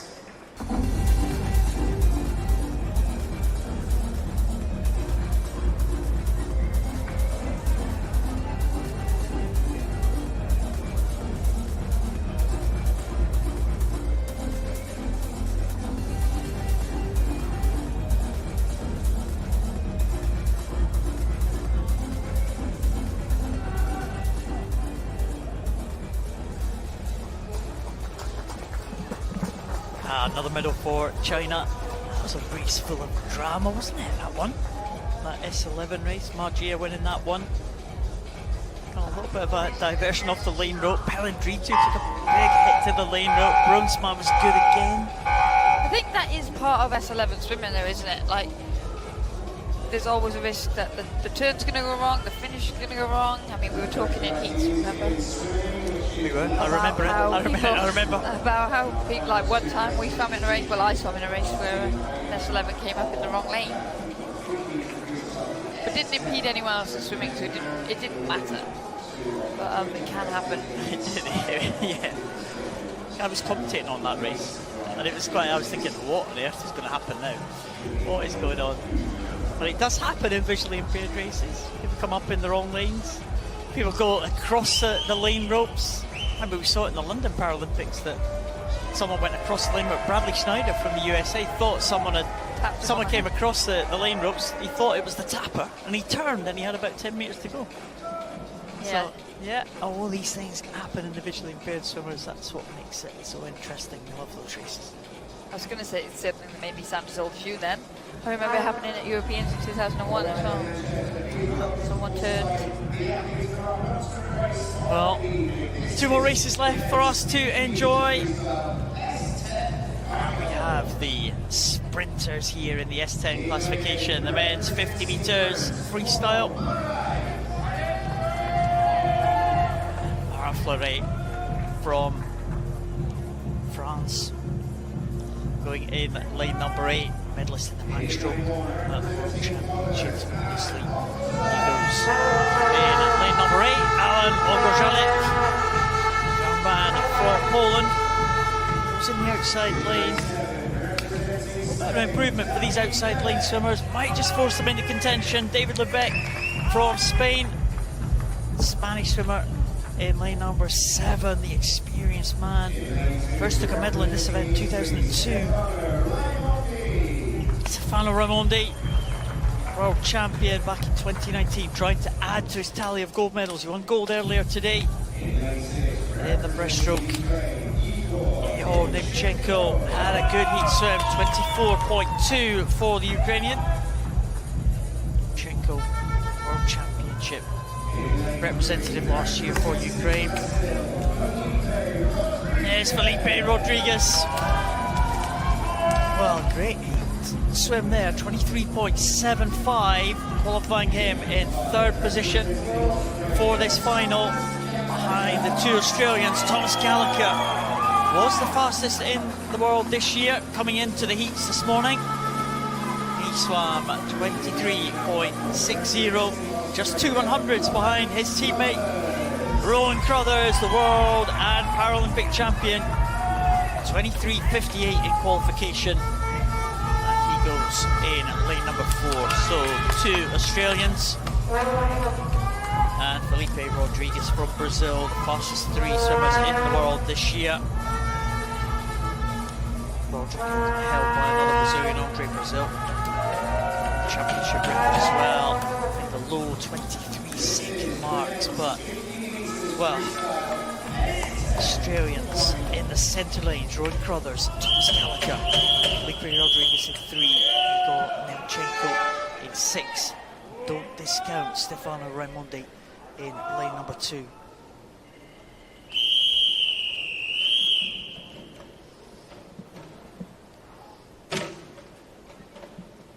Ninth of the pool for this 50 freestyle S10 final.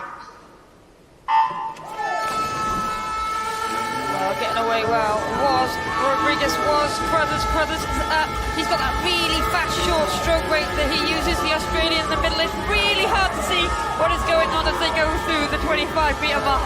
Wow, so much splash there. It looks maybe like lane number 4, Rowan Crothers in there. Rodrigues also in the fight for the top 2 positions. It's going to be Crothers and Gallagher and Rodrigues. Oh, it was very close for second. I thought Rodrigues had it, but Gallagher just stole it on the end. But no doubt about Crothers. He takes that one, 23.42 for Crothers. Gallagher in second, Rodrigues in third.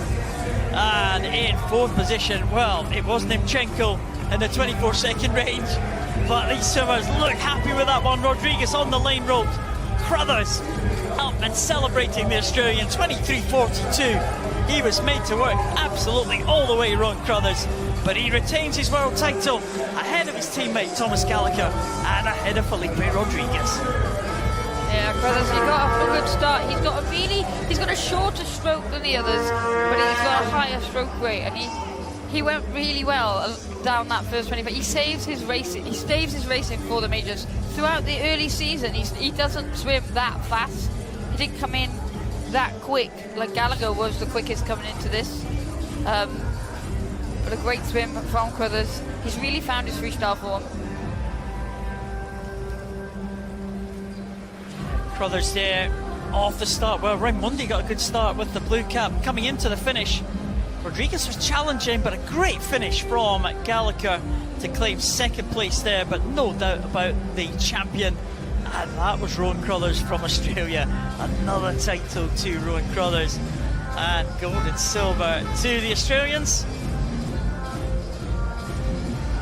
Rowan Crothers takes the gold medal, takes the world title for Australia, 23.42. Thomas Gallagher makes it a 1-2 for the Aussies, 23.70. And Felipe Rodrigues just 2 100s behind for Brazil in the bronze medal position. Well, it is always close, and all 3 swimmers there on that as medalists bringing their quickest time of the year to that final, which is all you can really ask for at this stage. Great race as well. You just could not see that at all. The splash that they were throwing up as they went down to a halfway point of that race, incredibly fast. And again, the women are coming out for the final race of this first night of action here from the 2023 World Championships. Chiang Ma for China, also with a good Asian record in the breaststroke earlier on. There's Bianca Pat, very successful Hungarian backstroke Paralympic champion Bianca Pat. Jasmine Greenwood, Commonwealth Games medalist Jasmine Greenwood, 18-year-old from Australia. She goes in at lane number 7. Chantal Zuideveld from the Netherlands, trying to add to that gold medal she won in the breaststroke earlier on tonight. Emmeline Pierre, the French swimmer, goes in lane number 6. She'll have a chance of taking one of the medals. It was very close in qualification. She was just 4 100s behind Alicia Scortacchini, the European champion from 2021. Scortacchini lying in 3rd place after the qualification heats. Mararo Zapata from Colombia. Mararo Zapata, silver medalist in the World Championships last year, behind the Canadian swimmer in lane number 4, Aurélie Ribard. champion. World champion 3 times over, Aurélie Rivard. Paralympic champion in 2016, and she is the world record holder, Canadian. World record stands at 27.37. Rivard, the only one under the 28-second mark in qualification, 27.71.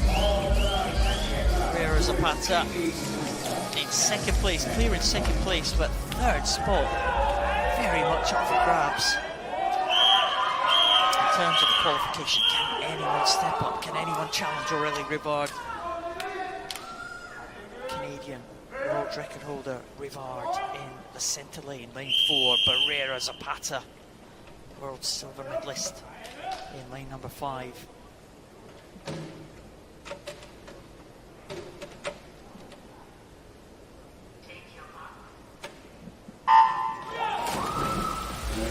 Well, as they get away, going well in 2, 3 and 4, it is Judeveld, Skotakini and Rivard.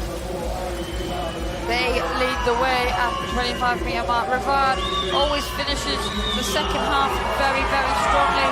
She's going well here. And Greenwood going well as well for Australia, up in lane number 7, just falling back now, but here comes Rivard in the centre lane here, and it's going to be Aurélie Rivard, another world title for the Canadian. 27.64. Skotakini gets up for the silver in 28.06, and Emmeline Pierre wins the medal for France in 28.39. There was absolutely nothing in that for the silver bronze positions. Emmeline Pierre, a big smile on the face of the French swimmer. Rivard, though, was dominant there in the closing stages of that one. Jasmine Greenwood was in contention for a long period of time, faded to 5th position, but Rivard takes another title. Yeah, Greenwood was a medalist in this event last year. I think Rivard looked happy. It's quicker than she went this morning to take that gold medal. Emily Pierre, absolutely over the moon. She said it was so close coming in from the heats this morning, and it can go anywhere. Rivard was pre-race favourite, and she delivered. But behind her, look how close it is as we come in to that final touch. Cool. Skotakini, you say clear in 2nd position. Look at that contest for 3rd position. Judeveld, Greenwood, Barrera Zapata just missing out by hundredths of a second. Emmeline Pierre takes the bronze for France. Skotakini the silver for Italy. But Rivard is the world champion in 50 freestyle for the 4th time. She takes it for Canada.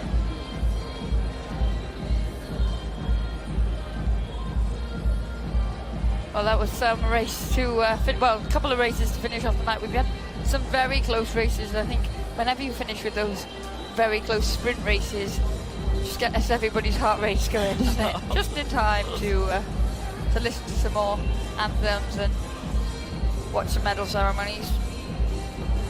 Yeah, medal ceremonies to come. Of course, that's the last swimming action of tonight. Stick with us for the medal ceremonies, though, and you can share that moment on the medal podium with the swimmers. But Liz will be here keeping a tally of the medal podiums, of course. Italy have had a good night. They have indeed. Let's have a look where I'm at, shall we? The good news is I'm on track, so I'll update you at the end of the night to make sure that I'm still on track. Still adds up. Well, ceremony's coming out now for the breaststroke here, so we'll hand you over to our friends in the venue for these presentations. But another country to add to your tally, Liz, Korea will take this first medal presentation. The medals and gifts will be presented by the head of World Paraswimming, Craig Nicholson. Winner of the bronze medal, representing Japan, Takayuki Suzuki.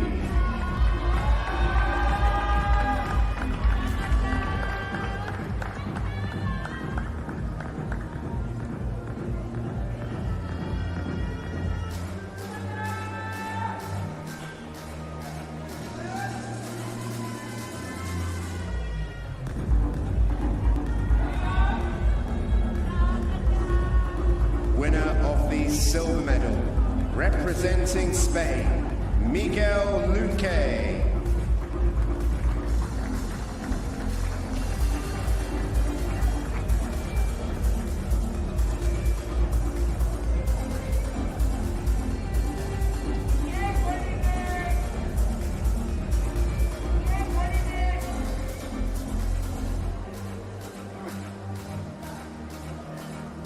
Winner of the gold medal and Manchester 2023 World Champion. Representing Republic of Korea, Jo Gi-seong.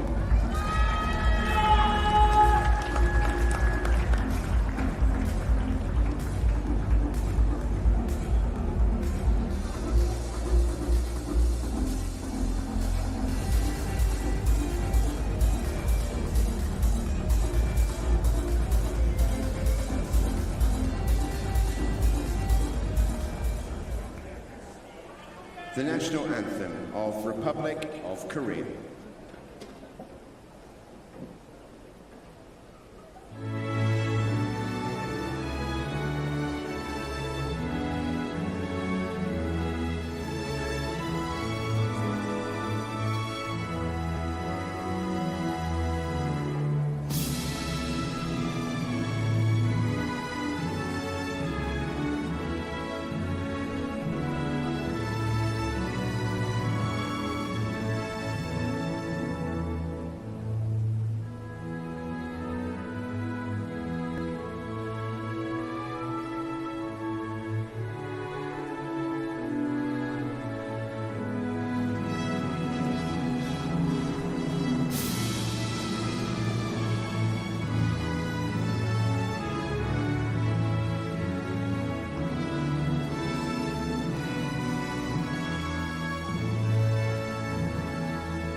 Manchester, give it up for your World Championship medalists.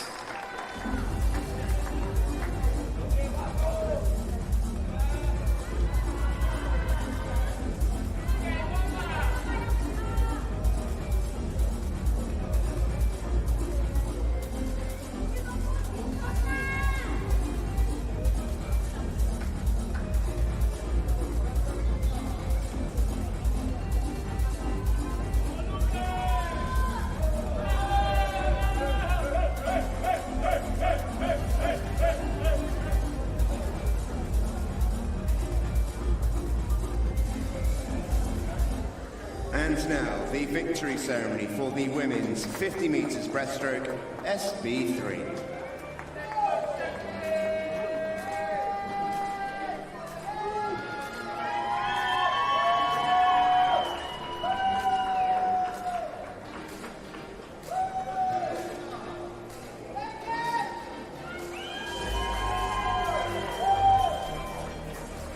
Winner of the bronze medal, representing Spain, Marta Fernanda Infante.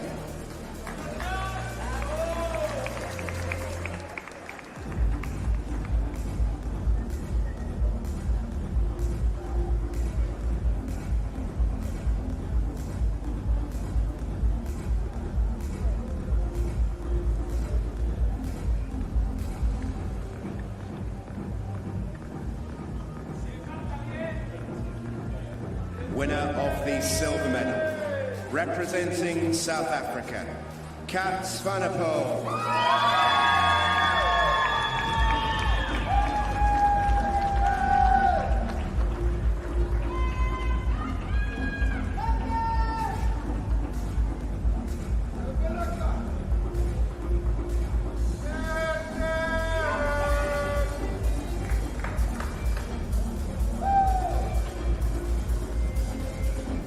Winner of the gold medal and Manchester 2023 World Champion, representing Italy, Monica Boccioni.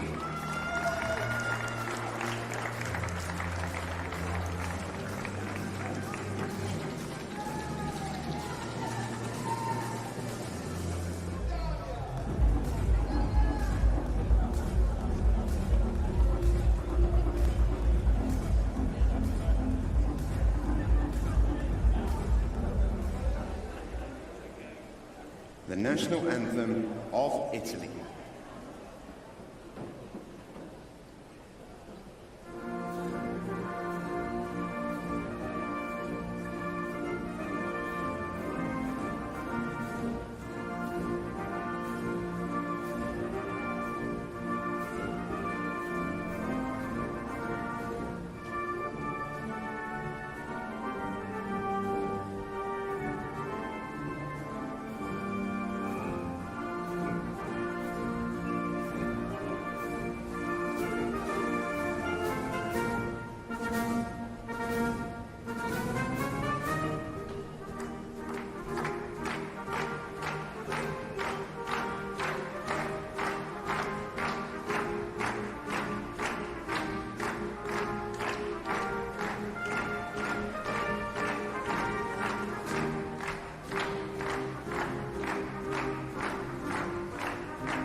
Manchester, give it up for your World Championship medalists.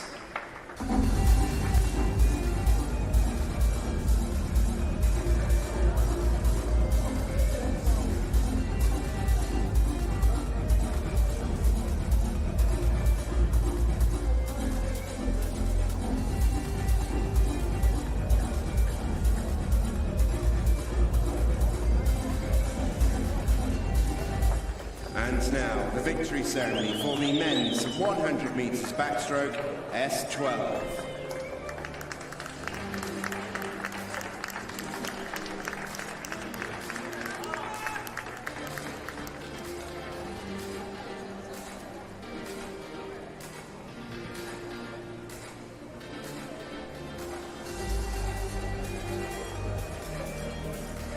Winner of the bronze medal, representing Brazil, Douglas Matera.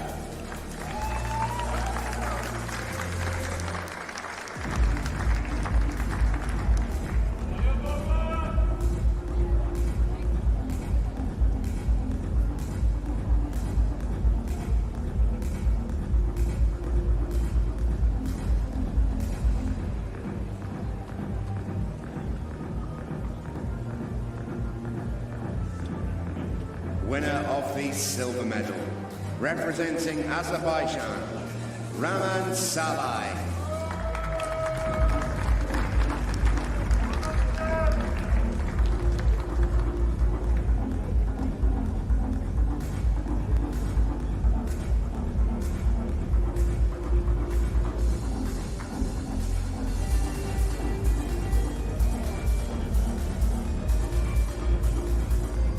Winner of the gold medal and Manchester 2023 World Champion, representing Great Britain, Stephen Clegg.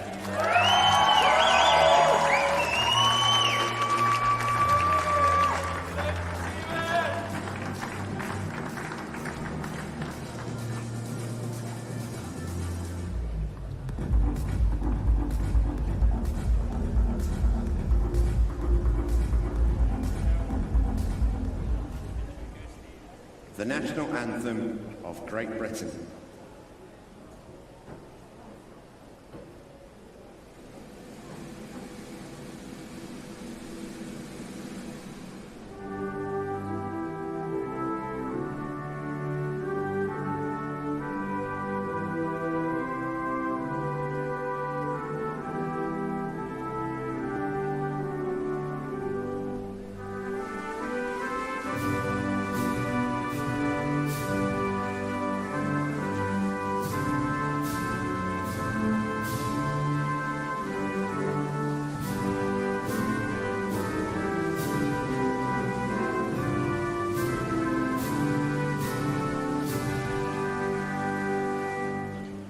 Manchester, give it up for your World Championship medalists.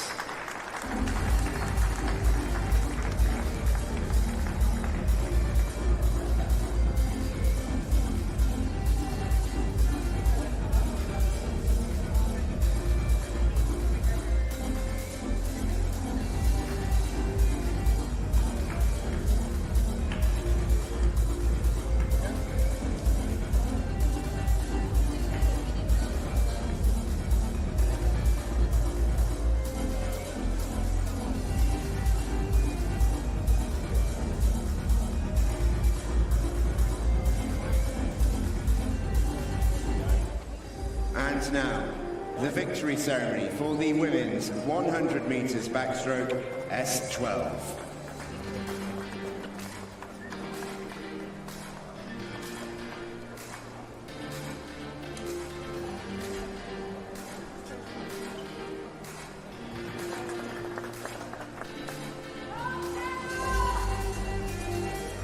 Winner of the bronze medal, representing Spain, Maria Delgado Nadal.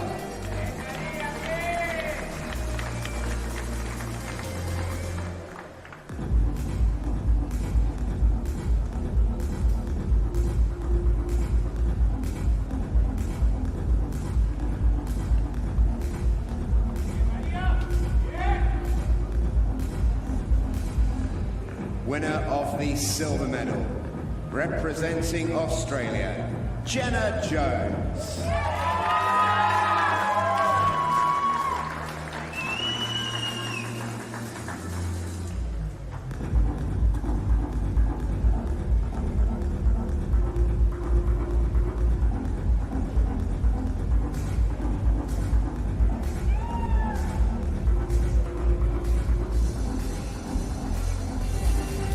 Winner of the gold medal and Manchester 2023 World Champion, representing Brazil, Maria Carolina Gomez.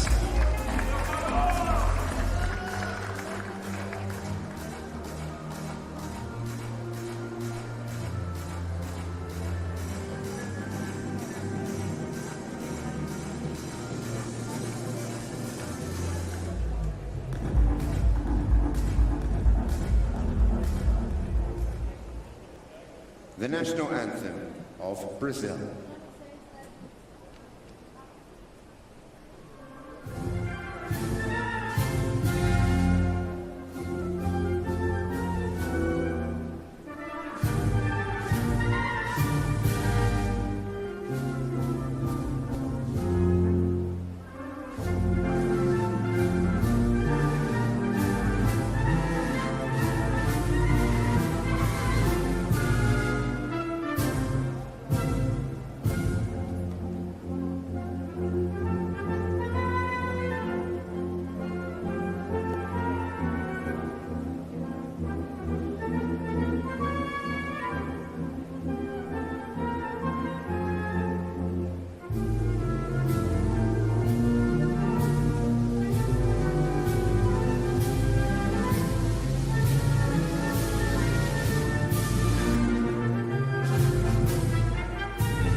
Manchester, give it up for your World Championship medalists.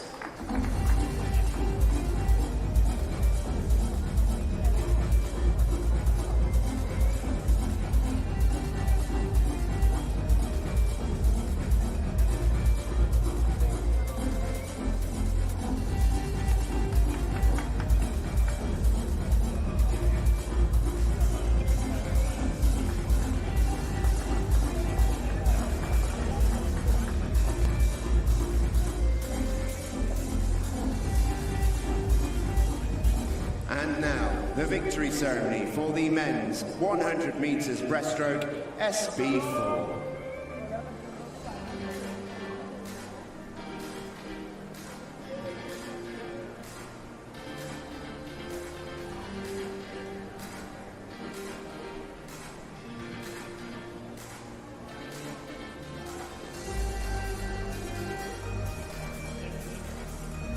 The medals and gifts will be presented by CEO of British Swimming, Drew Barrett.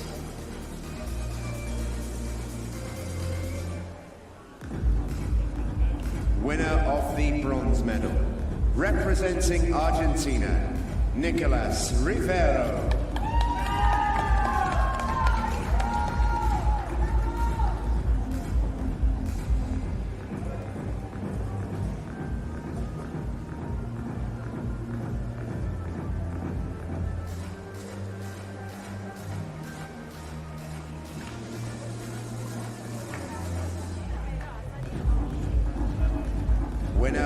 the silver medal, representing Ukraine, Andriy Drapkin.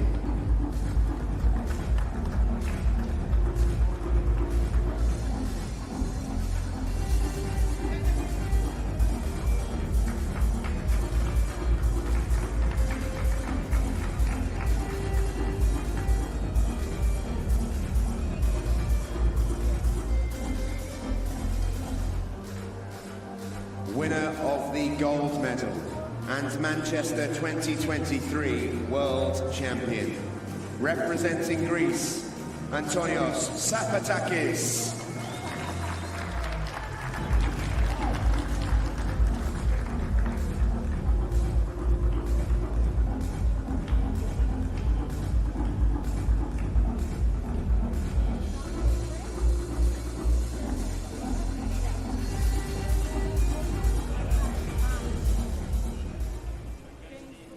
The national anthem of Greece.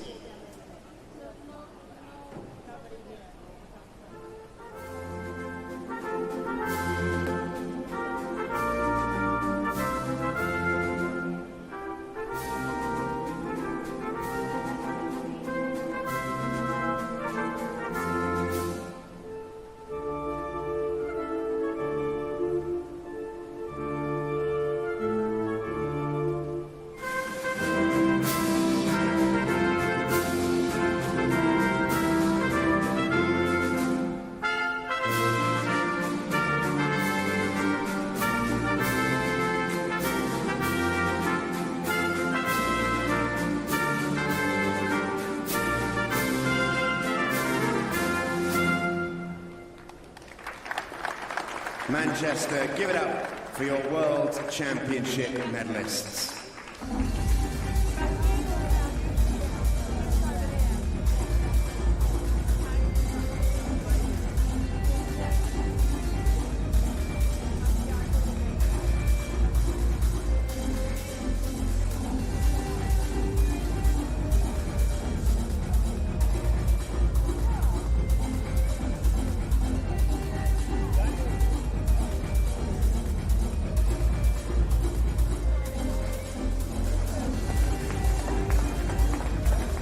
And now, the victory ceremony for the women's 100 metres breaststroke SB4.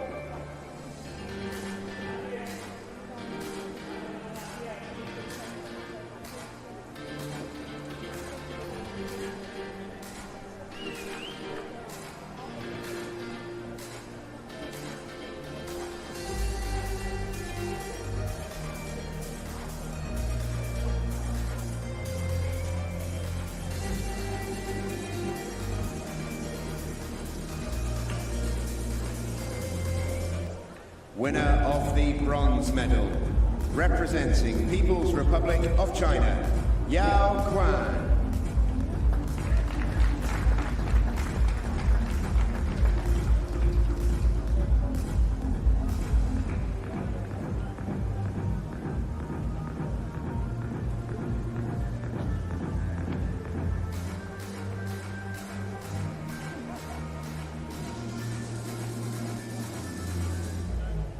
Winner of the silver medal, representing People's Republic of China, Cheng Chao.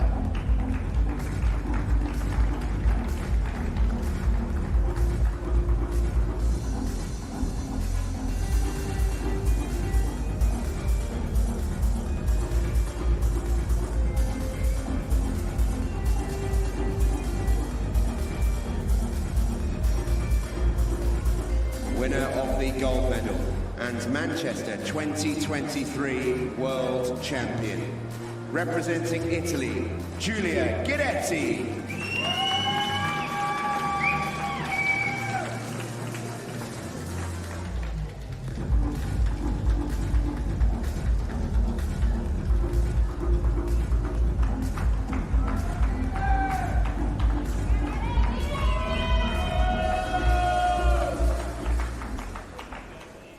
The national anthem of Italy.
Manchester, give it up for your World Championship medalists.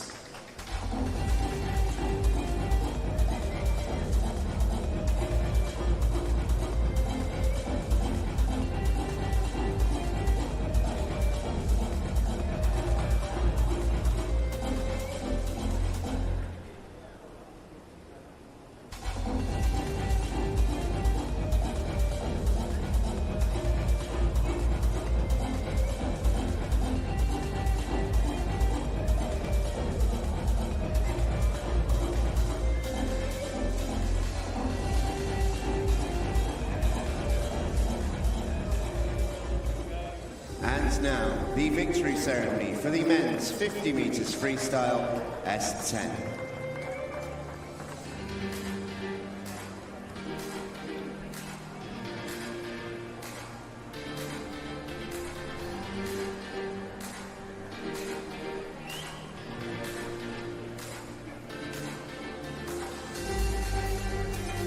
Winner of the bronze medal, representing Brazil, Felipe Rodriguez.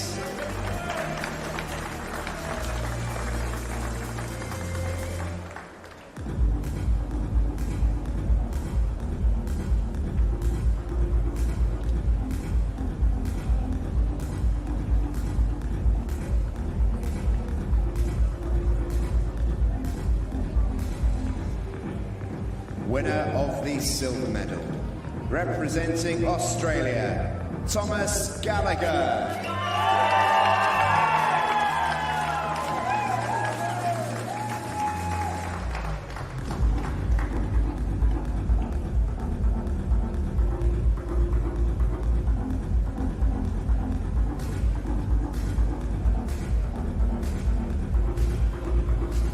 Winner of the gold medal and Manchester 2023 World Champion, representing Australia, Rowan Crothers.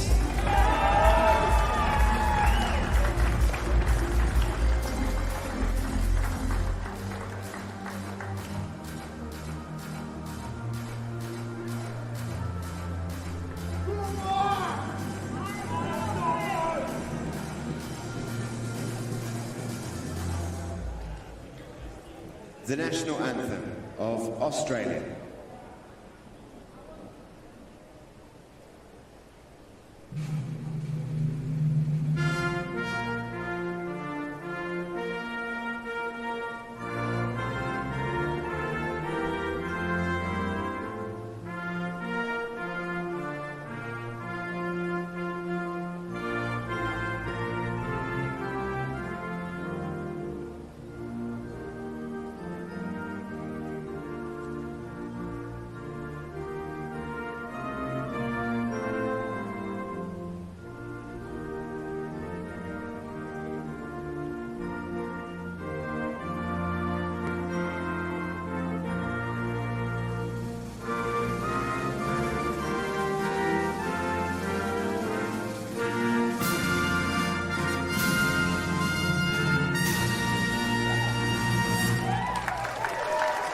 Manchester, give it up for your World Championship medalists.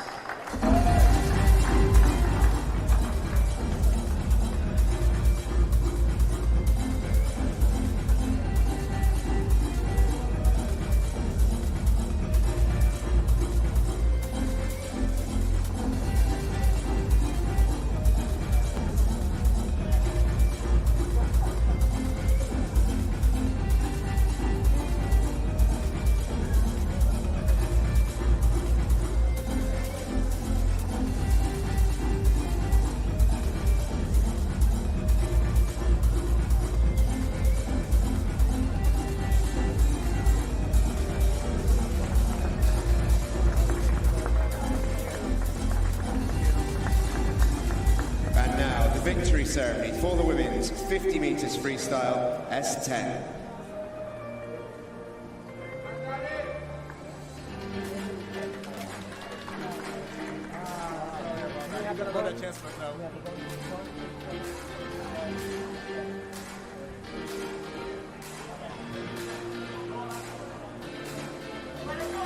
Winner of the bronze medal, representing France, Emily Pierre.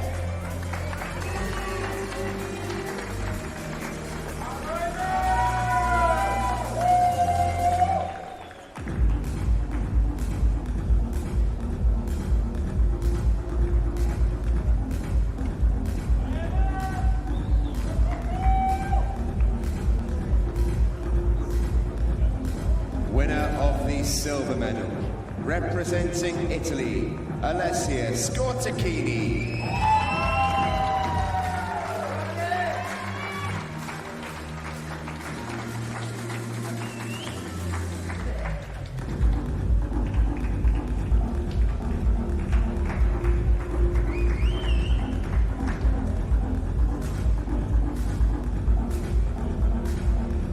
Winner of the gold medal and Manchester 2023 World Champion, representing Canada, Aurélie Rivard.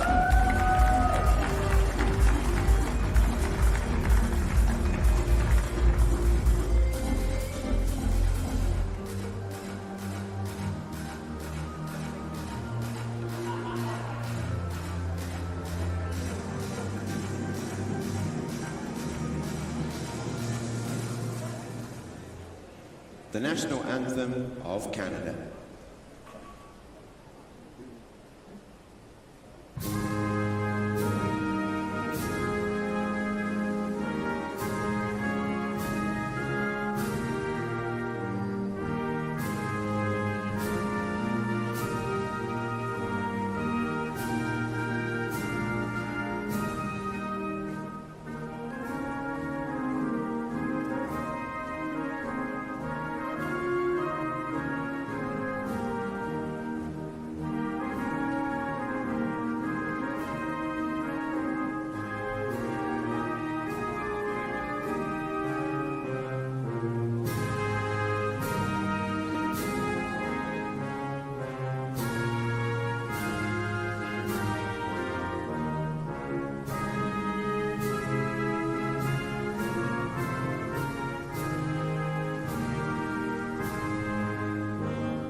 Manchester, give it up for your World Championship medalists.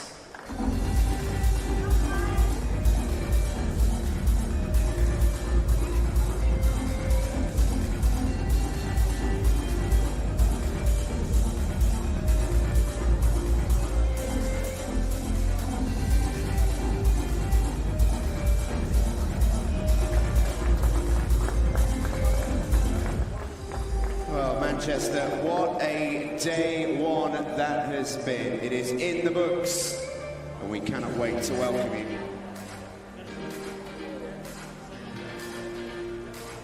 Manchester, please welcome the victory ceremony for the men's 50 metres breaststroke SB2.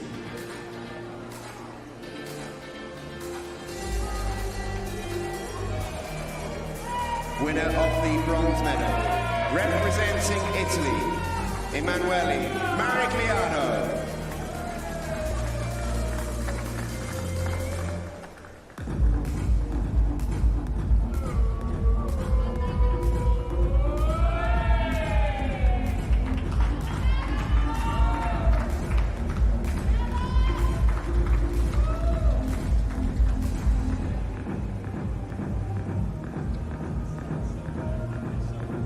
Winner of the silver medal, representing Mexico, Christopher Gregorio Tronco Sanchez.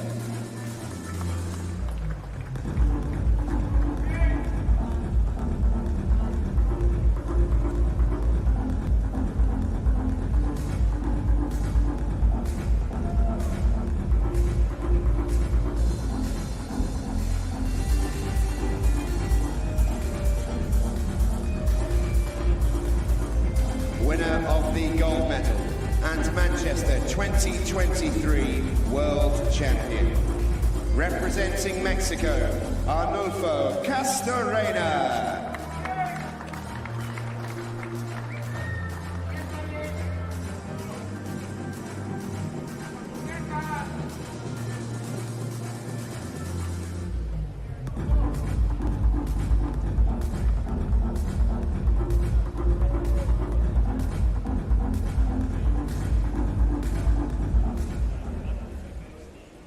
the national anthem of Mexico.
Manchester, give it up for your World Championship medalists.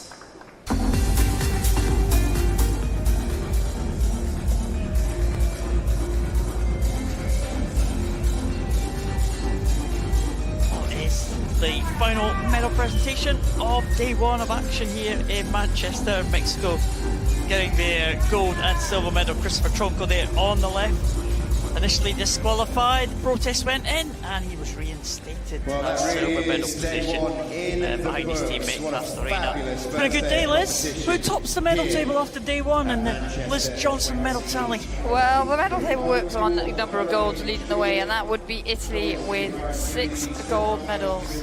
They are ahead of Great Britain and Canada. This is just the Liz Johnson version, remember. Great Britain and Canada with 4, Netherlands, Ukraine, China have got 3, Netherlands, Ukraine with 2, and then Korea, Brazil, Greece, Australia and Mexico with 1. Oh, there they are. There we go. And that matches what you've said. Perfect, there you go.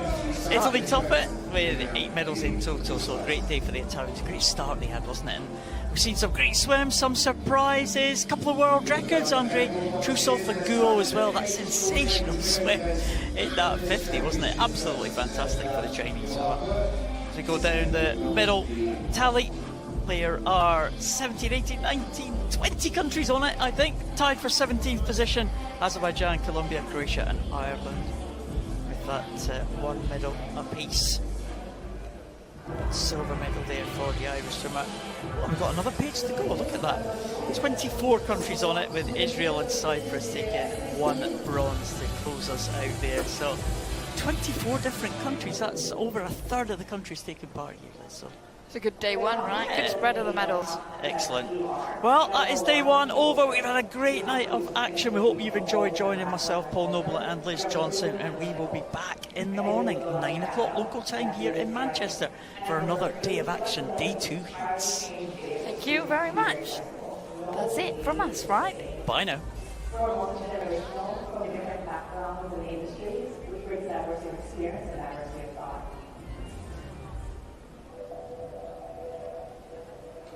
When I'm in the water, I feel strong